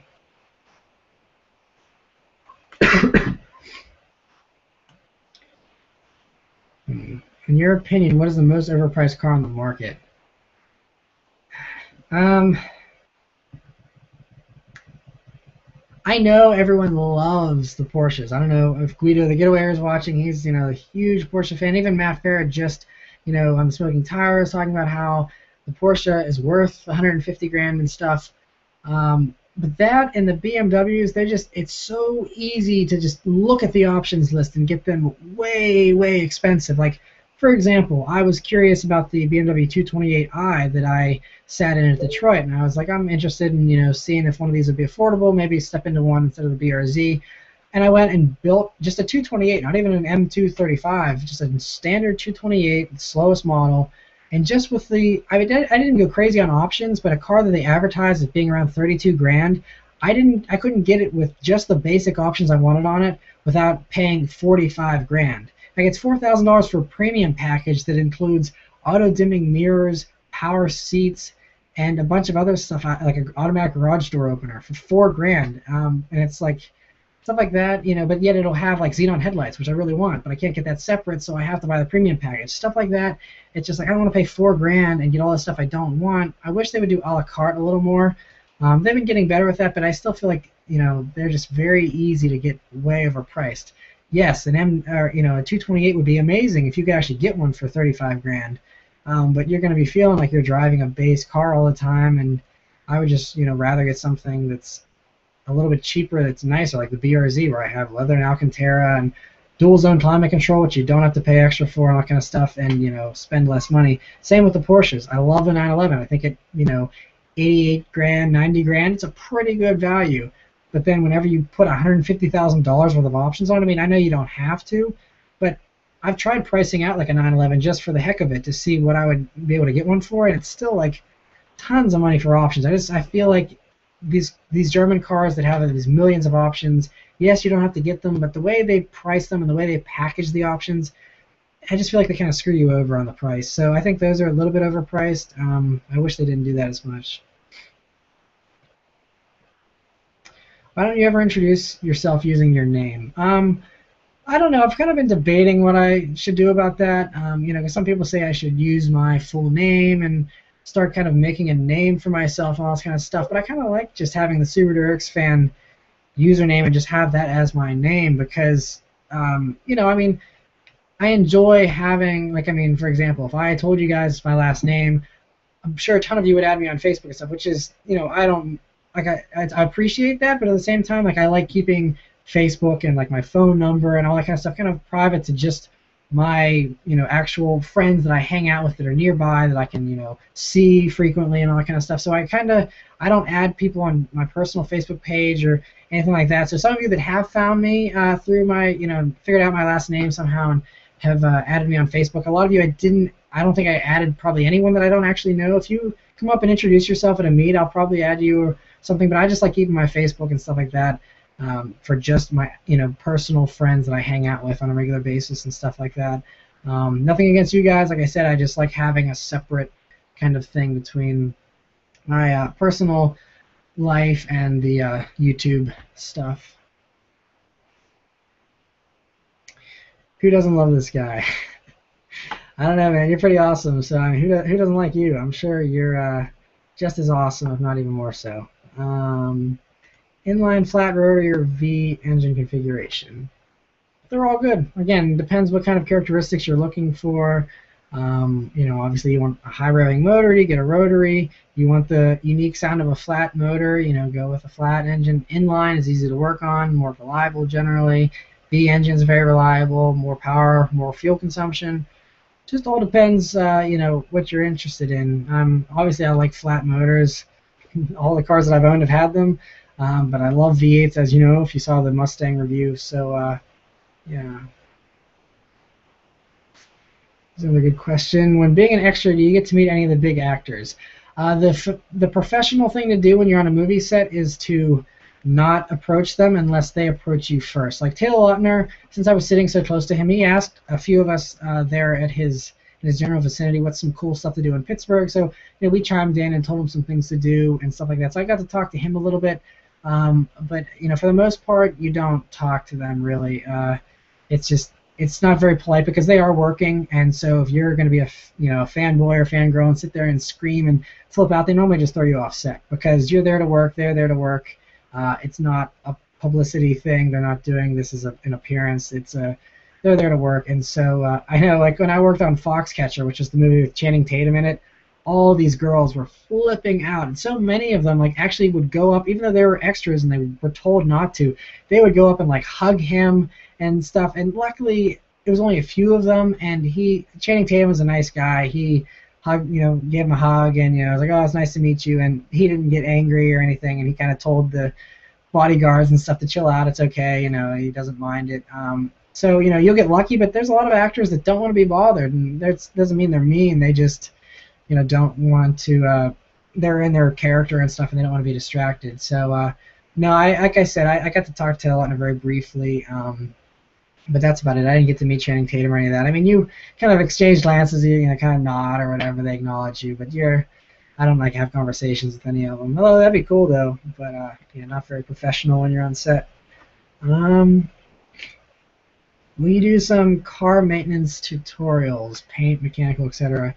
Like I said, I don't really do any of my own maintenance. I still take the car to the dealership for oil changes because I'm lazy, honestly. Paint, again, I daily drive the car. It gets parked outside most of the time. So to me, being meticulous about the paint is just a waste of time because it's going to get dirty right away. I drive it so much. I keep it clean, but I don't sit there and buff it every weekend and go nuts. So, I did detail at a car dealership for 5 years. So I know how to detail. I could show you guys a detailing video. Maybe I'll do, because the car's pretty filthy right now because it's just been all winter and I haven't had a chance to detail the interior or anything. So maybe I'll do a post-winter detail video because I have been getting a lot of requests to do detail stuff and things like that. But as far as paint, mechanicals, like I said, I don't do any of that kind of stuff. And it's a brand new car, so there's really no mechanical maintenance aside from oil changes that needs done. Do you have a Subaruwrxfan forum? If not, I think it'd be great if you made one where you could kick people who are just screwing around. Having your own custom page would really be awesome.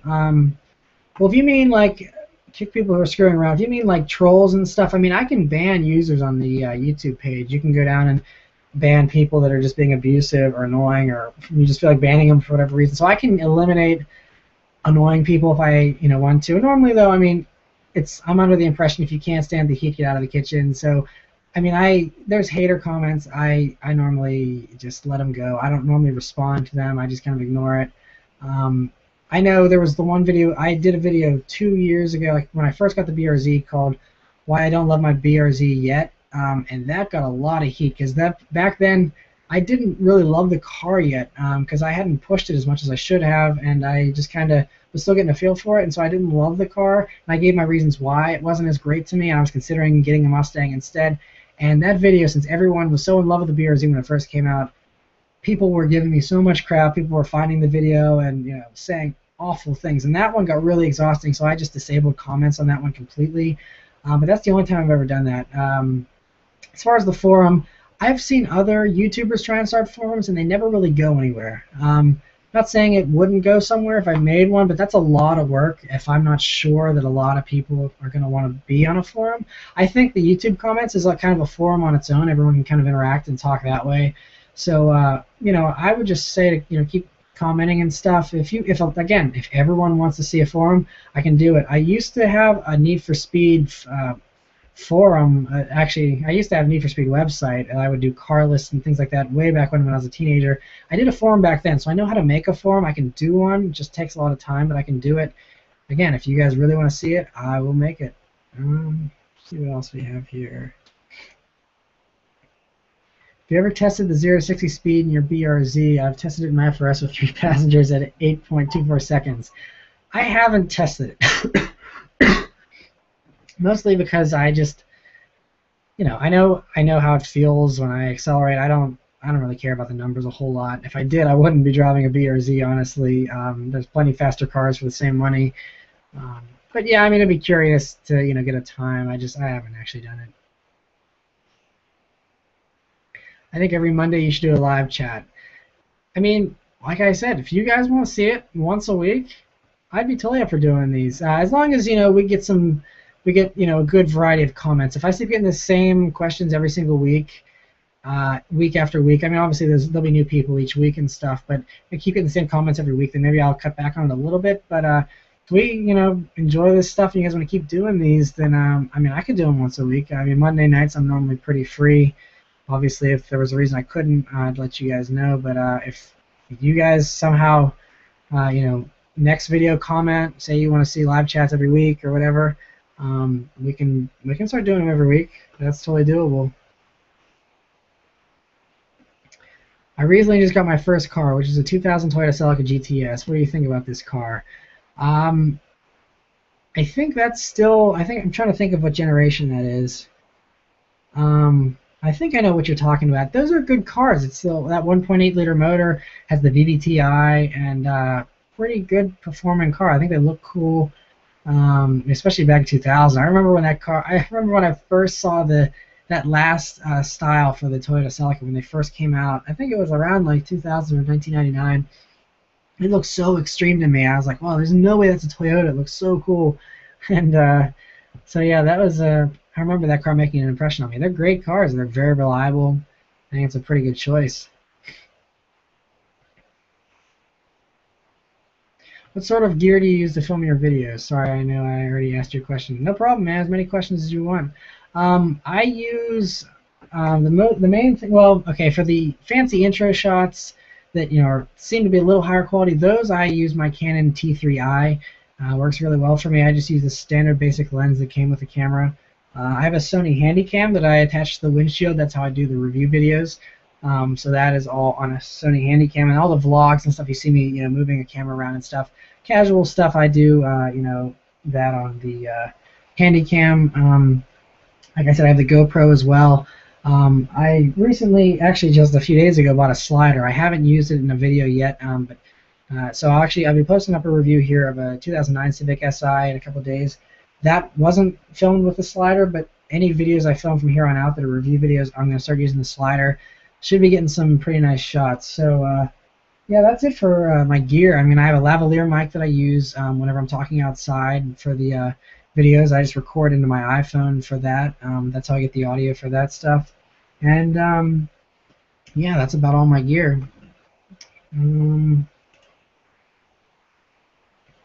Hey Matt, what do you think of the Subaru's newer design concept? Okay, there's that comment that I was mentioning. So yeah, I already answered that one. Any thoughts on the Golf R or Golf R32s? Well, getting back to overpriced cars, I think that's one that is overpriced. The Golf R is a great car. I know a lot of people that really like them. I would rather just get a GTI and modify it. They're very easy to modify. You can just do a light, tune, off-the-shelf tune, and get way more power out of the GTI. I realize you get the all-wheel drive with the R32s and R, but if I want an all-wheel drive car, I would just get a WRX. So if I want a front-wheel drive hatchback, I would rather have a GTI. Honestly, save a ton of money. I think the R's are a little overpriced for still being a Volkswagen. Xbox One or PlayStation 4? Like I mentioned earlier, I don't really game, so I used to have an Xbox 360. I got rid of it because I never played it. Before that, I had a PlayStation 2 and a PlayStation 1, so I've kind of done both sides.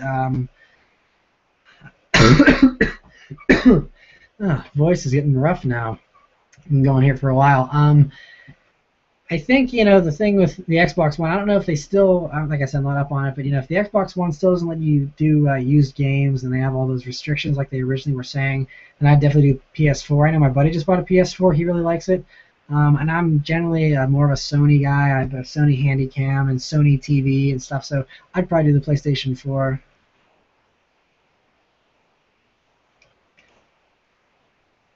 Pros of owning a sedan, cop story, you can blend in. That's right. I mean, that's the thing. I just had a silver sedan, flew under the radar, just chilled out in the right lane, doing the speed limit, and thank God I didn't get pulled over. So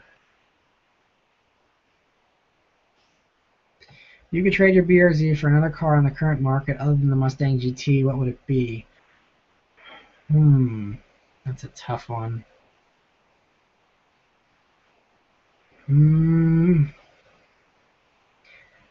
I would honestly, it'd be a 2015 WRX. Probably do a 2015 WRX.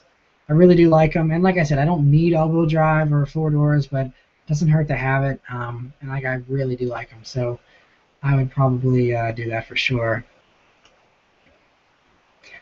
What type of milk do you drink? Whole 2%. I'd like to know. Um, all the above. I'm not picky. I don't really.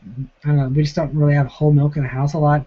I normally do 2%, 1%. I drink soy milk sometimes. I drink what else is that stuff? There's soy milk. There's the almond milk. I drink that stuff too. I'm pretty easygoing about that stuff.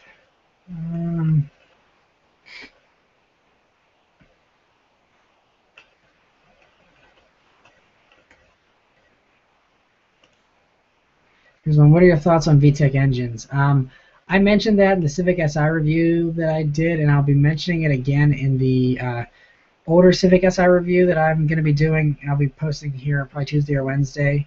I love VTEC. I think it's great. I mean, having a screaming high red line like that and the surge you get, it's a lot of fun. I don't know, there's all the VTEC jokes and stuff. I mean, there's some people that have probably given it a bad name, but I think VTEC's awesome. I'm not a hater in any regard. Would you take an M3 E46 in very good condition and low mileage over the BRZ? You haven't answered me. Sorry, man. I love the E46 M3, but at this point, it's just the interiors on them are so old as far as, I like the Bluetooth connectivity in the BRZ and the, extra airbags in the BRZ, the lower maintenance costs, the BRZ, more reliable, cheaper parts. So, I mean, I've driven quite a few E46 M3s. They're great cars, but I like the BRZ better. Here's a fun one I haven't seen before. Who is your celebrity crush? Well, my long-term celebrity crush has been Hilary Duff. I think she's like pretty perfect in my opinion. I also kind of have a crush on Alison Brie. That was a recent one. Ever since Mad Men, kind of had a crush on her. Jessica Alba is another one that I kind of always had a crush on. So yeah, those are probably my top three.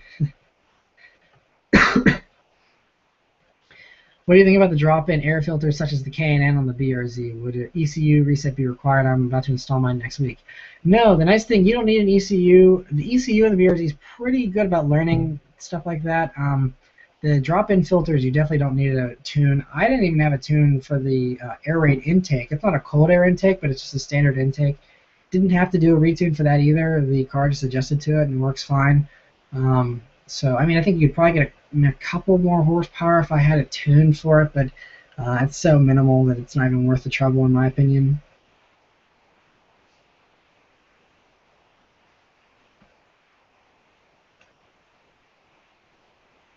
You want to see a really nice Mustang? Check out the Mustang Cobra owned by the owner of Gas Monkey Garage. I think I know which one you're talking about. I think there was a Petrolicious video or something about it, or someone did, or maybe it was Big Muscle. Someone did a video about a Mustang. I think I know what you're talking about. Yeah, if I remember correctly, it's pretty sweet. A lot of people like doing like pro touring stuff. I'm more the type of guy, I like classic cars the way they were from the factory with the hilariously skinny tires and crappy brakes. I realize that's unsafe, but I would drive it very cautiously. I would not be, in a situation where I need to be around somebody's bumper or anything like that. So I like that because it kind of gives you a feel for what it would have been like to actually drive it in the 60s. I kind of have this thing about how I wish I could go back in time, and so driving an old car the way it was designed to be driven back in the 60s, to me, is kind of like a little way you can kind of time travel. So that's why, the modified ones and stuff are cool. I mean, I appreciate all the hard work they put into them and stuff. Me personally, though, I'd rather just have one stock, completely original. That'd be perfect to me. Have you been out of the States? Yeah, I have been. I went to Canada like when I was a little kid, very briefly. But aside from that, I did go overseas once. I did a trip with Dr. M3 for the Geneva Motor Show in 2011. That was a ton of fun. That's where I mentioned, we went to Ferrari and we did the drive in the Scuderias and check out the Lamborghini factory. You can see I have a whole playlist of the videos I filmed at the Lamborghini Museum, and that trip was just incredible. So we went to Switzerland, Geneva, and went to the Geneva Motor Show. Drove through France very briefly, and then went down to Italy, and I loved it. I got to go back sometime soon. It was a lot of fun.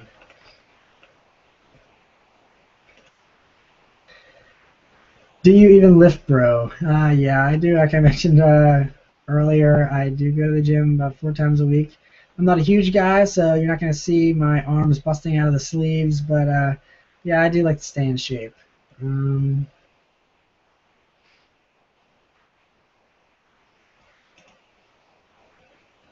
how often do you wash detail your car, bro?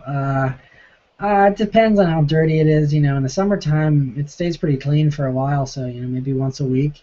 Um, in the wintertime here, it's been pretty dirty. I try and still get it in once a week, but immediately after I wash it, it gets dirty right again. So just a matter of how much tolerance I have before I say uncle and just have to get it washed. But as far as detailing and stuff, we do in the interior and the windows and all that kind of stuff.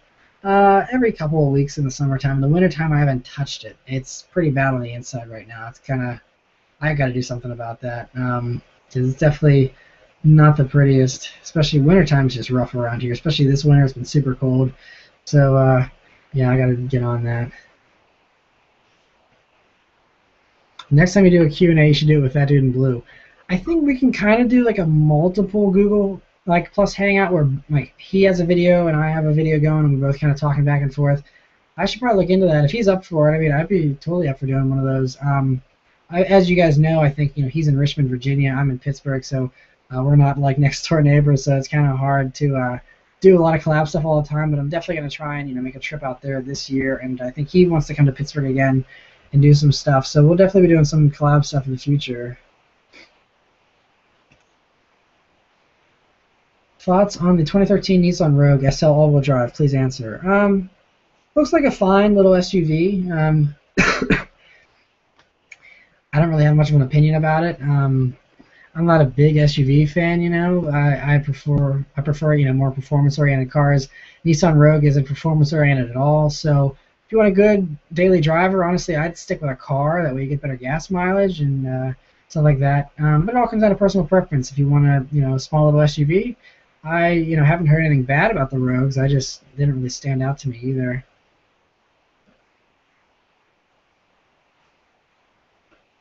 How do you feel about driving with traction control completely off, not VSC Sport mode?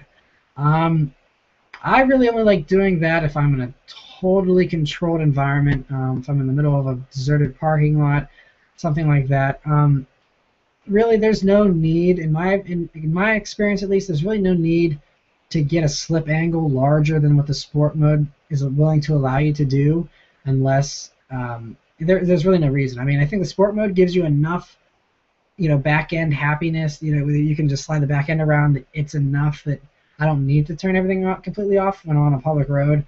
I think there's been just a handful of times where there's been no one around and I'm on a road, and so I'll just turn it off and just if I'm making a right or a left hand turn, I'll turn everything off and just really get it pretty sideways. But that's if there's no one around, it's the middle of nowhere, and it's a pretty safe environment to do so. But I never, take it out of sport mode hardly ever. Like I said, I do it for that snow drifting video, stuff like that. That's about it. But I normally just leave it in sport mode all the time. What are your favorite concept cars? This was asked a little bit earlier. I can just briefly mention it again. The favorite two from Detroit, if that's what you're referring to, Toyota FT1 for sure, by far, favorite car. there. And then aside from that, the Cadillac El Mirage is one I really hope they put into production. I love the idea of a huge two-door Cadillac. I like the Cadillac has performance cars, but I kind of miss, their grand, elegant, huge boats as well. So it'd be really cool if they could do both and have the El Mirage. That'd be pretty sweet. Would you take a M3 E46 in very good condition and low mileage over the BRZ? Like I just answered, no, I wouldn't. I'd rather have the BRZ. I guess you kept asking because it hasn't been answered. So I'm glad I finally answered you. Sorry to make you wait, man. Let's see here. This one, how long do you think you'll keep the BRZ? I mentioned this very early on. I'll probably, I mean, I'd like to keep it forever, honestly, even if I don't feel like driving it at some point for whatever reason, in the future, 10 years from now or whatever. I'd still, like I've heard people saying that they're going to be classics, especially the BRZ since they're making a lot less of them than the FRS, so I'd love to keep it forever, and even if I have to just throw it away in a warehouse for a while and put a cover over it and then pull it back out in 30 years, I'd still like to keep it, forever. I mean, my opinion might change. I think if Subaru did a higher performance BRZ or BRZ STI, then I would probably trade mine in for the higher performance version as long as I still had some kind of BRZ. But again, I get really sentimental with cars, so I don't know. I still might end up keeping it. I don't know. We'll see. I never thought I'd sell the Legacy though, and I ended up doing that. So, you never know.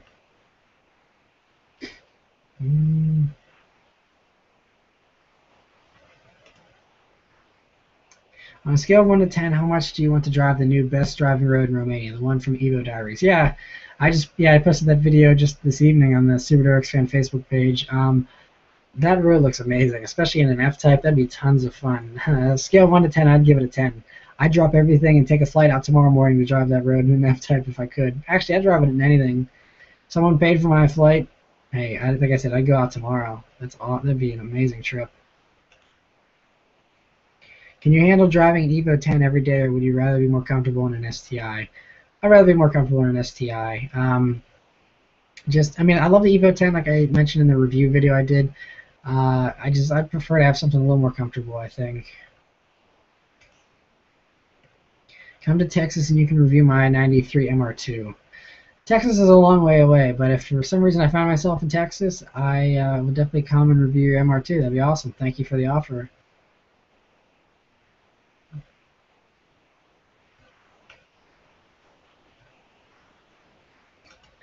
Upvote for reaching 4 hours. I'm glad someone's keeping track. I'm losing track of time. I'm just having fun talking to you guys. Has it really been 4 hours? That's crazy. Yeah, we've dropped off quite a bit. I think we have about half as many as we had a couple hours ago. We're at 88 viewers, but I don't really care. This is fun, and unless you guys tell me to stop, we'll keep going here.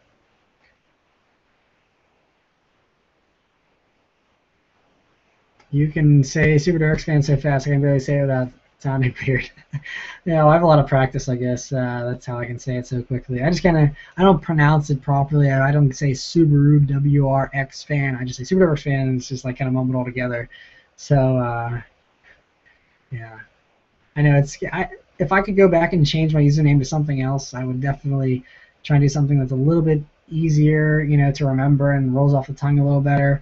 But, I mean, back when I made it, I was 16. The WRX was my favorite car, and so I was a Subaruwrxfan. And so, yeah, luckily it's been working out, and I don't think people mind the long name too much.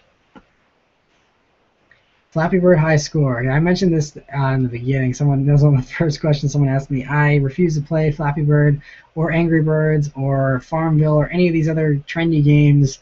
I think it's normally it's a colossal waste of time. It ends up just driving people crazy. It's like crack. I'd rather just stay away. I'll never experience the fun of it, but I'm okay with that because it means I'm not hooked, I'm not addicted, and I can go on and do other things. So, yeah. What are your thoughts on the automatic in the BRZ? I've never driven an automatic in the BRZ. I've heard it's pretty good from the people that have owned him. It's supposedly the same transmission out of the Lexus IS350. Some people say it's the same one that's in the Lexus ISF. I'm not sure about that because I thought they had an 8-speed, and I think the one in the BRZ is only a 6. But I mean, I think if I lived in a place where I had tons of traffic every day and I was sitting in a commute all the time, I would go for an automatic in the BRZ. It seems to be pretty okay that you're not missing out on the experience too much. Obviously, a manual is better, but if I had to choose between having an automatic BRZ or not having a BRZ at all, I mean, I'd still rather have an automatic than not having one. So don't let if you've heard anything bad about the automatics in the BRZ. I mean, like I said, I can't say it personally, but I wouldn't let that scare you away. I'd definitely get one, even if you can only do an automatic. In college, have you had any challenging semesters or failed a class? Yeah, like I said, when I first started going to Virginia Tech, I went trying to be a mechanical engineer, and I couldn't even pass freshman chemistry. It was just super hard to me. I'm not like a science-minded guy. Plus, it had like math involved, and I'm not a math person either. So two of them combined was just no good. Bad news bears for me. So kind of killed my dreams of being a mechanical engineer pretty quickly. So yeah, I had to like emergency drop that chemistry class and find something else that I like doing instead. So that's why I ended up in the financial planning stuff, and I ended up not doing that anyway. I should have just gone with my passion. If I can give anyone advice, go with whatever your passion is. Don't worry about how much it pays or how hard it might be. Do whatever you're passionate about the most, and at least if you fail at it, you can at least say you tried and you don't have any regrets. But yeah.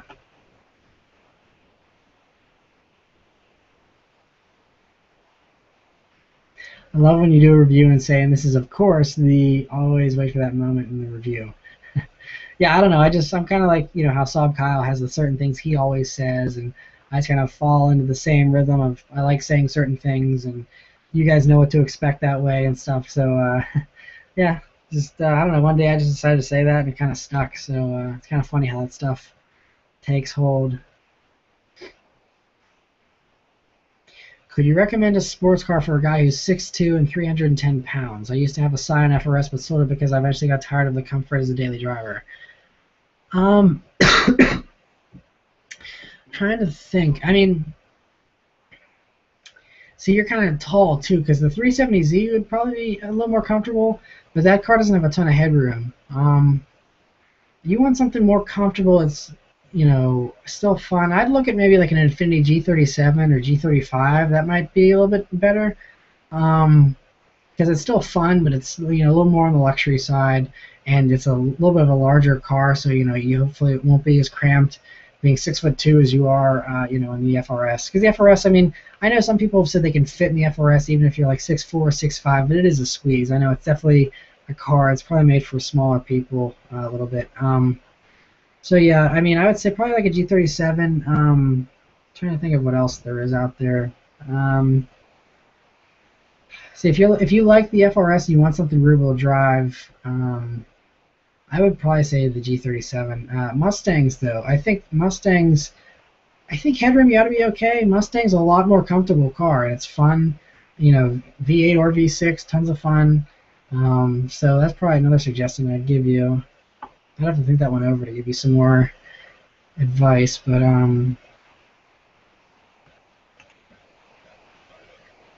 do you watch the TFL car YouTube channel? What is your opinion about them? Never answered me. Sorry, man. Never saw your comment. Not sure what TFL is. You could explain that a little bit better. Hopefully I'll see your next comment. Yeah, I'm trying to figure out what TFL would stand for. I don't know. Maybe the fast lane? Maybe that's what you're talking about? And if so, I don't watch them, no.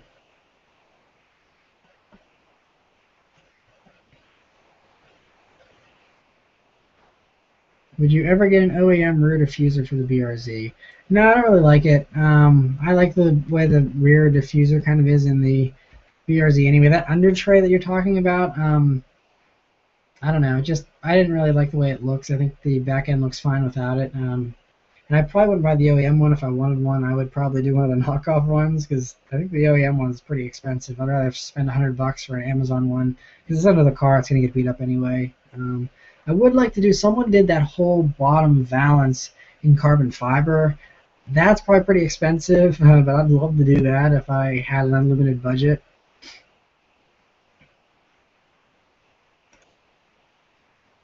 Okay, the fast lane car. Okay, yeah. Like I said, I think I've seen a couple of their stuff. I don't watch them. I don't think I'm subscribed to them. But I'll have to check it out for sure.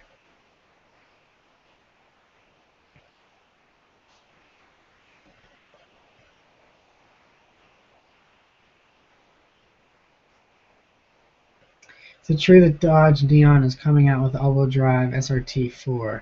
Well, they discontinued the Dodge Neon. If you mean the Dart, I heard they want to do an SRT4 version. I hope they do an SRT4 version. I don't know if it'd be all-wheel drive. They've always been front-wheel drive in the past. People seem to like that formula. I don't see it going to all-wheel drive. People can probably dream. I'm sure a lot of people would like it in all-wheel drive, but I don't think they do it. I think it'd probably just be front-wheel drive.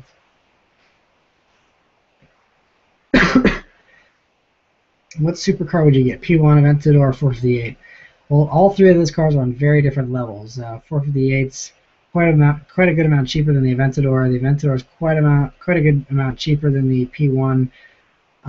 Like I love the P1. That's probably my favorite out of all the hypercars. I would just be so paranoid driving it on the streets. Like I said, I think an Aventador is still really high end, but it's a little bit more accessible. I think I'd probably pick an Aventador. I don't know. It's kind of been a toss up for me between the Aventador and the F12. I think the F12 Berlinetta Ferrari sounds better. I love the Aventador. Obviously, I know people with Aventadors. They sound amazing. But the Ferrari, I love the high pitched sound of the Ferrari. I don't know. They're both amazing. You can't go wrong with either one.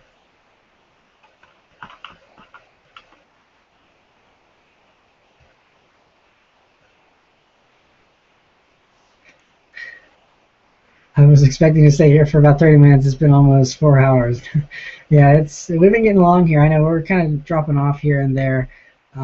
So if you guys, all say you want to call it a night, that's fine. I still have some, actually not some, I still have tons of questions. Uh, Hopefully I've been at least answering all of you guys at least once. I know a lot of you have had multiple questions, so I don't want to seem like I'm favoring anyone over the other. I'm just looking at what comes to the top of my thing. But let me see if I can dig down and find some at the bottom here that have some thumbs up. Um,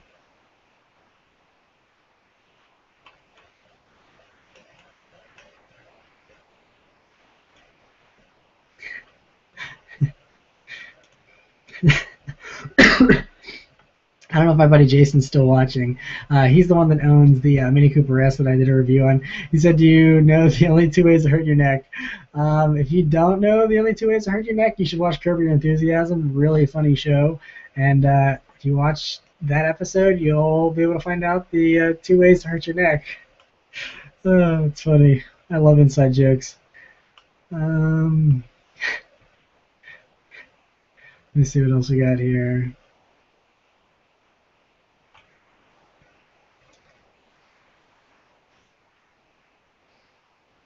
Would you be willing to make the trip down to Aberdeen, Maryland for Boomerfest East this year? Just curious. Guessing that's a BMW meet. I don't know if they would be willing to take a BRZ, and I don't know if it's a BMW only thing. Then no. If they're pretty open about it. Maryland's a bit of a drive. I'm not sure where Aberdeen's at exactly. It's the western side of Maryland. It wouldn't be too bad if it's the eastern side. Probably not. It's kind of a long drive, but yeah, I mean, possibly. You can send me a message on the Facebook page if you want to give me some more details about that. Corvette versus Porsche Cayman S. Are we talking C7 Corvette? As if we're not, then I would pick the Cayman every time. If we're talking C7, I haven't driven one, so I'm not sure. But I'd probably take a Corvette C7 over a Cayman S. Well, I would take a Boxster S over a Corvette because I like having the convertible. And the Corvette you can take the roof off. Um, Cayman's a good car. It's an amazing car actually. I personally would rather have the convertible or the Boxster. Tips on talking my parents into letting me get a used car. They're giving me my mom's ML350, but it's an automatic, and it's an ML350, which is an SUV. So, yeah, that's Not the most fun car to drive. I've just driven one very briefly when I worked at the car dealership. I mean, like my parents gave me my '97 Impreza Outback Sport that they had for 10 years or whatever, and then they gave it to me, and they were cool about it. I drove it around for about 6 months, and then I just traded it in. So I would just ask them, if you drive it around for a little while and you prove to them that you're responsible and you're not going to drive like an idiot or something, then say, hey, you think I can trade this in on something, and pick something that's safe and reasonable but still fun, and I mean, everyone's parents are different, but I feel like if they're fairly reasonable about it, they should probably be okay with it. Um, but like anything, I would just, like my parents are pretty easygoing, but that's because they never had any reason to doubt me. If you stay out of trouble, you prove to them that you're responsible and you can handle, more aggressive car than a Mercedes SUV, then they should probably be able to hear you out. Um, Everyone says the BRZ and FRS look like rabbits. Thoughts? Haven't heard that actually. Um, look like rabbits. I guess I can kind of see it maybe in the FRS if it's white. I don't know. I've never seen that. That's very interesting. I'm obviously people say the BRZ's front black piece kind of looks like a mustache, but I've never heard the rabbit comparison. That's pretty interesting. What do you think of the new Huracan? I love the Huracan. I think it's amazing. It's one thing though. I'm kind of disappointed they didn't put carbon fiber monocell or monocoque in it. Kind of, because I like how the McLaren MP412C. That's a comparably priced car and it has the carbon fiber tub there, and I like that for safety reasons. Again, especially in a supercar, you're going super fast. I want to have carbon fiber, basically a carbon fiber roll cage, and that's why I love the Aventador. If you've seen the Aventador wreck where it slides sideways into that pole and it splits in half, everyone laughed at that, but that's perfect. That's exactly how that car is supposed to break up, because it transferred all the energy away and just tossed off the back end of the car, but it protected the owner perfectly. And I think he stepped out without any injuries whatsoever, and that's because of the carbon fiber monocoque. If you had done that in a Murcielago, it probably would have been a whole lot worse. So the Huracan is still just the same basic. I mean, it's strong aluminum and stuff like that, but there's no carbon fiber there to reinforce the body, and so that makes me a little uneasy. For that reason, I think even though I do love the Huracan, I would rather have an MP412C, just for the safety reason alone. Especially in a car like a supercar, you're going super fast. If there's any car that you're going to have a catastrophic wreck in, it's probably going to be a supercar. So I definitely want that to be the safest car that I own. So that's why I like the carbon fiber technology. Um, would you consider buying the FT1 opposed to another vehicle in that price range? I don't know what the price range is for the FT1. I don't, that's still a long ways off. I don't even know if they're going to make the car first off, but hopefully they do, and hopefully it's affordable. I don't know what it would be priced against. If it's around 100 grand, then that would mean that I would be forced to choose between that or the F-Type R. The FT1 just looks so futuristic. If they keep it like the concept car, I'd probably do everything within my power to try and get an FT1. I want one bad. If it comes out looking like the concept, I really hope I'm in a position to buy one when they come out, because I would love to have one.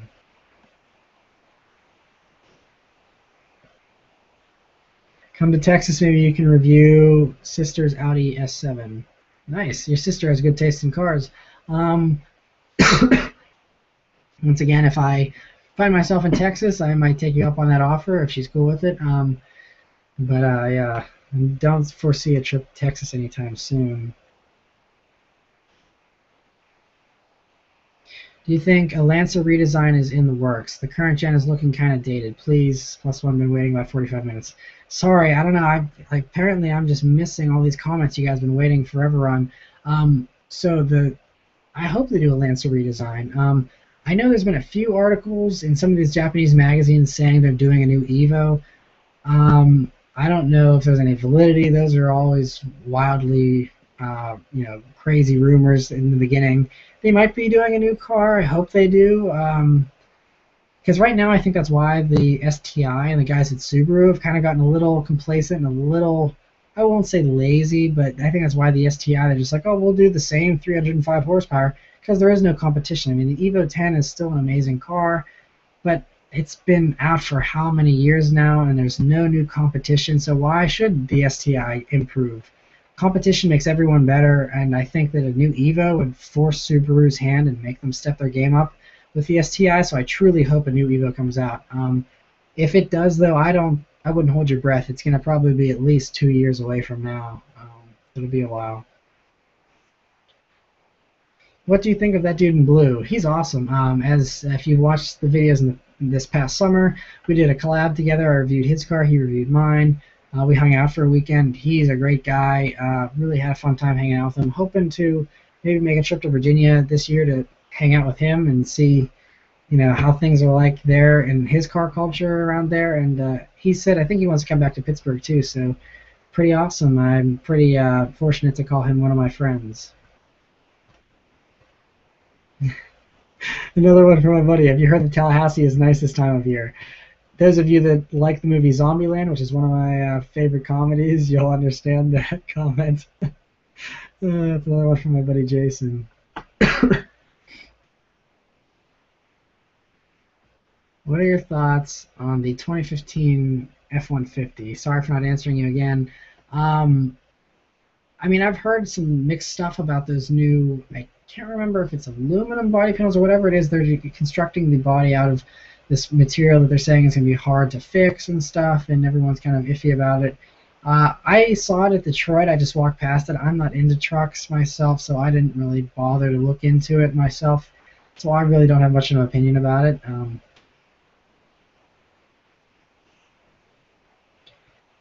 Your enthusiasm you bring in your videos is what keeps me watching. Thanks. I'm glad that you enjoyed that. It's, like I said, it gets me excited just doing these videos. Do you own any other cars besides the VOZ and Legacy? Yeah, the 1997 Subaru Impreza Outback Sport was my first car that was given to me by my parents. And I mentioned that in one of the weekly updates back in the fall. You can actually see I posted a video of it revving. I had an exhaust system on it, and I talk about it a little bit in that one weekly update. You can, I think if you search weekly update, my first car or something, you should be able to find it pretty easily and find out more info about it that way. How do I lower my car insurance? Become 25 years old. That helps. Aside from that, just be a good driver. You can do driver education classes. I think those will still help lower your insurance. Another way is by buying a car that's safer, a car that's cheaper. Anything that's you're less likely to have a wreck in. Or stuff where they don't have to pay out as much money. Then that's something that, like, if you buy an old Volvo, those are safe and old and cheap and easy to fix and stuff like that, and they're mostly driven by very responsible people that don't get into wrecks. I mean, I'm sure you probably insure one of those for next to nothing. So a lot of factors go into insurance. Okay, trying to find some new usernames here. How much did you put down for a down payment for your B or Z? I'm wanting to save like 12 to 15 grand for a down payment on a potential WRX. Yeah, hey, the more the better. I think I put down. I think I only put down 3 grand. Yeah, I think I put down $3,000 on it, and yeah, that was about it. Didn't do a ton. Didn't mind the higher payments though, because I didn't have a car payment for a while because I had the Legacy paid off, and so didn't mind having the car payment. I'd rather have the cash freed up to buy that exhaust system that was $1,200 or whatever and things like that. So I'd rather have some cash freed up. Didn't mind having the larger payments. If you had to buy a new Jeep, which one would you choose and why? I would definitely do the Jeep SRT8, the Cherokee. I actually have a friends, they're a couple, they just recently bought one. It looks really awesome in white, and so yeah, that's what I would choose for sure.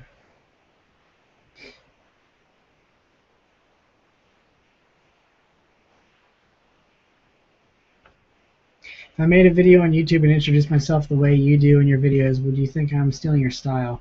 If you mean like you say, hey, what's up everybody, this is TJ Hunt here. I mean, I don't have a copyright on any of that stuff. I mean, anyone's free to do whatever they want, aside from claiming they're Subaruwrxfan. Obviously, if people see you on camera, they'll know it's not me. But I mean, it's. I think we all kind of learn off each other. I mean, if you do like a straight rip-off, that just kind of shows lack of creativity and it's kind of lame. But it's I don't know really. I don't really have a big opinion on that. I mean, it's totally up to whatever you want to do. As long as you make it your own, then it's your own thing. If you just copy me, I mean, it's kind of boring. I think everyone has unique things and unique ideas, and so using other people's is kind of limiting what you can do. Do you have any mods, or are you planning to mod in a performance manner your VRZ? Yeah, I'd like to do springs. I mentioned this earlier. I'd like to do springs. Considering flashing the car, but I don't want to mess with my warranty too much. And that's probably about it. I already did the exhaust. I have the intake. Those are the only two things that I have as far as performance stuff goes. So I wouldn't mind getting some newer wheels that are a little bit lighter. I think that would help too. But that's about it. Like I said, I like the car the way it is. I'm not going to go crazy on mods. Are they going to make a BRZ STI? I mentioned I responded to this probably like 4 hours ago. They did make a BRZ STI concept. I don't know if they're going to make it or not. It was just a concept car, and they have the BRZ TS in Japan, which has STI badges on it, and a lot of people get confused and say, look, it's a BRZ STI, but it's not. It's just basically a BRZ that has STI parts catalog stuff on it. So they basically just rated the parts catalog, threw a bunch of parts on it, and that's it. So it has a different suspension, STI wheels, STI spoiler, STI front lip, nothing really major. I hope they make a BRZ STI, but the way Subaru doesn't seem very enthusiastic about their partnership with Toyota recently, I wouldn't hold my breath for any new versions of the BRZ, sadly. Like I said, I hope I'm wrong. I hope Subaru and Toyota make up and make many more versions of the car.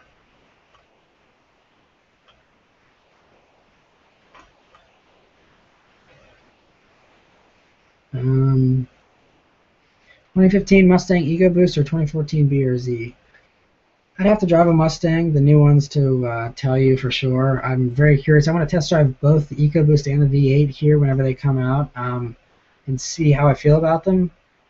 I'd probably still pick the BRZ just because, like I said, I live in a place with windy roads and I like having a small, lightweight little car to zip around in. Mustang's a bigger, heavier car, but if it blows me away, like I said, I never know what's going to happen. So if I test drive a Mustang, either the EcoBoost or the V8, it blows me away, I can afford it, I might trade the BRZ in on one. I love the way they look. The looks have really won me over. So you never know. That's why you got to keep watching and see. You never know what I'm going to do. BRZ Limited versus WRX, again, depends what climate you're in, what situation you're in. Do you need 4 doors? Do you need all-wheel drive? Do you like turbo? Do you like naturally aspirated? Me personally, obviously, I'd go for a BRZ Limited. The WRX is cheaper than the BRZ Limited, so if I wanted a WRX, I could easily go buy one tomorrow. I just don't need 4 doors or all-wheel drive, so no need for me to get a WRX right now. Maybe in the future, though, for sure.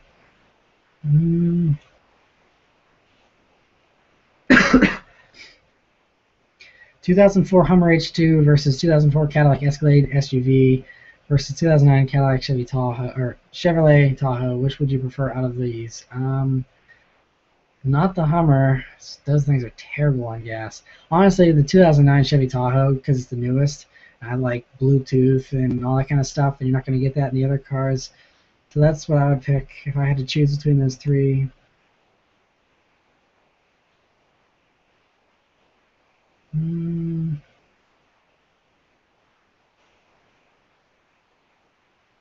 New Maserati, yeah, I mentioned that in the beginning. Love the new Maserati. Love that Super Bowl commercial. That was awesome. I'd love that review one at some point. You're gonna stay here till I get off. I appreciate that. You guys are awesome. And now that we've been doing the live stream here, I'm starting to remember some of these usernames. I mean, I recognize some of you guys from the comments you've made in videos in the past, but seeing all these names over and over again, I definitely am going to have a better memory of who hung on this whole time and stuff. Definitely appreciate that. I mean, it's totally unnecessary. I have nothing against anyone that bailed.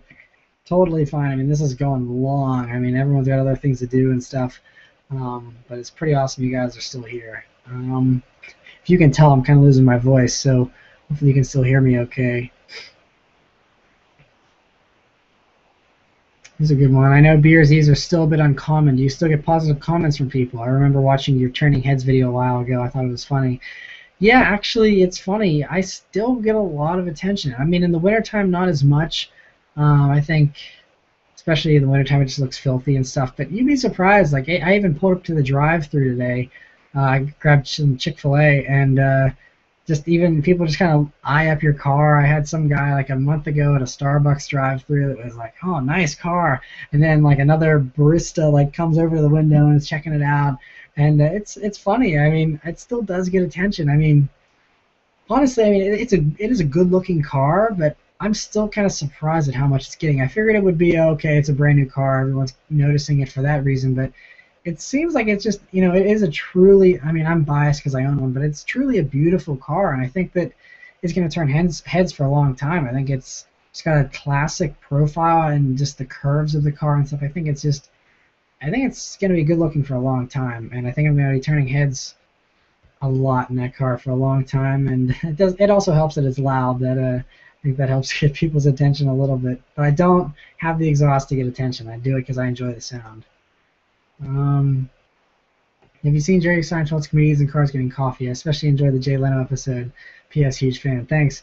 Yeah, I watched almost every single one of them.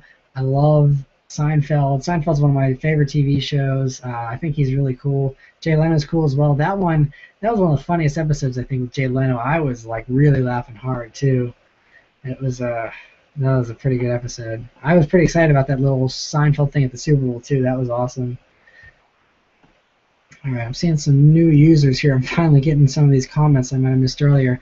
Audi S4 or 2013 Mustang GT. I do love the S4. I reviewed that one. It was a lot of fun, but it's a little the S4 is just it's a little bit more mature and a little more muted. And I like mature cars and stuff, but I mean I just love the Mustang way too much. Mustang GT for me.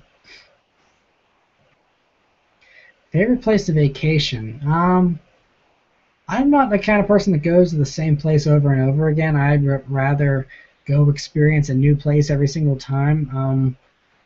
So, I mean, I've been to LA.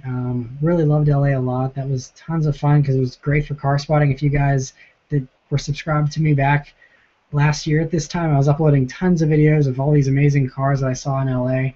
That was great. So it was, it was a lot of fun because I love LA, and it was also great for the channel as well. Other favorite place to vacation? I'm trying to think. I don't know. I mean, I'm pretty easy to please. I don't mind just going to the beach and hanging out and doing nothing for a week. Yeah, I'm not sure what my family's doing here. We're trying to figure out something for vacation. I don't know what we're gonna do this year, but obviously, I mean, if I had a dream vacation, I mean, there's all kinds of places I'd love to go. Italy is pretty high up there on the list. Paris, I want to go to Paris at some point. Stuff like that. Just never had a chance just yet. I'm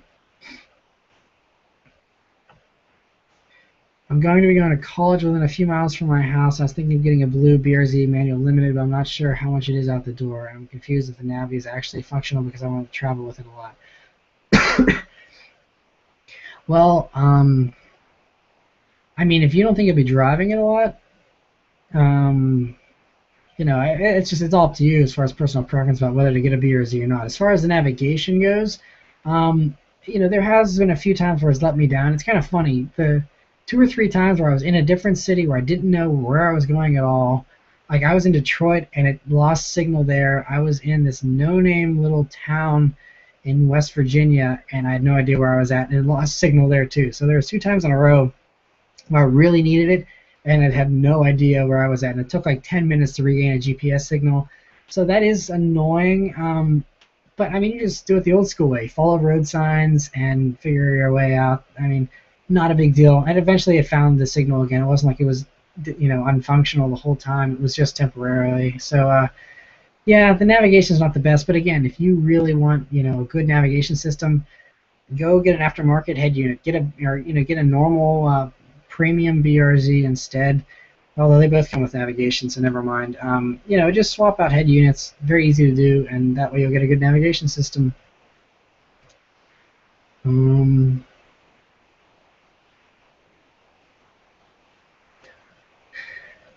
okay, I've made the decision to finally start on my 20 problem chemistry homework. Thanks for talking so much for us, man. Taking so much time for us, man. It really means a lot to see something like this. Good night. No problem, man. Good luck on your homework there. I hope you're better at chemistry than I was, and thanks for watching for so long. I'm glad you're finally doing your homework, though. Don't want to be the cause for missed assignments. So, yeah, good night. What do you think about the radar detectors? Do you like the Valentine one? Does it actually work? Well, like I mentioned, I answered this question a while ago whenever someone asked me about speeding tickets. I think radar detectors are definitely useful. To me, I don't want to spend the money on them because I'm kind of cheap about it. And honestly, I just keep an eye out on the road. I can spot cops pretty well, and you see brake lights up ahead. If you're driving in traffic and everyone's hitting their brakes, there's probably a good reason why, and you should probably slow down. So as I just follow, watch the brake lights and scan the sides of the roads and stuff, and I mean that normally keeps me out of trouble. I spot cops in enough time I can slow down. So I mean, Valentine One is a good system. It does work. I know a lot of people that use them religiously. They're good. Like I said, it's expensive. So I don't travel enough on a highway where I think it's really be useful. If I did a lot of road trips on highways I wasn't familiar with, then I would probably invest in one. But it's just a lot of money.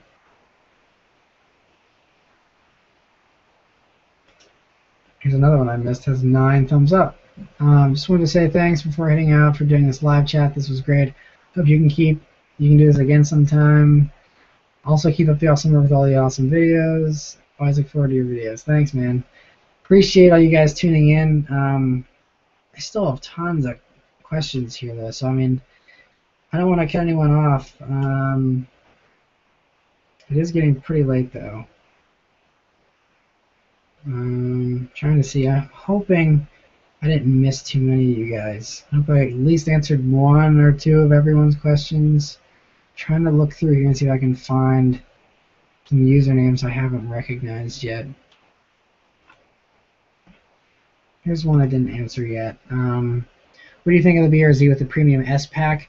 I think I guess you're in a different country. I think Australia has the S pack.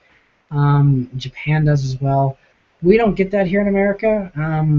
It seems pretty expensive for what you get. I would just rather do aftermarket stuff and save a lot of money personally. But it does look good, so if you have the money and you don't mind spending it, then I'd go for it.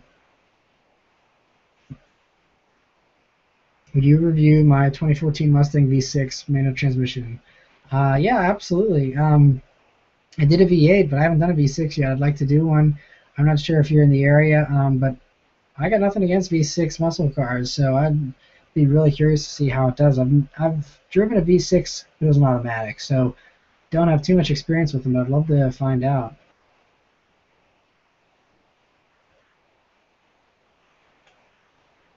I see someone else found the scene from Abduction. Yeah, I'm wearing the green shirt. It's kind of cool you guys were able to spot me.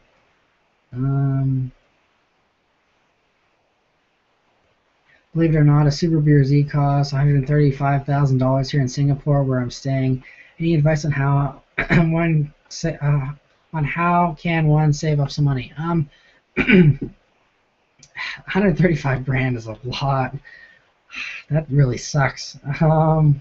Honestly, it'd be cheaper to move here and just buy one for 30. I don't know, man. That's tough. I mean, just you can do anything with hard work, though. I mean, sky's the limit. If you want it bad enough, just keep working hard. I mean, you might have to wait a little longer than some of us to get them for a little cheaper, but work hard, and that way, once you finally do get it, you'll enjoy it even more than I enjoy mine because you worked way harder, spent way more money on your car. So I mean, you'll really love your BRZ if you have to wait that much longer and spend $135,000 to get one. I guess everything's expensive there. It's not just the BRZ, because otherwise, let's say that's not worth the price. But if everything's expensive, then yeah, just keep saving, man, and that's awesome to have that kind of dedication to get a nice car like that. But good luck to you, man. Hope it works out. Yeah, good. That's crazy.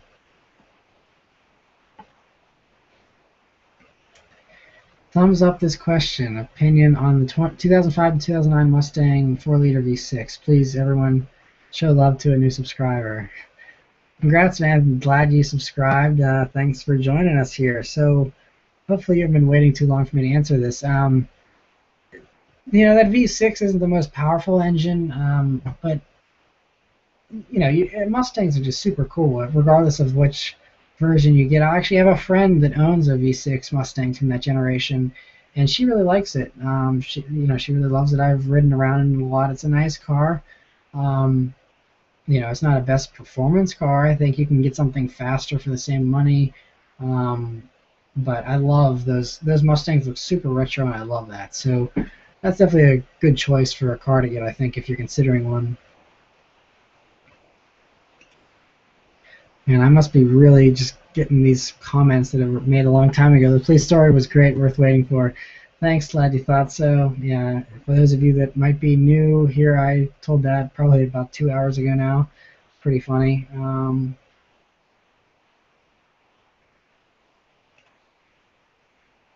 Have you heard of the Saab 92X Aero, and it's based on the WRX? I own and changed the badge to Subaru. It's basically a luxury WRX. Yeah, actually, in the Subaru club here at Pittsburgh, there was a guy that modified one. And you're right, it's just basically a little bit nicer. And yeah, that was funny. That was back whenever Saab and Subaru were kind of working together. Yeah, they're nice cars. I mean, obviously, it's the same thing as the WRX, basically. Very reliable. I think they looked really nice, too. So those of you that didn't like the WRX, definitely check out the Saab 92X if you're interested. They only came in the wagon, unfortunately. You couldn't get a sedan, but yeah, they were great cars. That's pretty cool. You don't see too many of those anymore, though, man, so that's pretty awesome. Enjoy it.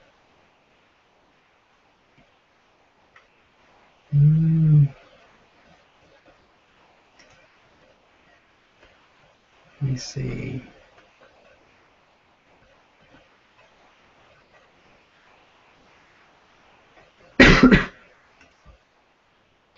Please do a review on a 2010 Camaro SS. I have a couple. There's an automatic one at the dealership that I work with. They have a Camaro SS as an automatic, though. If you want to see me do an automatic review, I could do that car for sure. I have an opportunity to do a manual version as well, I think, here in the spring. So just let me know what kind you guys want to see. I'll probably end up getting around to it, though. Like I said, not a huge Chevy fan, but in the interest of being unbiased, I definitely want to give all the V8 muscle cars a shot and see how they do. So yeah.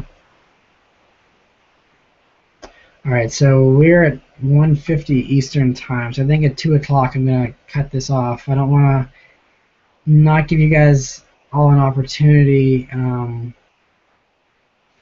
but like I said, I'm kind of running out of gas here. So we'll do another 10 minutes.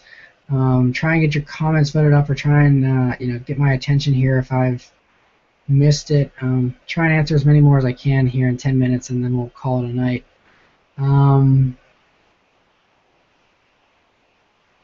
Will you make detailing videos? Larry Casilla would be proud. Not sure who he is. I think, is he the guy on Drive Clean? If so, I'm not as nearly as high of a level of detailing as he is. I just did detailing for a car dealership, just to get them looking pretty before we delivered them to the customers. Not like restoration level details. So, I mean, I'm not the best. I know how to detail fairly well. I can buff okay and stuff like that. But I mean, I might do a detailing video if enough people want to see them. Like I said, I don't really go crazy with my car because it sits outside most of the time and it gets daily driven. So it's kind of hard to keep it really looking super nice. But if you guys are interested in seeing something, I can show you how I clean my car or something. It's not really interesting. It's just a 2-bucket wash and just a basic hose, and I use a chamois to dry it off, and that's about it. Pretty straightforward.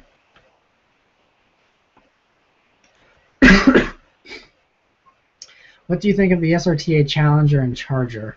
I think they're awesome. I've never driven either of them, but from what I've seen and heard, they seem to be pretty fun. They're pretty big, heavy, but they're muscle cars. That's the way they should be. So, yeah, I'd like to review both of those at some point.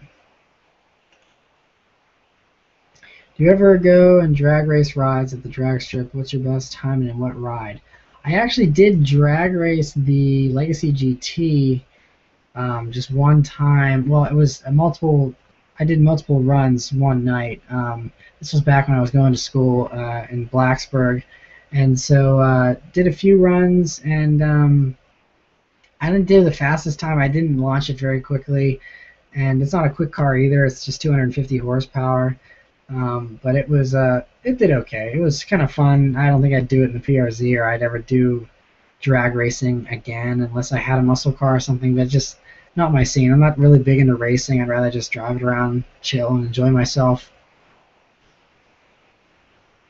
You should review the 3DX Evo 10. I'm not sure what that is. 3DX, I don't know if that's like a modified one or what.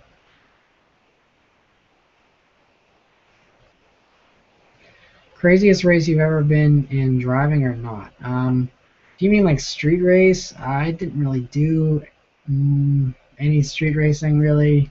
I haven't really ridden in any. I didn't really get involved in anything like street racing wise, just because it's a pretty dangerous game.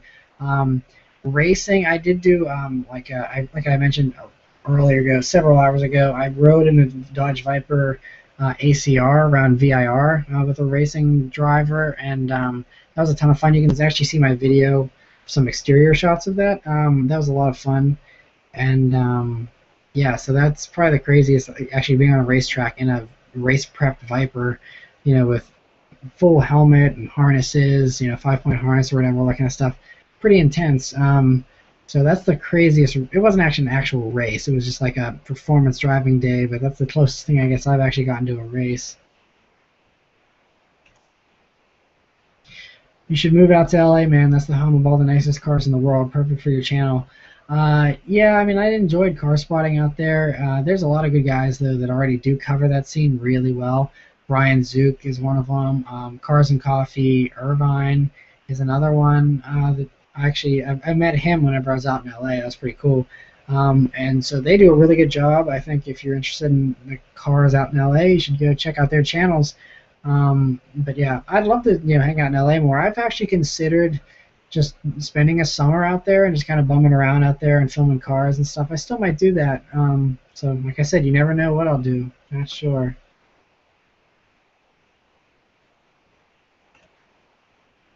If you ever get a new car as in a daily driver, would you ever consider keeping the BRZ and turning it into a drift or track car? Yeah, I would consider, especially like a drift car or a track car. I mean, I would consider that. I wouldn't want to beat on the BRZ too much. I want to kind of keep it in somewhat nice condition so that I can enjoy it for a long, long time. Drift and track cars take a lot of abuse. I mean, I can take it, but I'd rather kind of baby it and just kind of drive it at a relaxed pace. I'd rather just buy a dedicated drift or track car just to beat the living crap out of it and not have to worry about it. So yeah. Let me see. You'll be doing another live event Q&A in the future. Please do. Yeah, I mean, we got a lot of people here that enjoyed this. Like I said, I'm still just swamped with questions here. So we'll try and start doing it more often. That way, hopefully, I'll be able to respond to everybody eventually. I didn't expect to get this many questions, so sorry for not being able to answer everybody here. Looking forward to that Civic Si 2009 review. Coupe right. It's actually a sedan. Any sneak peek impressions? And by the way, keep up the good job on the videos. Thanks. Yeah, it's a sedan. It was a lot of fun. It's a lot more raw and extreme than the 2013. 2013 has a larger motor, the 2.4 liter. This was a 2 liter, so it's a lot more rev happy. It was fun, but it was a lot more raw and edgier. I kind of prefer the more slightly relaxed but still pretty intense 2013. 2009 was a little bit too edgy for me. You'll see what I mean more in my review, but there's a little teaser for you.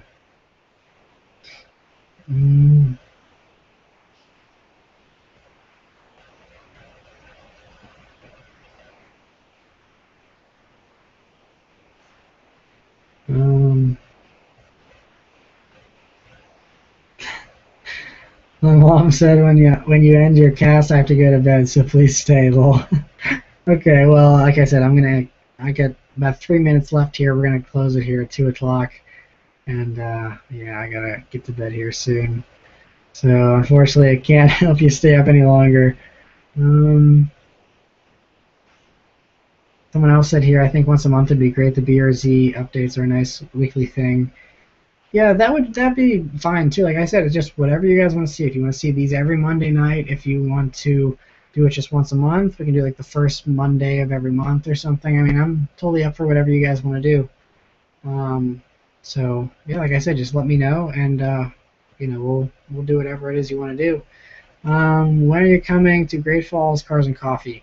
I would like to come there. They seem to have an amazing turnout every week and some amazing cars. That's not super far. I'll probably get around to it at some point this year. I just got to be lazy and just drive. Not that big of a deal. So I'll try and make out there some point this year. Cars and Coffee meets, yes, they're open to anyone as long as you're mature and not annoying. I mean, it's open to anybody, but just be mature. We don't like people doing burnouts or revving loudly all the time and stuff. A little more laid back. Someone says most of these questions he answers in his previous videos. Am I the only one who watches every video?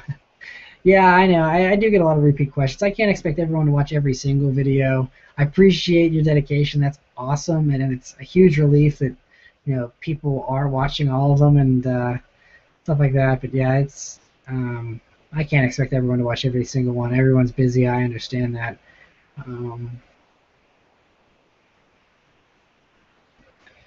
Try and see if I can find a few more here. We got 1 minute left, so I'm kind of out of time. Let me see if there's any more here. We're at the top.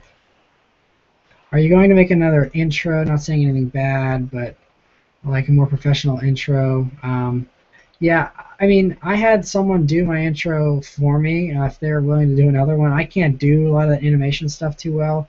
If someone out there wants to help me make a new intro, I'd be more than happy to do one. Because I have been using the same one for a while now. I'd probably do for a new one. Just haven't really had any ideas for a new one, and like I said, it's kind of hard to make. So, if I can have someone that offers to help me out, do another one or something, let me know, and we can try and work together on doing something. I can give you a shout out or promote your company or whatever it is that you want to do in exchange. But yeah. So anyway, it's 2 o'clock, guys. So.